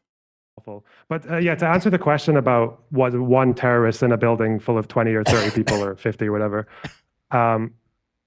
it's like a really difficult moral question. I know that in like law they try to solve it because they say that It's not. It's not. Right? If you watch a cop show, somebody's taken a hostage. The answer is never shoot through the hostage. Right? The person that shoots through the hostage is the bad guy. It's not actually morally gray at all. It's really fucking clear. well, Even from that, like, and understand that's already a stilted argument when you're seeing like Hamas as the bad guy, and you're seeing Israel as the officer of the peace, right? I mean, it's legal if the collateral damage, they call it, the civilian harm, is lower than the military October 7th ruined. Ethan says WB. advantage that you're going to get from it. And it's like, okay, how do you measure these two things? Like, how do you measure Yeah, exactly, Bad Lefty. Michael Brooks said it best. It actually is pretty simple. a military advantage against a number of civilian deaths or human lives? You can't really do it. So I think the way that some people try to solve it is they say is like, Wait, so Red Bar is a character. Nick Mullen and Adam Friedland love him. Tim Heidecker and Vic Berger love him. He is not meant to view in clips. Everything is a deep reference to things from the show from Cumtown. do we have any other way of stopping this threat? And generally in law, if you don't, Wait, are you telling me Red Bar is Red Bar like Herobrine or something? then you just say, well, yeah, go ahead. And then people somehow do those jobs and manage to sleep at night. Like, that's why I think that there's only so much that the IDF could have done militarily. I think, and they've probably exceeded that by now. Like they don't need to gain any more. That's why they need to go and pursue other options. Well, so, and to represent like the Israeli perspective, they would say, so you have these terrorists that went and did this horrible attack, and then they retreated back into Gaza. And they are, I mean, their bases are under hospitals. They shoot from schools. They embed themselves in the civilian population. They even dress as civilians when they fight. So, like, I guess I don't know what, like, the IDF, just to give them, like, a plausible road. You're talking about a tactic that is inevitably adopted in any asymmetric power situation. Into dealing with that situation, like what you're dealing with is less of a conscious choice made by an entire monolithic group of people and more a like just the very nature of insurgency itself, which arises naturally from such a situation. What does the IDF do from the Israeli perspective? You know what I mean? I'm curious. And any sort of usage of that of aspects of that tactic to justify collective punishment is essentially just war crime apologia. That's what we're dealing with here. That's what we're dealing with. I mean, I'll bite the difficult bullet. Like I think that after October 7th, there was always going to be some level of IDF incursion into Gaza. That was always going to happen. You can't just let an attack like that happen onto a sovereign country and not respond to it. That's part of what frustrates me too, is that I see so many people like jubilant, like just like, yes, October 7th was fucking the best. And it's like, well, we all know the inevitable consequence of that is going to be like terrible. And I'm not saying it's right or even justified, but it's going to be terrible. And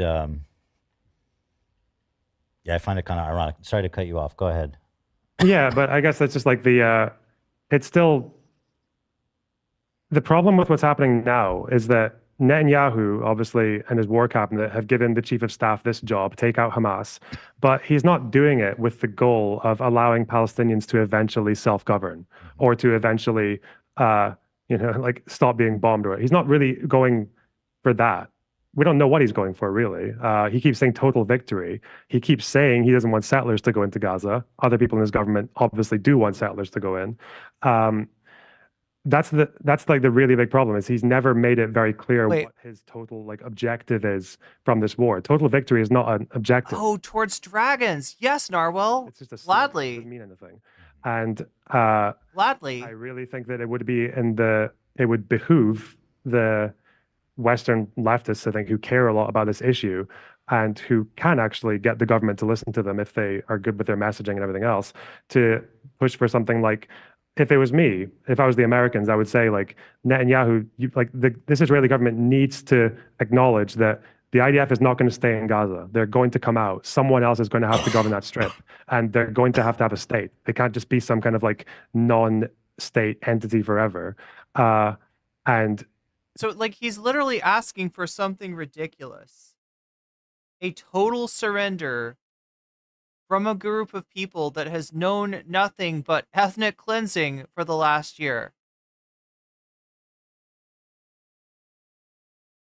Like he's asking for the group of people to essentially give up their self-determination to a third party that could be the U.S. No reason for them to distrust the U.S. Could be Saudi Arabia. No reason for them to distrust Saudi Arabia. And then they're on the line for more collective punishment should anyone in the group make any attempt to resist. That needs to be resolved. And America can influence the PA. They can influence. WB says Ethan compares 7-10 to 9/11, but it's not even close. It's more like a prison break. To some degree, they can influence Israel with like just with words sometimes, because Israelis actually listen to Americans. They actually care quite a lot about the American president thinks. So not if the American president doesn't draw a real line. Not in that situation. And it feels like the Democratic Party is more concerned about, keeping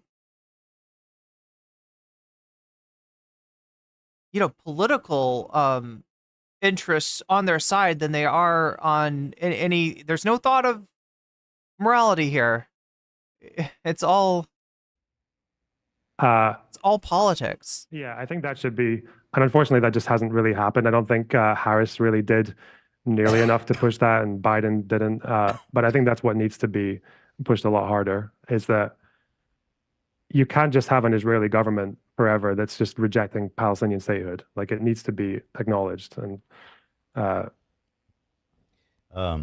think it was something a lot of activists would say, well, actually, we deny that. I mean, I've heard Hasan say this, and it's a pretty popular perspective, To bring Hasan back into it, that Hamas does not. because that's who this is really for.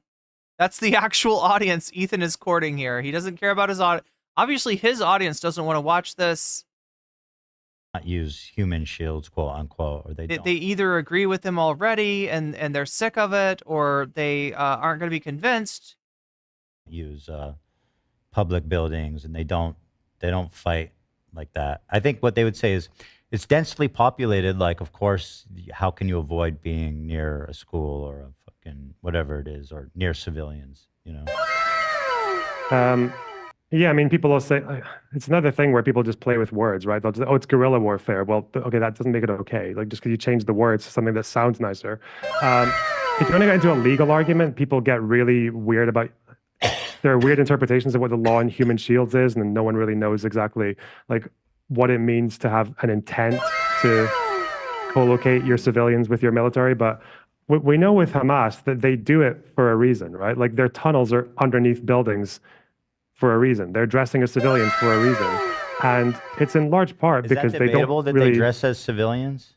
No, No. it's not debatable. Not all of them do, but yeah, it's not Or that debatable their they do, headquarters yeah. are under hospitals? Because I see people deny that too. So McGoggles, thank you for the 5 gifted memberships. the headquarters, as far as I know, they move. There's a speech from Sinwar in about 2019, 2020, where he was talking about complaints about the headquarters location and that they'd moved it. So I know that it was under Al-Shifa for a while. I don't know if I'm sure they moved it. It seems like they moved it. But yeah, Amnesty International, who are by no means pro-Israel, they actually really don't like Israel. Yeah, they said that in 2014. And they spoke about how Hamas was using Al-Shifa to torture people that they suspected of collaboration. So, and even when the IDF raided Al-Shifa, it took them like a couple of weeks to quote unquote secure the hospital. I doubt they were spending 2 weeks just like fighting through patients. Like, yeah, there's obviously Hamas presence there. We know that they use, if we're talking about Hasan and all that, like, just listen to their own words. You can go on Hamas's website, Al-Qassam PS. They have their own obituaries. Good question. Actually, Ducky, I don't know. Ducky's asking over in Twitch chat, why doesn't Ethan ever attempt to mute his mic even when he coughs? You'd think that with as much coughing as he's doing, he would try to, keep himself muted more. The only thing I can tell you is I guess he's the boss, so... Soldiers who died in previous wars, they're all listed. I don't want to say it's all like arrogance, like they're going to watch me regardless of how... They'll tell you everything about this soldier's career as a soldier and what they did and what they were doing when they died and where they came from. They'll also tell you what kind of military activity they were up to. They'll tell you where they were storing weapons. They'll tell you that in 2008, when Hamas were integrated into the police forces and the police buildings that had civilian cops in them were also full of Hamas soldiers. We know that one of their military installations for producing explosives was underneath a prison. We know that that they have what's called, I think it's like the militants mosque or the military mosque, Arabic translation. Yeah, we know that the very first ever Hamas weapon stockpile was discovered in a mosque. We know that that tunnel where 6 hostages were shot in the head a few months ago had a foreign journalist, a Sky News journalist, go in and verify that that tunnel entrance was underneath a child's bedroom. So Hamas won't even hide from that. They'll admit that they have tunnels. Snow says Twitch chatter. They earlier in the show he had Olivia's phone and repeatedly coughed on it. He doesn't care. Damn. They'll admit that they do it under civilian buildings. They'll write it in the obituaries of their soldiers. But I guess that's like That's right. Concept I That's call right, left-wing, Sassy. or like left It's too many years in Vape Nation. Yes. Orientalism. It's this idea that you're not really treating Arabs as real people when you feel like you have to do this whitewashing of their own actions, where you feel like you see like a Palestinian group like Hamas doing a thing, basically everyone agreeing they do a thing, and They did a thing. investigations, them saying they do this thing, but you're just like, no, that's not true. Like, you're not really treating them like real people when you do that. No, you're treating them like the people that are the negative side of a power relation. That's what you're treating them as. You're treating them as real people that don't have the power in the situation. And that if you want the situation to stop, you're going to have to deal with the people that do have the power. I guess the last thing is like Trump is. Yeah, he tries to turn this Orientalism argument president. Going to be president. around. I personally think that is going to be a disaster for the Palestinians, unfortunately. And it seems like he actually got a lot of Arab vote in America, or like I think he got the majority of Arab men. Do you see what he's doing? He's like, God, Arab men not making very good choices in the voting booth. Voting for him? I think they were hoping. There's one person to blame. There's one person to blame for the fact that there weren't a lot of people inspired to vote for Kamala Harris, and that some people believe Trump's bullshit. And that person, unfortunately, is Kamala Harris herself. That he would lead differently, but from where I can see, that does not seem to be. It seems to be the no opposite, shit. No shit, Ethan. No shit. With Trump, I mean, Trump is so good at being able to. He's so good at being able to just make everyone happy. Almost. Is he so good or is she so bad? I don't know. When it comes to foreign You tell me. You tell me. You think he's a fucking genius over here? He somehow manages to do this thing where he is at the exact same time a hawk and an isolationist. On one minute, he'll talk about how we don't need NATO and we don't want these endless wars and we don't want to spend American arms on other countries. On the other hand, he's talking about how we're going to kick the crap out of ISIS and we're going to send troops in there, or we're going to bomb Soleimani, or like. So he's got a very strange attitude to that. And I think, honestly, his actions tend to just depend on who triggered him the day before, or who cozied up to him or complimented him enough the day before. He's very good at filling all the gaps. I think the advertising that they were doing in Dearborn was basically, I think they were just very cynically targeting multiple groups at once with different messaging. So in areas where they had Jewish communities, they would target them with advertisements saying that Trump's going to be pro. Like Michael says, my brain can't take much more. It's a good thing. It's almost over. Israel. He's not going to hold Israel back. He's going to let them do the job and finish the war. And Kamala Harris is a Hamas person, or Biden's a Palestinian, and Ilhan Omar. Yeah, Sassy's like, bro, it's called being a liar. Yeah, it's not that complicated. It's like a Muslim, fuck those people. But then on the other end, he'll go to Dearborn and have signs talking about, I think it was like Holocaust Harris or one of the things, or was it Genocide Joe? I can't remember.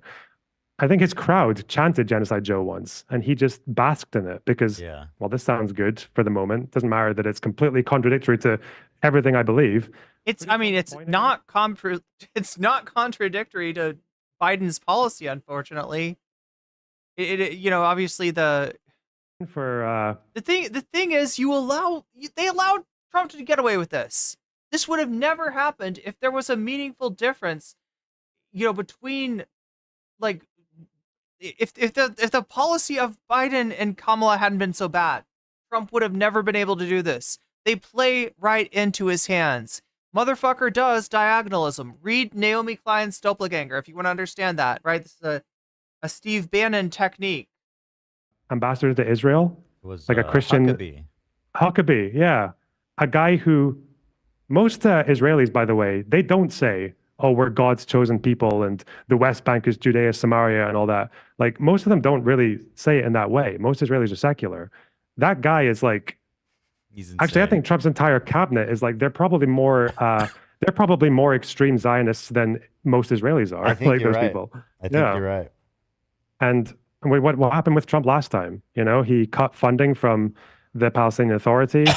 He recognized the Golan Heights. He You know, like people keep on commenting on this, you know, coughing, and obviously we're not trying to have a go at Ethan over his health or anything like that.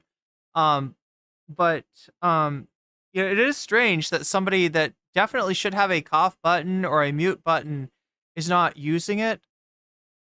And the way that it sounds, the way that it comes off is just like, it feels like he's being rude to Lonerbox. Like Lonerbox is sitting here like ranting, and Ethan is just coughing right over him. moved the embassy to Jerusalem, which was an incredible trigger point against Hamas. That's like one of the biggest insults you can do for Palestinians. Maybe it's from Dearborn. Is like fucking about with the Al-Aqsa Mosque.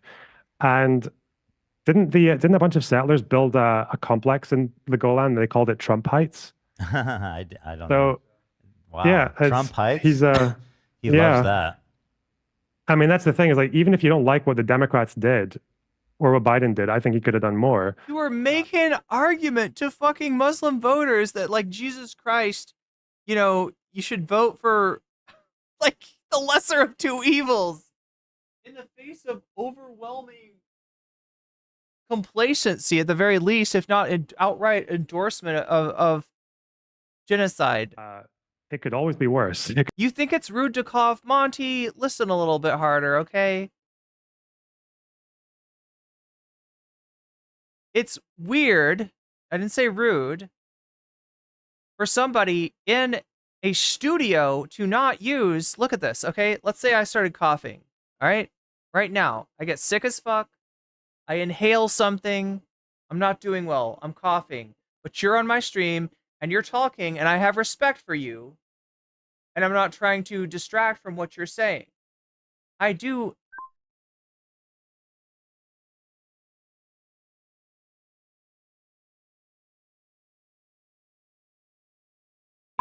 And you see all that I said right there, right? You couldn't hear because I have a mute button. Now, my setup is nothing compared to Ethan Klein's setup, all right? And yet, if I were to talk to you, if I were to bring you into Discord and have a little conversation, and I started to have a cough, I would have the courtesy to mute myself. That's right, I'm muted. That's exactly right, Sasha G. I was muted because I have consideration for other people, unlike Ethan. That's what's weird. You really think that I'm having I just said we're not having a go at this guy over, you know, being sick. It could be a lot worse. And I think, unfortunately, with Israel, we're going to see worse with Trump and Netanyahu combined. Oh yeah, here it is, Trump Heights. That's it. That's all you need. We just need a Palestinian city called Trump. Money, in most cases, I will not attribute to malice that which can be explained by ignorance, but I don't think you're that ignorant. Village, and then he's gonna switch sides. The Trump Mosque, yeah. Trump Mosque. Yeah. Trump Heights. Wow. Yeah. What? Sorry. I was just say, yeah. Me and my wife, we're from Dearborn, and yeah, definitely a lot of people back home would not vote for Harris, and some of them, obviously, yeah, they were going towards Trump, and I think, me personally, I would vote for Harris just because of other people, because of women's rights and stuff along those lines. But as an Arab, the way we looked at it... Look, bruh, it's fucking bounds of reason. It's bounds of reason. Understanding is that... you may have just gotten here, right? But we've been listening to Ethan's cough for the entire 2 hours of this discussion. And I'm just a little surprised that at no point did the mute button seem like a good option to Ethan. We feel like no one gives a shit. No one cares. Biden stood idly by. She's going to stand idly by. At least maybe with Trump, there might be a chance of something being done. I think they thought that their vote for Trump would protest it's like a protest of the genocide. or not voting at all. Yeah. As a way of protesting. Unfortunately, it is very disappointing that Dearborn voted for him. Yeah. And this is like the first time in 30 years, I think, that Dearborn voted Republican. So yeah, the genocide was like a huge issue for them in this election. The thing is, like, I totally understand their perspective, right, of the protest vote and just feeling like hopeless and just not knowing what to do. So I totally get where they're coming from. You know what I mean? I just hope that. And do you see why it might have been a better use of your time to push the Harris administration, the Harris campaign and the Biden administration, rather than to like constantly chirp about Hasan and protesters and college kids? Do you see that now, Ethan? Do you see that? Do you see that shaming voters into not making a vote that's against their interest is not actually a useful thing to do? It does not work. It does not yield good results. I just hope. I mean, all we can do is hope that it's not going to be more terrible than it already is. Well, Trump is very good at exploiting people's hopelessness or emotions or anything. Yeah, he's very. That's his shit. Thing. American democracy. Ethan called them sellouts before. God damn. American democracy. 4 more years. What, do you think we got 4 more years of American democracy? I mean, a lot of people think that. I mean, there's a lot of people that think it's that serious, I'd say. I don't know, Ethan, the guardrails, you know? It doesn't matter that Trump wants to end democracy or like will disrespect any election that he doesn't win. It's the guardrail. No, yeah, it's really, I think America has enough of a safety net that it won't allow Trump to do that. But at the end of the day, America is only as, like, any country is only as good as the people who run it or the people who are in it. And if Trump can say all those things and he can do January 6th and he still doesn't concede the last election and he can win the popular vote, like, maybe Americans don't want democracy. I right? agree. Maybe they don't care. They wanted. This is what we wanted. I mean, the popular fucking vote. What do you say to that? But I need to get the fuck out of that country. Yeah, that was, yeah. My only hope with Trump is that because he's so old that he just fucking dies. Oh my God, Yeah, that's such an ignorant thing to say. That's Obviously. terrible. Yes, if Trump dies and gets replaced by JD Vance, you think that things are going to be better. Yeah, what is he talking about? Safety net? Like, he's not talking about the social safety net. Trump's about to destroy that. And I think we're very fortunate that a lot of his successors are kind of inept. Like, they don't really have the same They don't have, flair. They don't have the riz, but that doesn't mean that they won't have the power. If he dies and hands power over to JD Vance, it doesn't mean that, like, Peter Thiel will not be, like, in the fucking ear of the president of the United States. That's probably a good thing. Yes, Vance would be way worse. I agree. I mean, as bad as weird as that is to say, to imagine a president worse than Trump, right? I do believe that JD Vance is that president. Vivek's not replacing Trump. DeSantis. It shouldn't be surprising that he, how he shows his guests on the pod pictures of a prolapsed anus without even asking. Does he not even ask? Damn.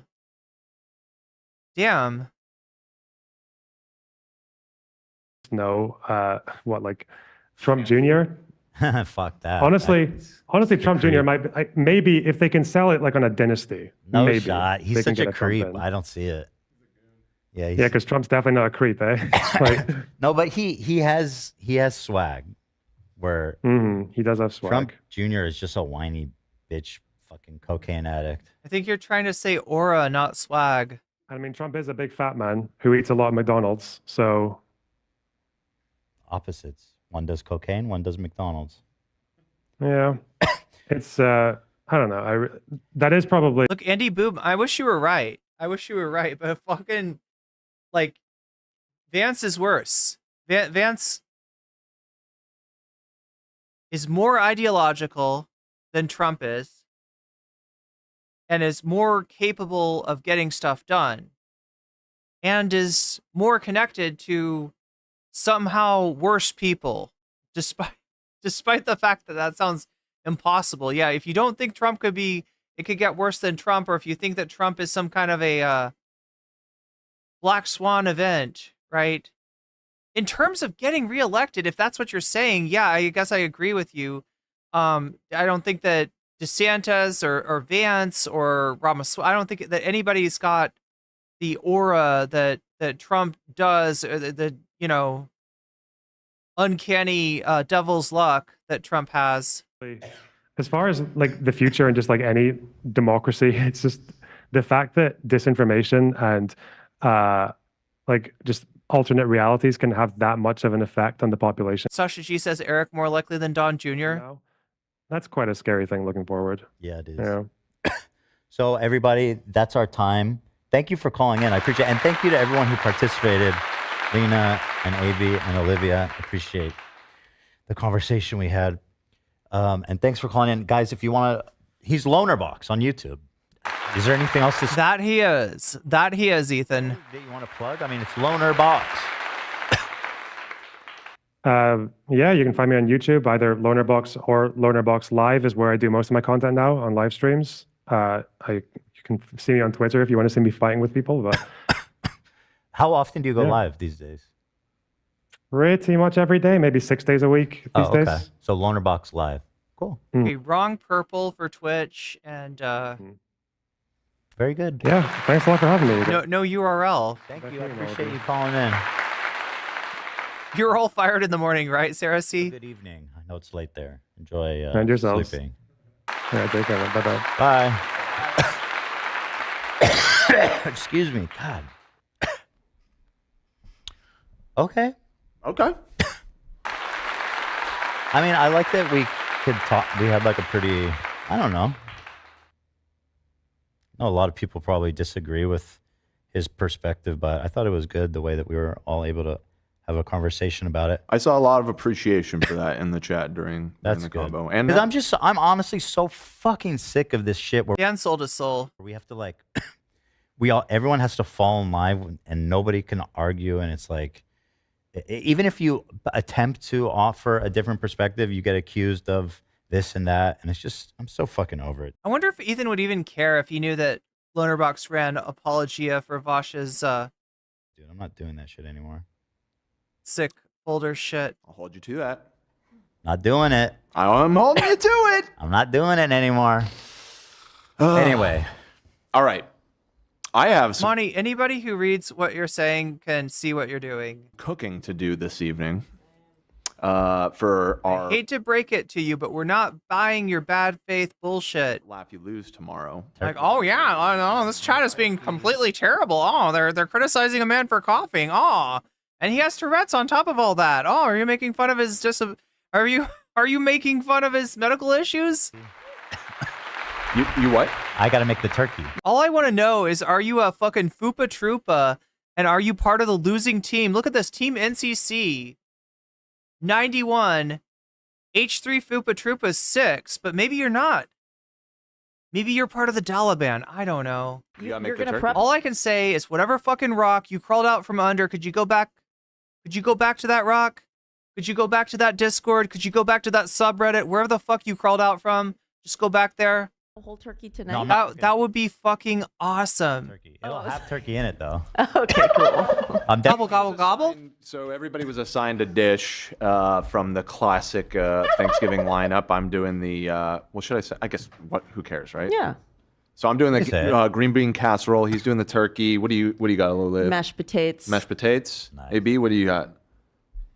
I was so distracted because this dude on Reddit looks just like you. I'm so sorry. What was my play? Looks like me? That was the first There it time. is. I hate the lookalike Dan post, but this is the first time. Like, what the fuck is Dan This doing one's there? true, huh? I saw pull it one up. too of young Saoirse Ronan, and it said it looks like Dan. What? I'll pull it up. But I am go. doing mashed potatoes. Wait. Double? Hold on. Hold the Hold fuck. on. Hold on. We got an issue. You both are doing mashed. But do you get that? They're like responsible for cooking each of them like a part of their Thanksgiving meal that they're gonna have tomorrow. And Ethan has kept them here for an extra hour just to talk to Lonerbox. A friend of mine accidentally mispronounced someone's name as Fupa Pooper, and now it's stuck in my head. I mean, I guess it would be. I guess it would be. I think we hit the sub goal, but like, I haven't even checked the Wait, where's the? There it is. Okay, so what do we got here? We got Bad Empanada versus Willie Mack at 40%. We got Tim Pool, SMPs, that is, Jink Huger at 35%. We got Joe Rogan believes in dragons. I want to believe at 19%. Someday, chat. Someday you will all believe in dragons.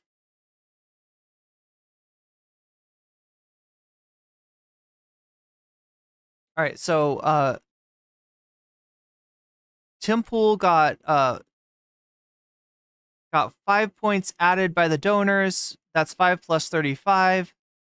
That's 40 points. That's a pretty good showing for the Tim Pool Jink Huger content. Gaming got 10 extra points, but only had 6 points to begin with, so that's 16 points. I don't know if that's going to cut it today. Bad Empanada versus Willie Mack. Whoa, look at this. 40 points. 40 points. Wait, how do I do this? Like that? Yeah. 40 points plus, oh my god, wait. Is 46. And Joe Rogan believes in dragons. 19 plus 25. What does that yield? Oh my god, chat. Wait, no. 44, right? Is that right? It's at 44. Oh my god. So look, we got Bad Empanada ahead by 2 points. And at this point, I gotta ask, did I miss anybody's super chat or other dono? Does anyone have anything to say about this? Because we are 2 points away from either having Joe Rogan and the Dragons or Bad Empanada and Willie Mack. We are 6 points away from Tim Pool, SMP's Jink Huger.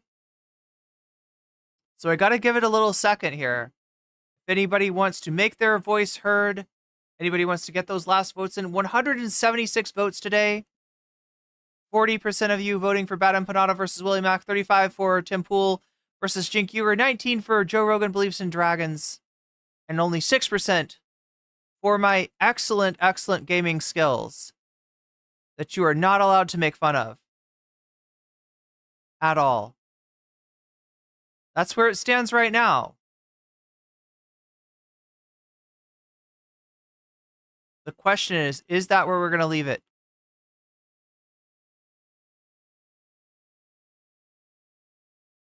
A turducken omelet? That sounds very Thanksgiving-y. They say Bad Empanada. Okay, so McGoggle says Bad Empanada. Gotcha.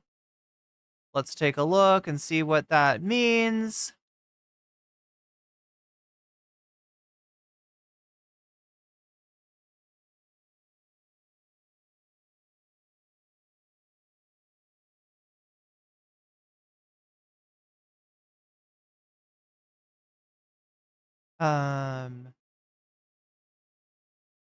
When I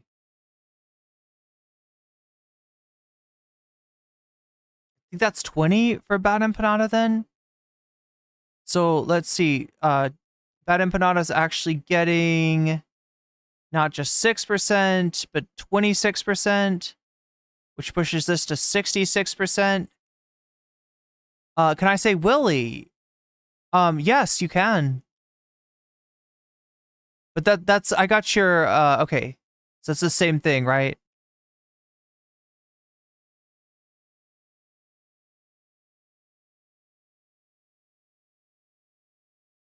So that's where we're at right now. Bad Empanada versus Willie Mack looks like what we may be watching next.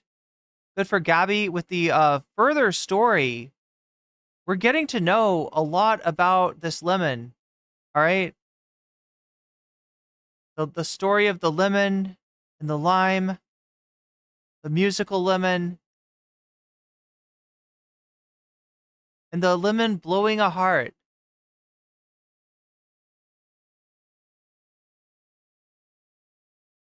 I'm trying to get my maths to math.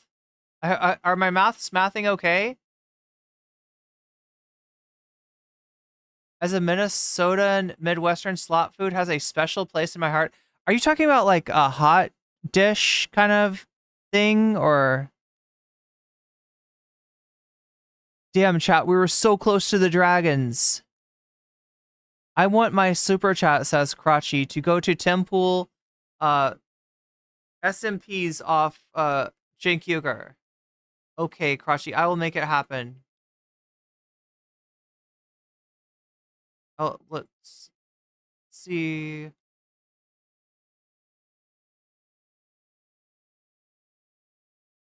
Okay, so that's got an extra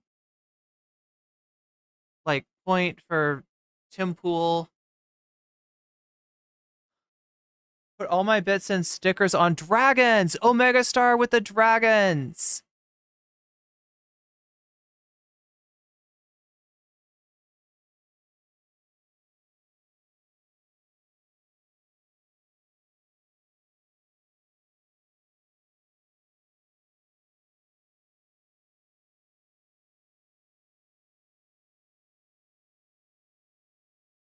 Okay, so that's 7 for dragons, is that right? So we got 32 plus 19. Redo that math. That's 51. Assuming I've counted everything correctly. Oh wait, no, actually 50, this 33, making that 52.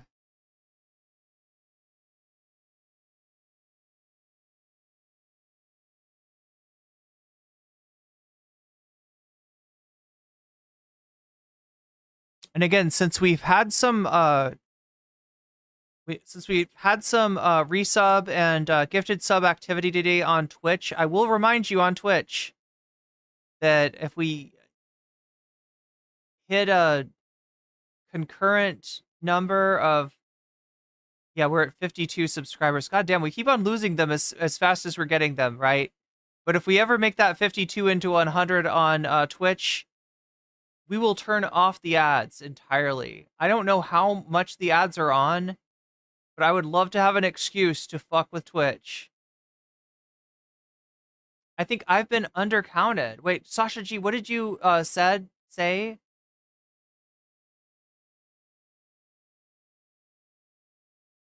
Wait, okay, split half of my votes between Joe Rogan. You haven't just been undercounted. I actually didn't see. Did I see count the little background bits? Yeah, I mean, I guess that makes this like, is that like that? No, 20. And then Sasha G split my votes half between Joe Rogan and half between dragons. Let me make that happen for you.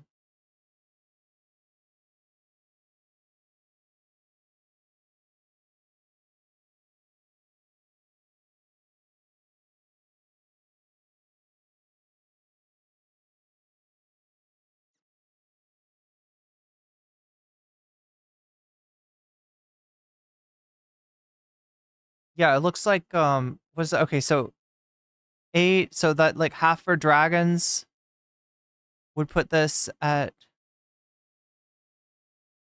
56.2, and then half for, what was the other thing?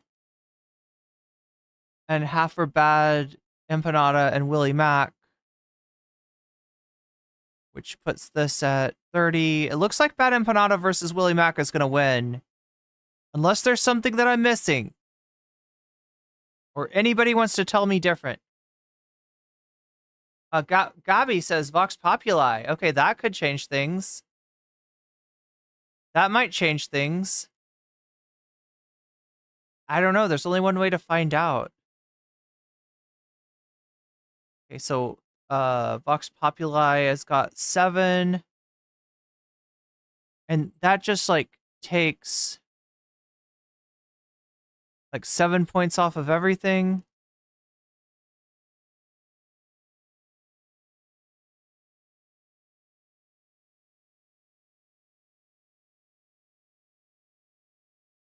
7 points off of this. 7 points off of this. 63.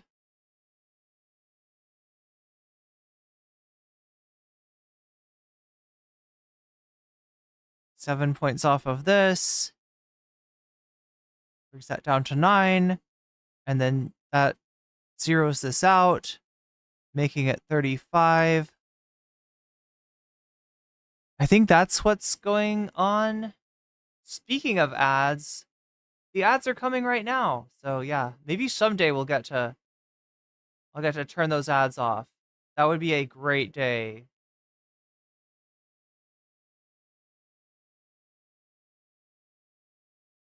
Am I missing anything? Let me know, chat. If I've undercounted you, if I've overcounted you, if Michael Zingle says, I regret not voting for dragons. Saw the trailer of How to Train Your Dragon. Haven't seen the original, but I love the concept. No, I do all the maths for you, but you know, I mean, like I do, my math might be a little off from time to time, as I do have pretty bad ADHD. But yeah, it looks like it's pretty clearly going to be Bad Empanada versus Willie Mack. Like I said, unless I've missed something. All right? Or somebody wants to change the game in the last minute.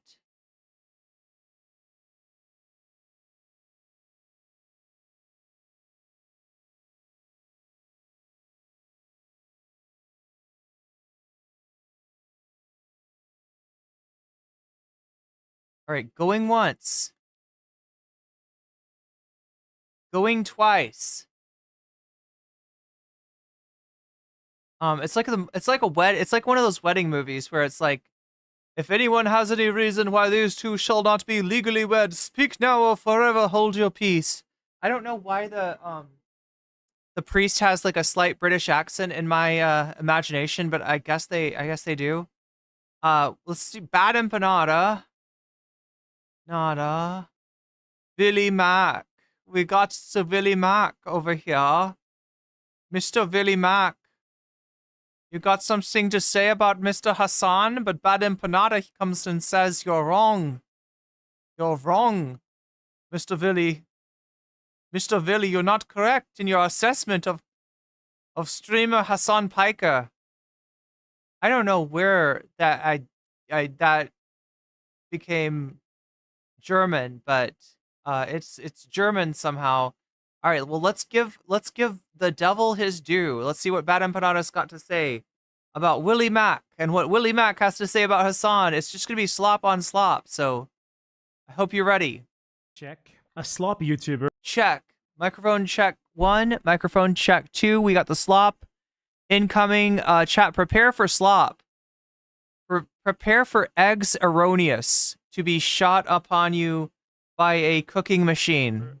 Who usually talks about like Minecraft streamer drama, but decided to delve in to Israel-Palestine recently out of no reason aside from the fact that they hate Hasan. This is basically... Omega Star says cat ears, please. Yeah, like these people used to make drama videos about gaming YouTubers, but then Hasan came onto the platform. You know, he's on the same platform as the gamers. So now, like, they hate him for getting more viewers than them while talking about things that actually matter. So now, like, in between the videos about like the latest like scandal of like I don't know, Pokimane having an affair with Asmongold's dog or some shit like that. You know, the gamer World of Warcraft, League of Legends, whatever the fuck. I'm just throwing out words that I don't know what they mean. You know. Wait, video 2, Hasan reacts to Bad Empanada to Willie reacts to Hasan. And if I watched it, it would be Irene reacts to Hasan, reacting to Bad Empanada, reacting to Willie, reacting to Hasan. Have this guy who has the brain. Oh wait, there's one more to count. Yo.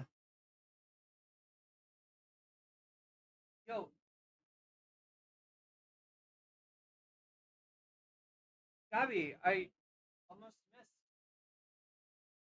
Okay, wait, well, oh my gosh. Okay. So Narwhal by nature at the last minute. I think I just didn't see this or something. I don't know why I've got that freaking Voy Votar for Donald Trump song stuck in my head, but I do. Okay, Narwhal by Nature with a $20 super chat telling us not the story of the limit, but the story of the pair. The pair who engages in athletic endeavors to reach its goal.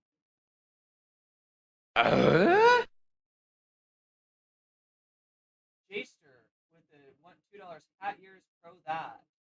Well, I'm glad that is. Okay, so wait, what did Narwhal say? And no, I'm looking at more than just Twitch. I just Narwhal by Nature says you've been saved. Dragons, yo. Narwhal by Nature with the $20 going to dragons. Okay, let's see how does this affect? How does this affect the dragons? The dragons are getting what? They're getting 50 points. 50 points plus 19 is, what is this like? Is it 69-20? 69-20, that is indeed over Willie Mack. Gabby, good for Gabby with the lemon sticker. The lemon doing an exercise that I probably need to be. The super stickers are just reminding me that I need to do more exercise. Ireneception, I just got distracted. I'm sorry. Gabby, what was your choice again?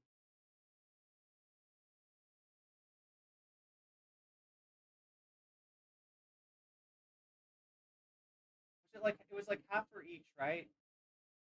Gabby said half for each, so that means like 28 or 68. Oh, god damn it, I can't. 68, and this is gonna be 55 or 74-20. So it looks like dragons are ahead now.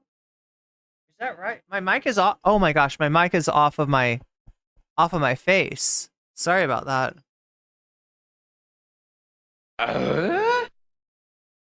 Narwhal by Nature with the $2 super chat. Your mic is off. I think I just wasn't speaking into it. I'm sorry. Yeah, that really shows me how sensitive it is. I mean, it's good because it rejects noise. Like if a cat came in my room and started making noise, you wouldn't hear the cat noise. But at the same time, if my mouth goes offline, then you don't hear the mouth noise, which is bad. But I think that we're...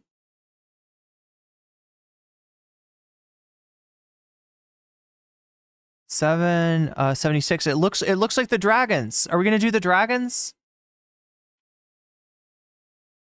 Are we gonna finally get to see the Joe Rogan dragons in full effect? Or does anyone have anything to say about this?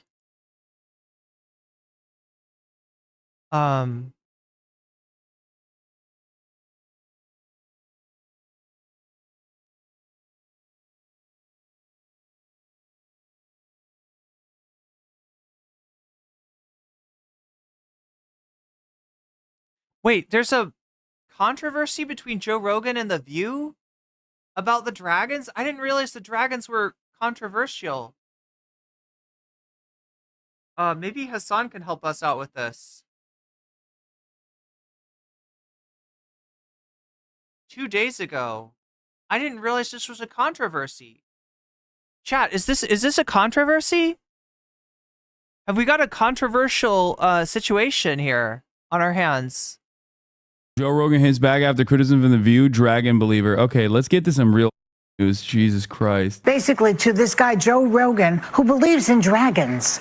I checked it. He believes in dragons? He believes in dragons. Did you triple source that? Yes, I did. And he also thinks that dragons, like, I guess, like dinosaur-y type of animals, roamed the earth when people did. Rogan really leaning into this one by changing his ex-bio to, quote, dragon believer. Joe Concha is a Fox News contributor, and he joins us now. Joe, this is so up Joe Rogan's alley in terms of what he finds funny. To first of all, be called a dragon believer, and also So they're owning the libs. To be accused of being dragons, an unreliable source of information by the ladies of The View. So what is your reaction to all of this? Oh, yes, Carly. We should absolutely trust The View. Okay, you guys want to understand something? This is the reason why Fox News' ratings are infinitely better than the liberal media ratings. Because they're both talking about nonsense. But at least this is entertaining nonsense. Do you see what I mean? Like, the nonsense that we just watched on CNN is like the minor differences between Jeff Bezos and Elon Musk, and how we should take these guys seriously, and how they're going to possibly improve the federal government or maybe ruin it. Whereas these guys are just like, Joe Rogan, look at these dumbasses who say Joe Rogan believes in dragons. He only believes in dragons a little bit. Revolutionize the world with electric cars, SpaceX. I could go on with the accomplishments of Elon Musk. I have a question. What is going on here? In life where... What is going on? You know, stupid, because this is what panic sounds like in legacy media. I need to actually dive deeper into this Joe Rogan dragon.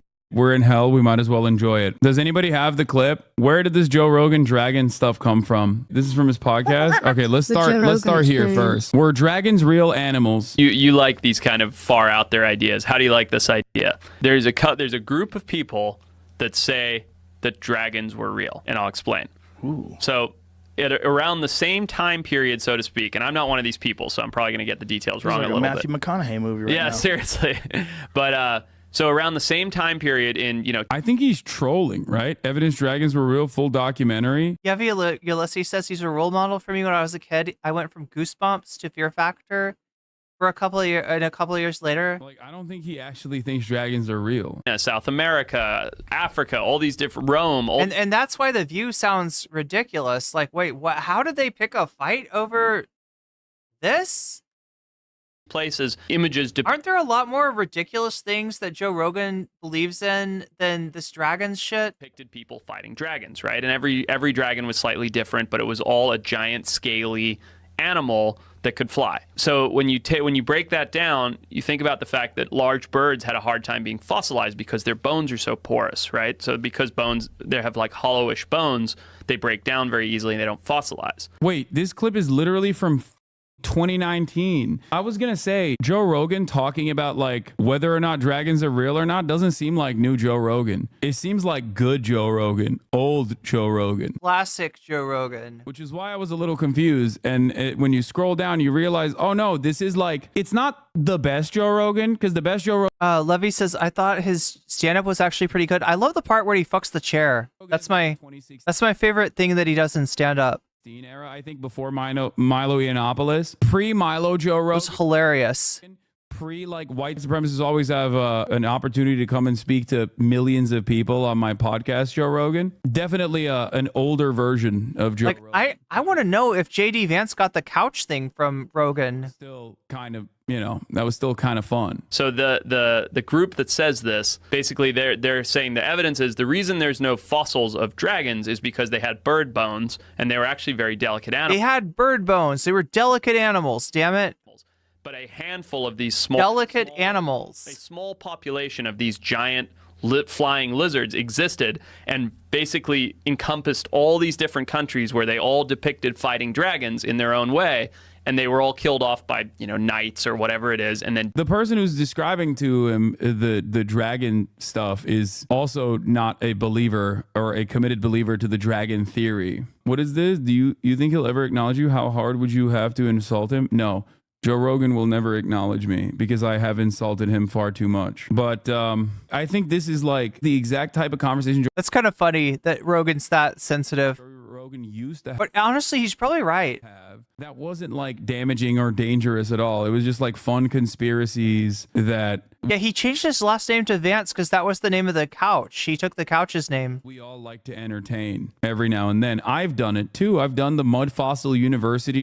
I've like sarcastically aligned myself with this notion, if you recall. Like, I think this type of is fun and totally acceptable. Like, oh yeah, maybe dragons were real. Versus there's a cabal of pedophilic Jews that control the media and are also simultaneously, beaming pornography into your brains and also doing unlimited amounts of third world immigration into the country. Like, that is not so fun. That type of conspiratorial Yeah, that's fucked up. thinking is fascist and not good. I feel like we moved on from the haha funny, cute, who knows, maybe dragons did exist. Imagine a world where they did type of conspiracy theories to the second type. So it's like the science is saying that if there were lizards big enough to fly around and eat people, they didn't have bones that could fossilize. So it'd be like an eagle. Right. And that's... But wait, if their bones are hollow, wouldn't that mean their teeth are hollow too? Am I wrong about that? Birds don't have teeth. So how do the dragons eat you? They need to have teeth if they were gonna... Okay, so if they're gonna be dragons, they need to eat people, all right? Granted? And if they're gonna eat people, they're gonna need to have teeth.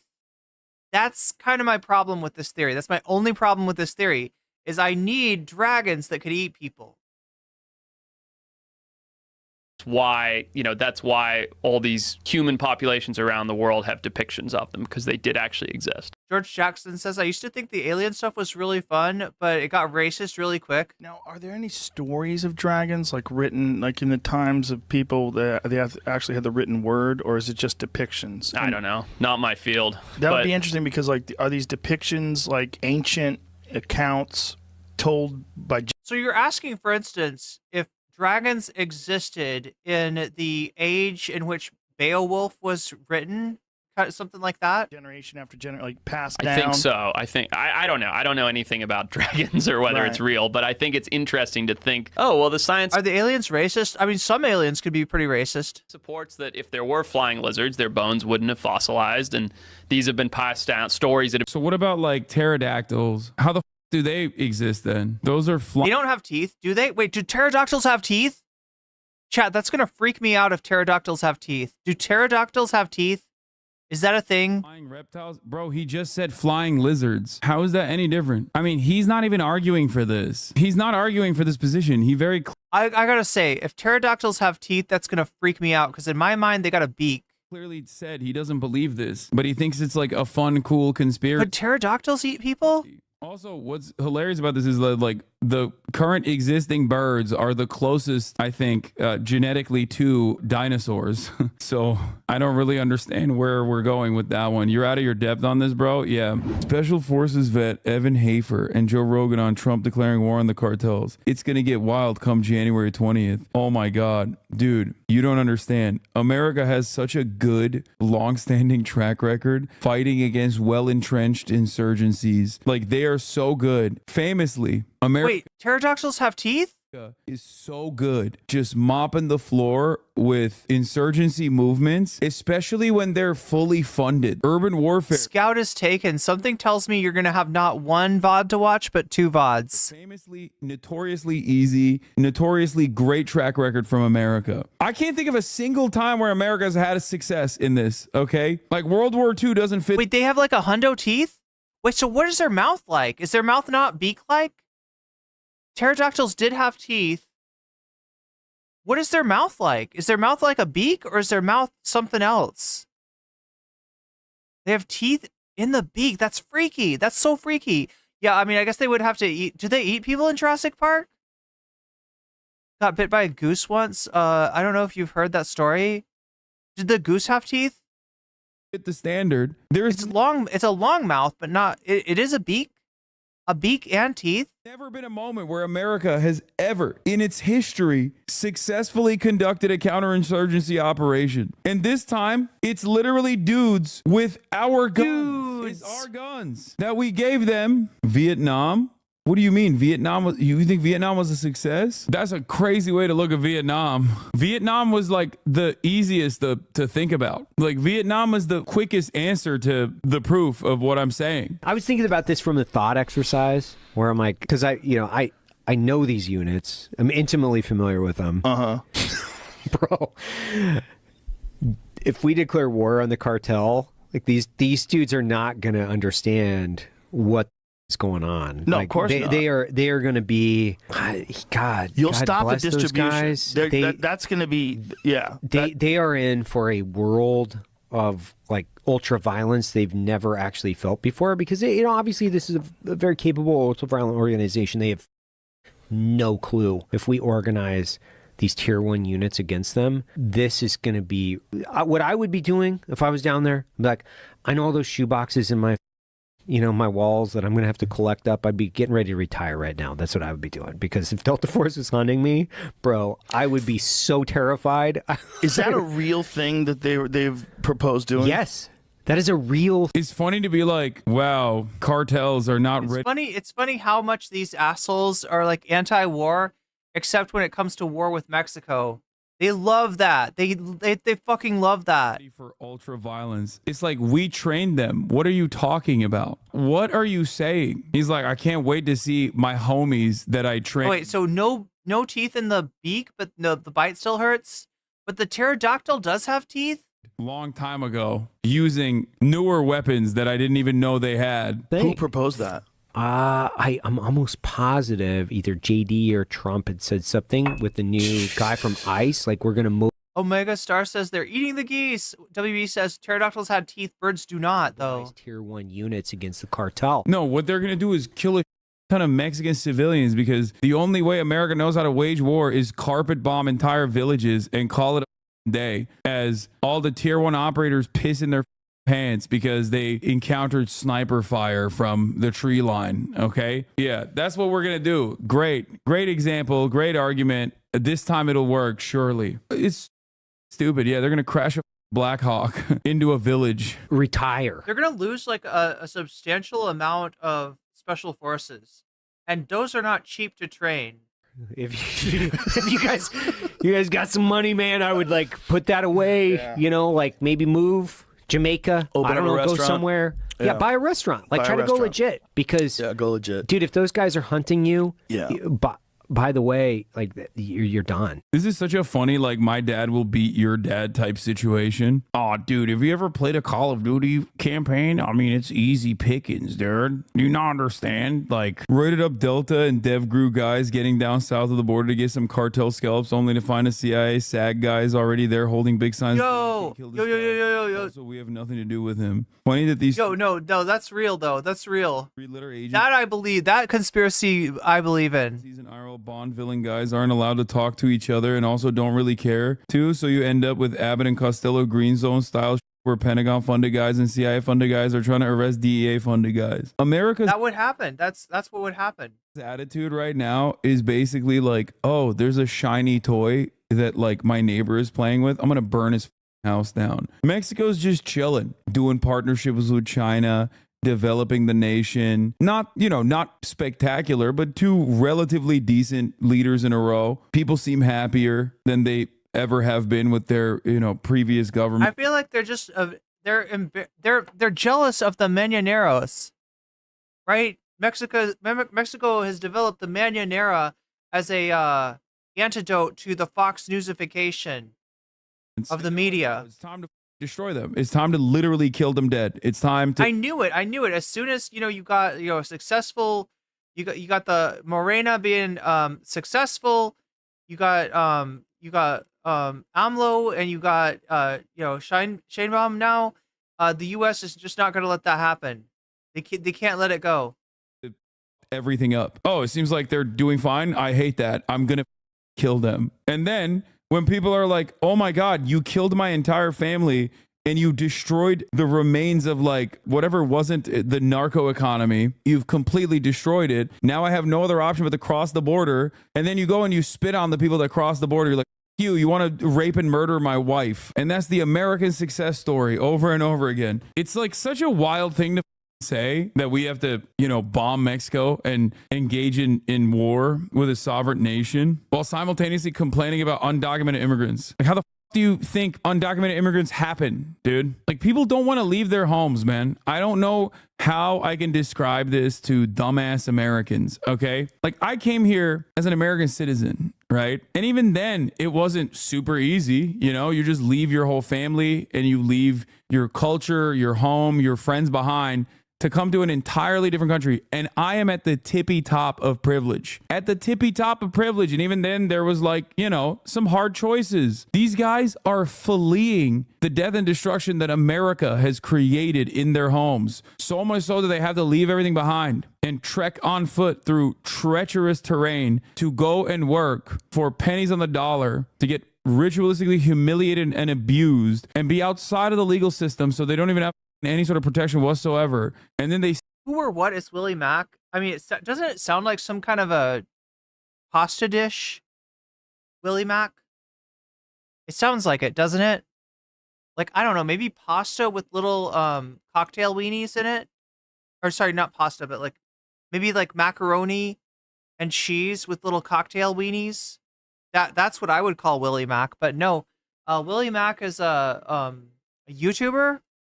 Still get spit on after all the work that they put in to have some sense of normalcy. And America goes, you know, those guys, but also let's make more of them by bombing a relatively stable nation south of our border. It's so stupid. It's stupid and it pisses me off. We could just kind of like versus cyber warfare and other overt and covert actions to inflict maximum damage on cartel leadership, infrastructure, and operations. Oh, Jesus. Bro, it is going to get wild It's come getting January wild. 20th. The peaceful dove, ladies and gentlemen. No new wars, ladies and gentlemen. Trump isn't going to do shit. He had a good relationship with AMLO, and I think he's going to be the same. Yeah, as long as AMLO and Scheinbaum maintain border patrol, America probably won't do too much about it. So we'll see. AMLO's doing the out of the... I wouldn't count on that, right? Trump's not exactly known for his loyalty. Like, he expects loyalty from others. He doesn't necessarily show that loyalty back. Like, the method is Erdogan took in a whole bunch of Syrian refugees so that they wouldn't go to Europe. And in return, he gets to arrest like Kurdish journalists and shit every now and then. He gets to bully like journalists that call him gay. AMLO, on the other hand, was like, yeah, we'll be your border patrol for America. So as long as that still remains, I don't think he'll do something about it. I don't know. Like I said, chat, they're jealous of the Menioneros. Like, American politicians can't get up that early, especially Trump. You think Trump's going to get up early? You think Trump's going to get up early? Hell no.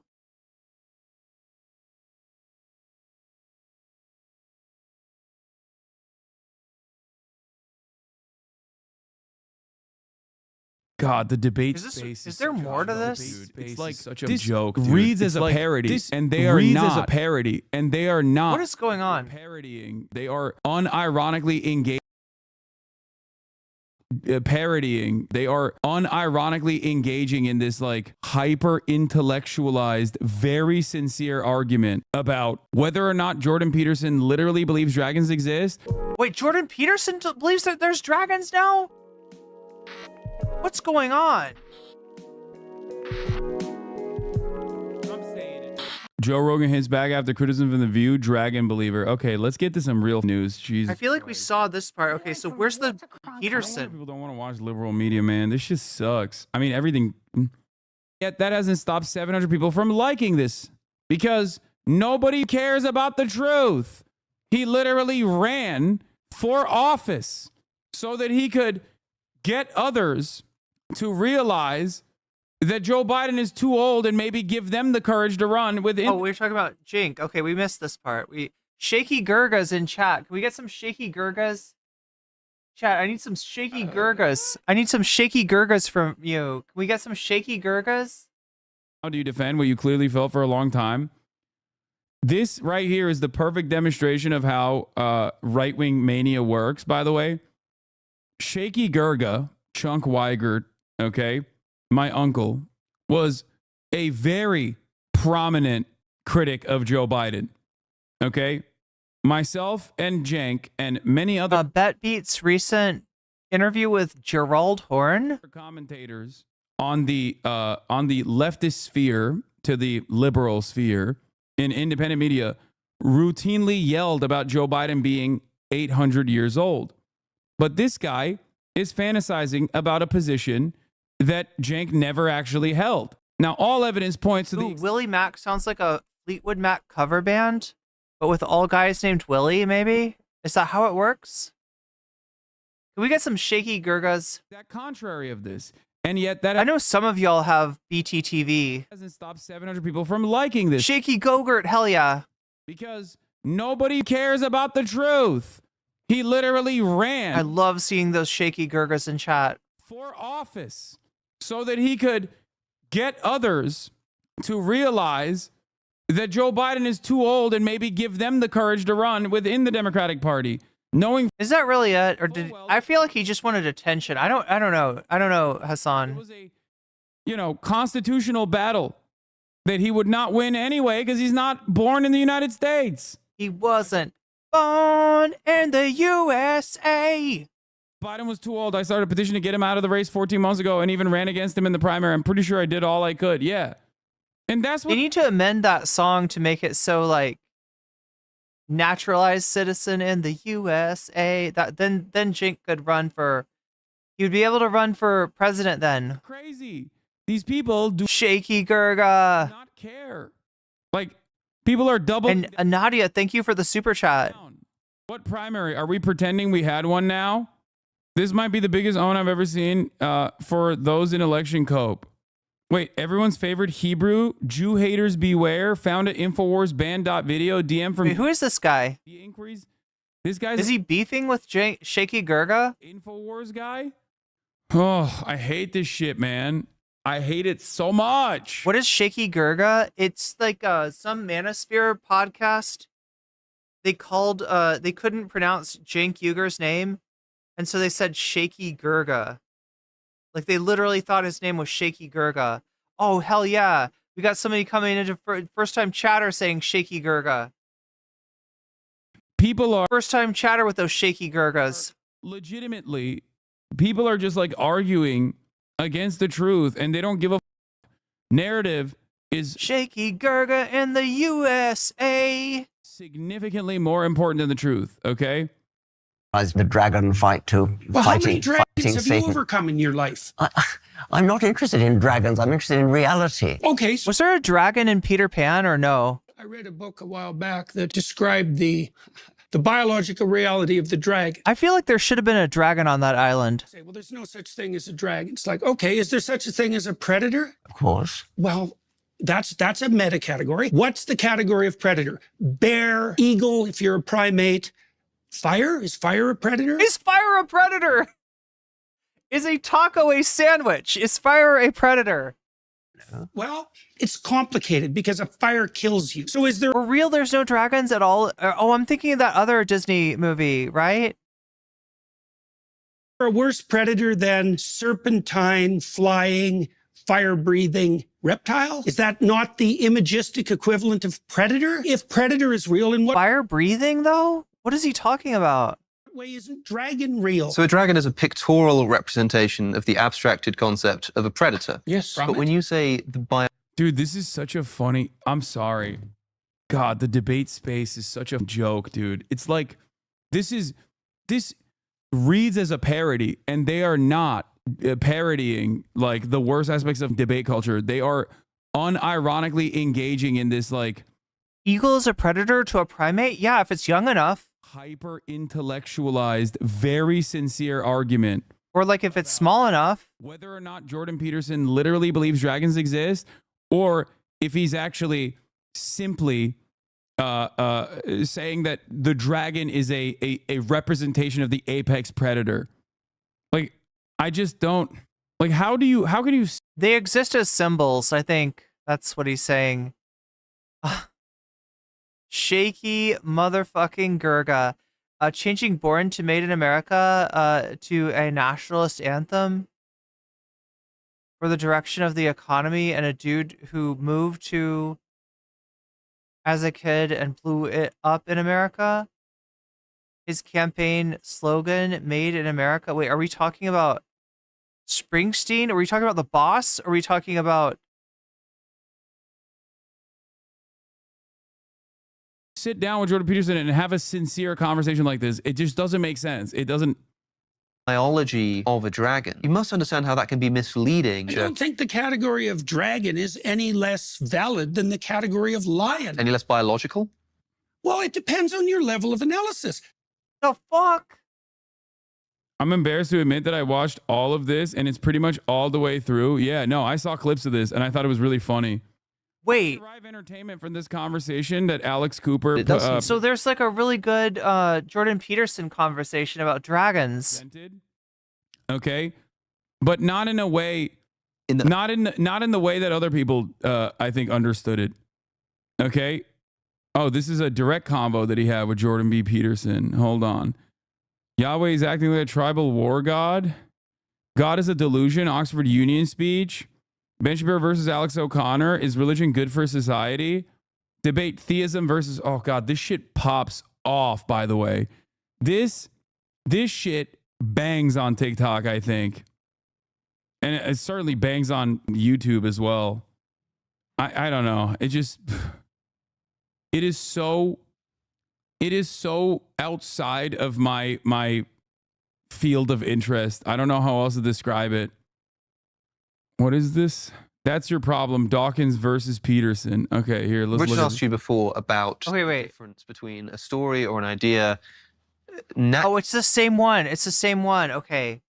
Naturally evolving over the course of numerous manuscripts and throughout human It's a Dawkins conversation. history, and the idea of it being divinely inspired. Is he trolling? And You've never had a teenage existential crisis? You know this shit goes hard if you're stupid. I think this is like one step above like truly stupid guys. Darth Dawkins, of course. Surprised he hasn't been charged yet. Okay.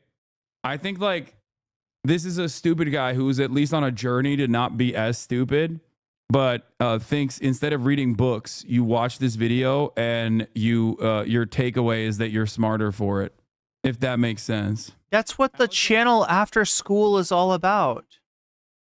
You watch a video that's like a drawn animation to like a Jordan Peterson speech about his grandma's pubic hair or something, and you feel so much smarter. Connor and Hasan is not a crossover I expected.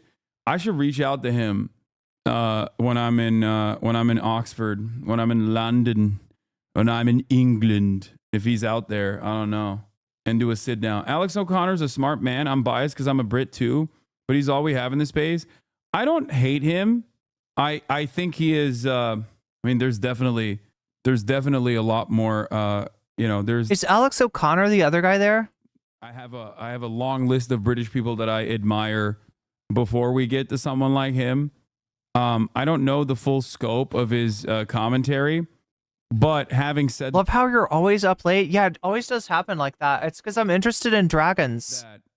He does give off, and maybe I gotta know if they're real. Totally off base with this, but he does give off r/atheism vibes. Like my opinion on religion is pretty well known at this point. I hope that you guys understand it. It's just like live and let live. People believe a whole bunch of hokum that I don't believe in. And I don't fault them for it as long as it's like offering some level of guidance in their lives. But most importantly, as long as they don't use that to manipulate other people's existence and use that to harm other people. That's it. Does that make sense? Like, I don't care. I'm not invested in like trying to atheist pill you at all. Does that make sense? Pretty sure his education is in theology. I think isn't he philosophy? He's a philosophy nerd, isn't he? He isn't. He is nuanced on the theism now. He studied theology. I thought he was a philosophy guy. Why are you going to Oxford, England? Why are you going to Oxford? Don't worry about it. He has degrees in philosophy and theology. Oh, okay. That makes sense. Would you ever get a massage from a man? Yeah. I need powerful hands to rub this body. There is a certain kind of massage client that is convinced that the more painful the session is, the more benefit that they have gotten from the massage. And they tend to want, like, that's the only type of massage patient that wants a that will usually request a guy.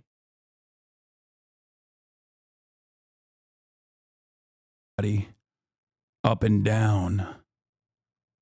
And you were seeming to imply that these are almost interchangeable concepts. Isn't the problem that people dismiss science because of religion? Isn't this the biggest issue we have? So many people ignoring reality like climate change. I mean, I think that reactionary tendency doesn't specifically come from doesn't exclusively come from religion. There are plenty of non-religious people that also are, climate deniers, climate change deniers. Like hyper focusing on religion. I think in this instance is just like, concepts. Now, if that's the case, when you say that this divine spirit behind the Bible is actually just the way that it has evolved throughout the human history, throughout the different manuscripts that we've had, then saying that that is what divinity is, I think for you may drag the mundane up into the realm of divinity. But I think for people like Richard and for many people listening, what it doesn't said is drags the divine down to the realm of the mundane. Very well put, yes. Well, I don't know why it would drag the divine down into the realm of the mundane if we're speaking of something like the straight and narrow path of harmony between multiple modes of being. I don't think it doesn't make any difference to me whether it's the material. Chat, what do you think that Dawkins actually thinks of Peterson?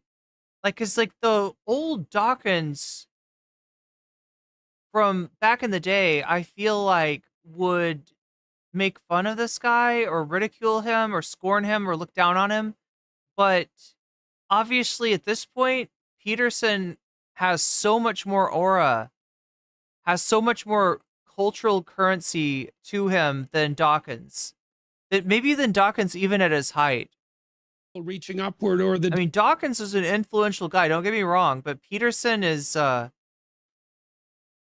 more influential than he deserves to be. Divine descending downward. I don't think there's any difference between those two things. You don't. That's exactly right. That's the problem. Well, I don't... You don't see the difference. Like... I want to see him come for this man. This is nerd on nerd violence. I'm here for it. I want the nerd on nerd violence. This is nerd on nerd violence. This is a crime. Okay, I'm all in favor of shitting on Jordan Peterson though. Difference. Well, look at it this way. So, for example, in this conversation, you know this to be the case. Like, there's various ways that this conversation could go sideways, right? Seriously, like we could. But either of us could try to win. Either of us could try to demonstrate our intellectual superiority, right? Each of us could misrepresent the other. Or we could both try, and I do think we are in fact trying that, and I think Alex is helping. Hopefully they united on their Look, hatred. if I was Peterson, I'd be insulted by that man comparing his intellect to mine. If I were Dawkins, I would be insulted. I had a dude for a massage partner in a university rec class. Sometimes it was awkward. For Islamo-leftism at the end of this process, you know what I mean? Real bipartisan. I had a coworker who was like the only guy at our massage envy, and he never got it. Like the clients can like low-key like request, and a lot of them do, I want a woman to massage me. That is more common, right? So this guy didn't get a lot of work, but they'd try to push him when it was some kind of a like a sports issue or something, sports injury. Citizenship and compromise. I'm not sure how good that of an idea that was. Found on this day. I hope. Along with that, just like, I get the theory behind it, but fine. We could try to follow the thread of the exploratory truth and see if we could get somewhere. Now, I don't think there is any difference between that, by the way, and what's expressed in the biblical text. Nadia says in the ancient myths, in some cases based myths on fossils that were recovered, cyclops and dragons were more suspected to come from the ancients having found fossils. Diggs found temples with fossils too. Text says the spirit of the logos. That's why we have dialogue. I'm very interested in the possibility that truths emerge through evolving manuscripts. Now, that's a very interesting idea, and it's totally different from divine inspiration. And I want to pursue it because I don't believe in divine inspiration, but I would be prepared to believe in evolving manuscripts. Well, I would say Yes, the big issue is when atheists misattribute all of the world's problems. The religion is an idealist view. Wait, is Dawkins getting like white pilled? What's going on? When the materialist world Is Dawkins getting God pilled? Religion is a simple. Like he wants to see religion as like a net positive because of it's an evolving text. Tool used by both the oppressors and the oppressed for various reasons. Exactly. Religion is a tool. And the greatest example of this is Christianity being used to both uplift and defend the white supremacist construct of chattel slavery, and also Christianity being used as a guiding principle in liberation theology that played a formative role in the abolition of slavery. I just don't I like it if it's being used as a galvanizing factor for good causes, such as the abolition of slavery. I don't like it when it's used as a reason to uphold unjustifiable conduct. Hasan, what if it's used to call Trump the Antichrist? Do you like that? How do you feel about that? That are inhumane.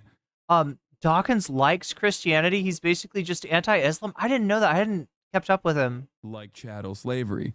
That's it. This is my So wait, like Sam Harris, but more pro Christianity. I think this is what separates me from all the r/atheism people, is that they're like more pro, like, I don't know, what does he call it? Like he talks about like Western culture, right? Saying like it's just religion, it's only religion. He's like, I don't like religion, but if you can wrap it up with a little racism, I'm good.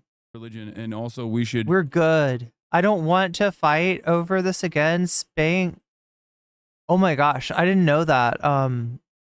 Scout was taken, but you know what I do know is that you should check the live streams playlist, and you might find something unexpected there. Convert religious people to be atheists.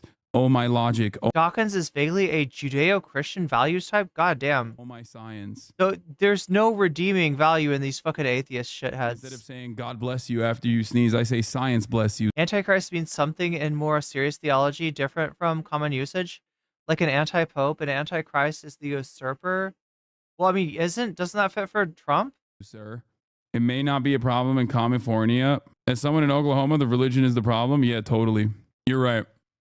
This is why I had set forward the possibility. The irony, of course, I think, with people that say, no, it's just religion that is the problem, is that you're doing the same thing that the dumbasses are doing on the other side. Okay? Right-wing Christians look at that and go, no, religion is the solution. And you hyper-focus on religion. It's not religion. Okay? It's capitalism. One example I can give you is that while the underlying material realities have gotten worse in comparison to where they could be, especially when you look at the wealth disparity in this country and the gap widening, religion. I'm surprised. Now, look, I'm not a big believer in religion being like antithetical to Marxism or whatever. Like when you read what Marx said about religion, like the heart in a heartless world, the problem with religion is that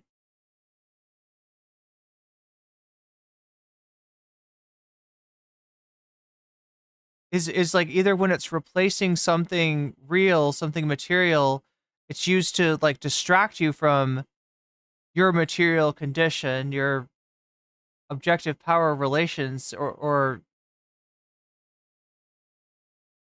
but I'm a little bit surprised that Hasan's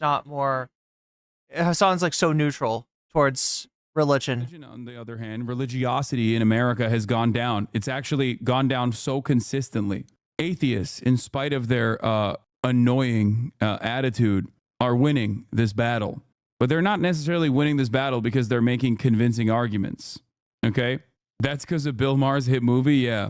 Atheists and agnostics are winning. Bill Maher's hit movie where he goes over the Jesus on a toast. The battle. And I think it's because religion plays a formative role in uncovering certain truths about nature that science is, at this stage, incapable of addressing. And as science ends up figuring out certain truths to the best of its ability, then there's less space for religion in that process. This is why I think a lot of religious people happen to be anti-science, What? That has been debunked? What do you mean? Get debunked on, Unk. Militant atheism is teenage shit? Yeah, I mean, I was definitely way more of a r/atheism type of guy when I was much, much younger. Grunton HGH says religion is a coping mechanism. It's not a bad thing by default, but it's corruptible. Yeah. Back in the day. I'm kind of neutral towards it. Like, I mean, I've seen people, you know, use their religion as an excuse to do really bad things. I've seen them use it as an excuse to do really good things. I do worry about its tendency to kind of like lead one away from, you know, a material analysis as being the crucial analysis, but like, I still recall trying to debate my religion teacher. I'm definitely not like, you know, like I don't want to change anybody's mind about religion.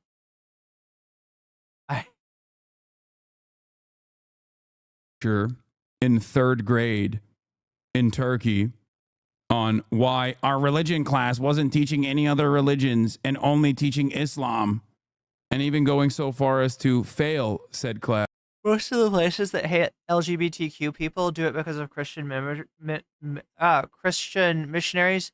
Yeah, no, there's definitely a truth to that. In that sort of theory, it's not something that moderns would understand as the Antichrist, but doing things people would find bad. Rather, it's the source of the thing. It's that the source is not the one true God trademark. Because on the tests, I would draw a mosque rather than answer any of the religion questions. That's how much of a annoying little shit I was. Yüzünü bayağı erkenmiş, evet. All the way up until high school. I think that was literally the first, you know, I'm packing on a bunch of different experiences that I had throughout my development. It's not just all from 3rd grade. It's just that's the first thing I remember from my childhood, being an angry baby and thinking, "Ooh, I'll be super cool and stand up against my teeth." I want to be the angriest baby. Vibes, you know what I mean? Y'all don't know about r/atheism in Turkey, okay? Turkish people, holy shit. I'm willing to bet that a big chunk of the reason as to why so many people are not as religious any longer is because of how annoying people who teach religion are. I was like the baby that so many Catholics. I was the baby that I don't know. As a kid, I was like always questioning my parents. I don't know if I was the angriest baby, but pretty damn close. Let me give a shout out once again to my Patreons. Thank you, Patreons. You help me keep the lights on. I appreciate you greatly. All of my Patreons get my videos before anybody else, and it's an uncensored and unedited sort of format. So they're longer. It's a longer segment, right?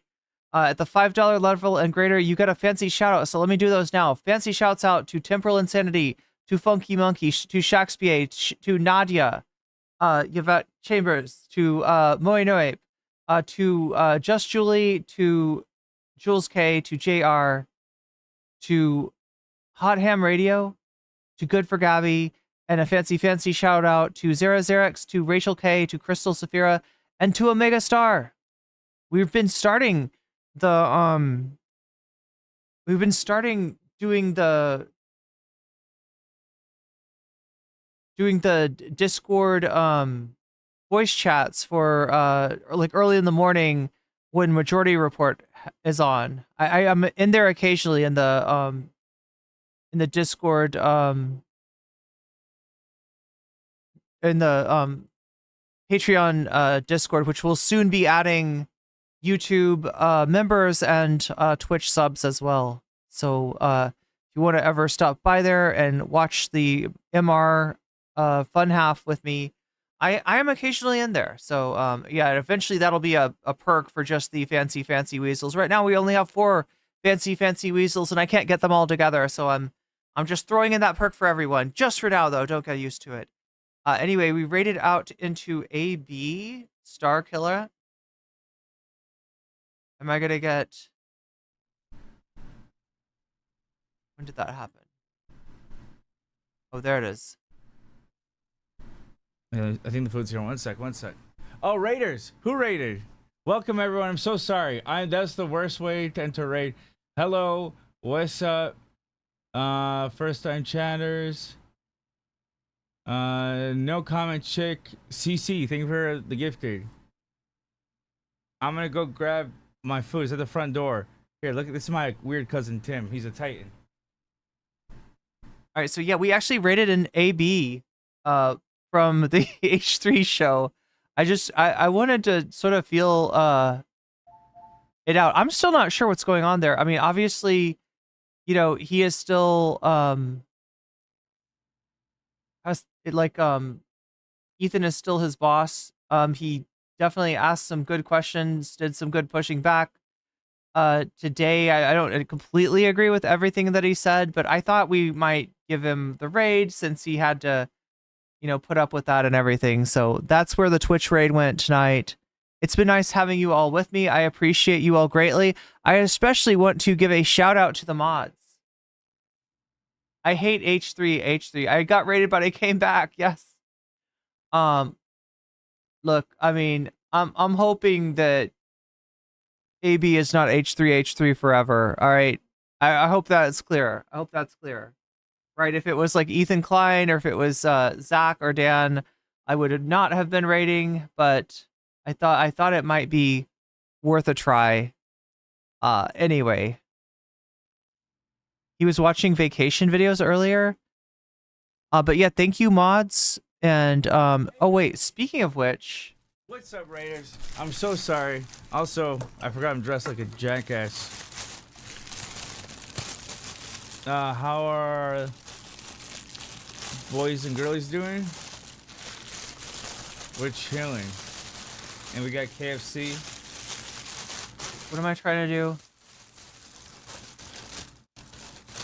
Oh my god.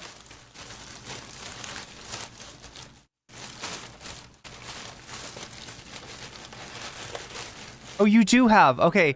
Yeah, as you said that, Crotchy, I was like, wait, shouldn't Crotchy be a mod? And I thought I had, like, forgotten to mod you or something. Anyway, yeah, thank you, mods. And thank you, viewers. And I'm going to go to sleep now because my brain is... that's AB, who we just rated on Twitch.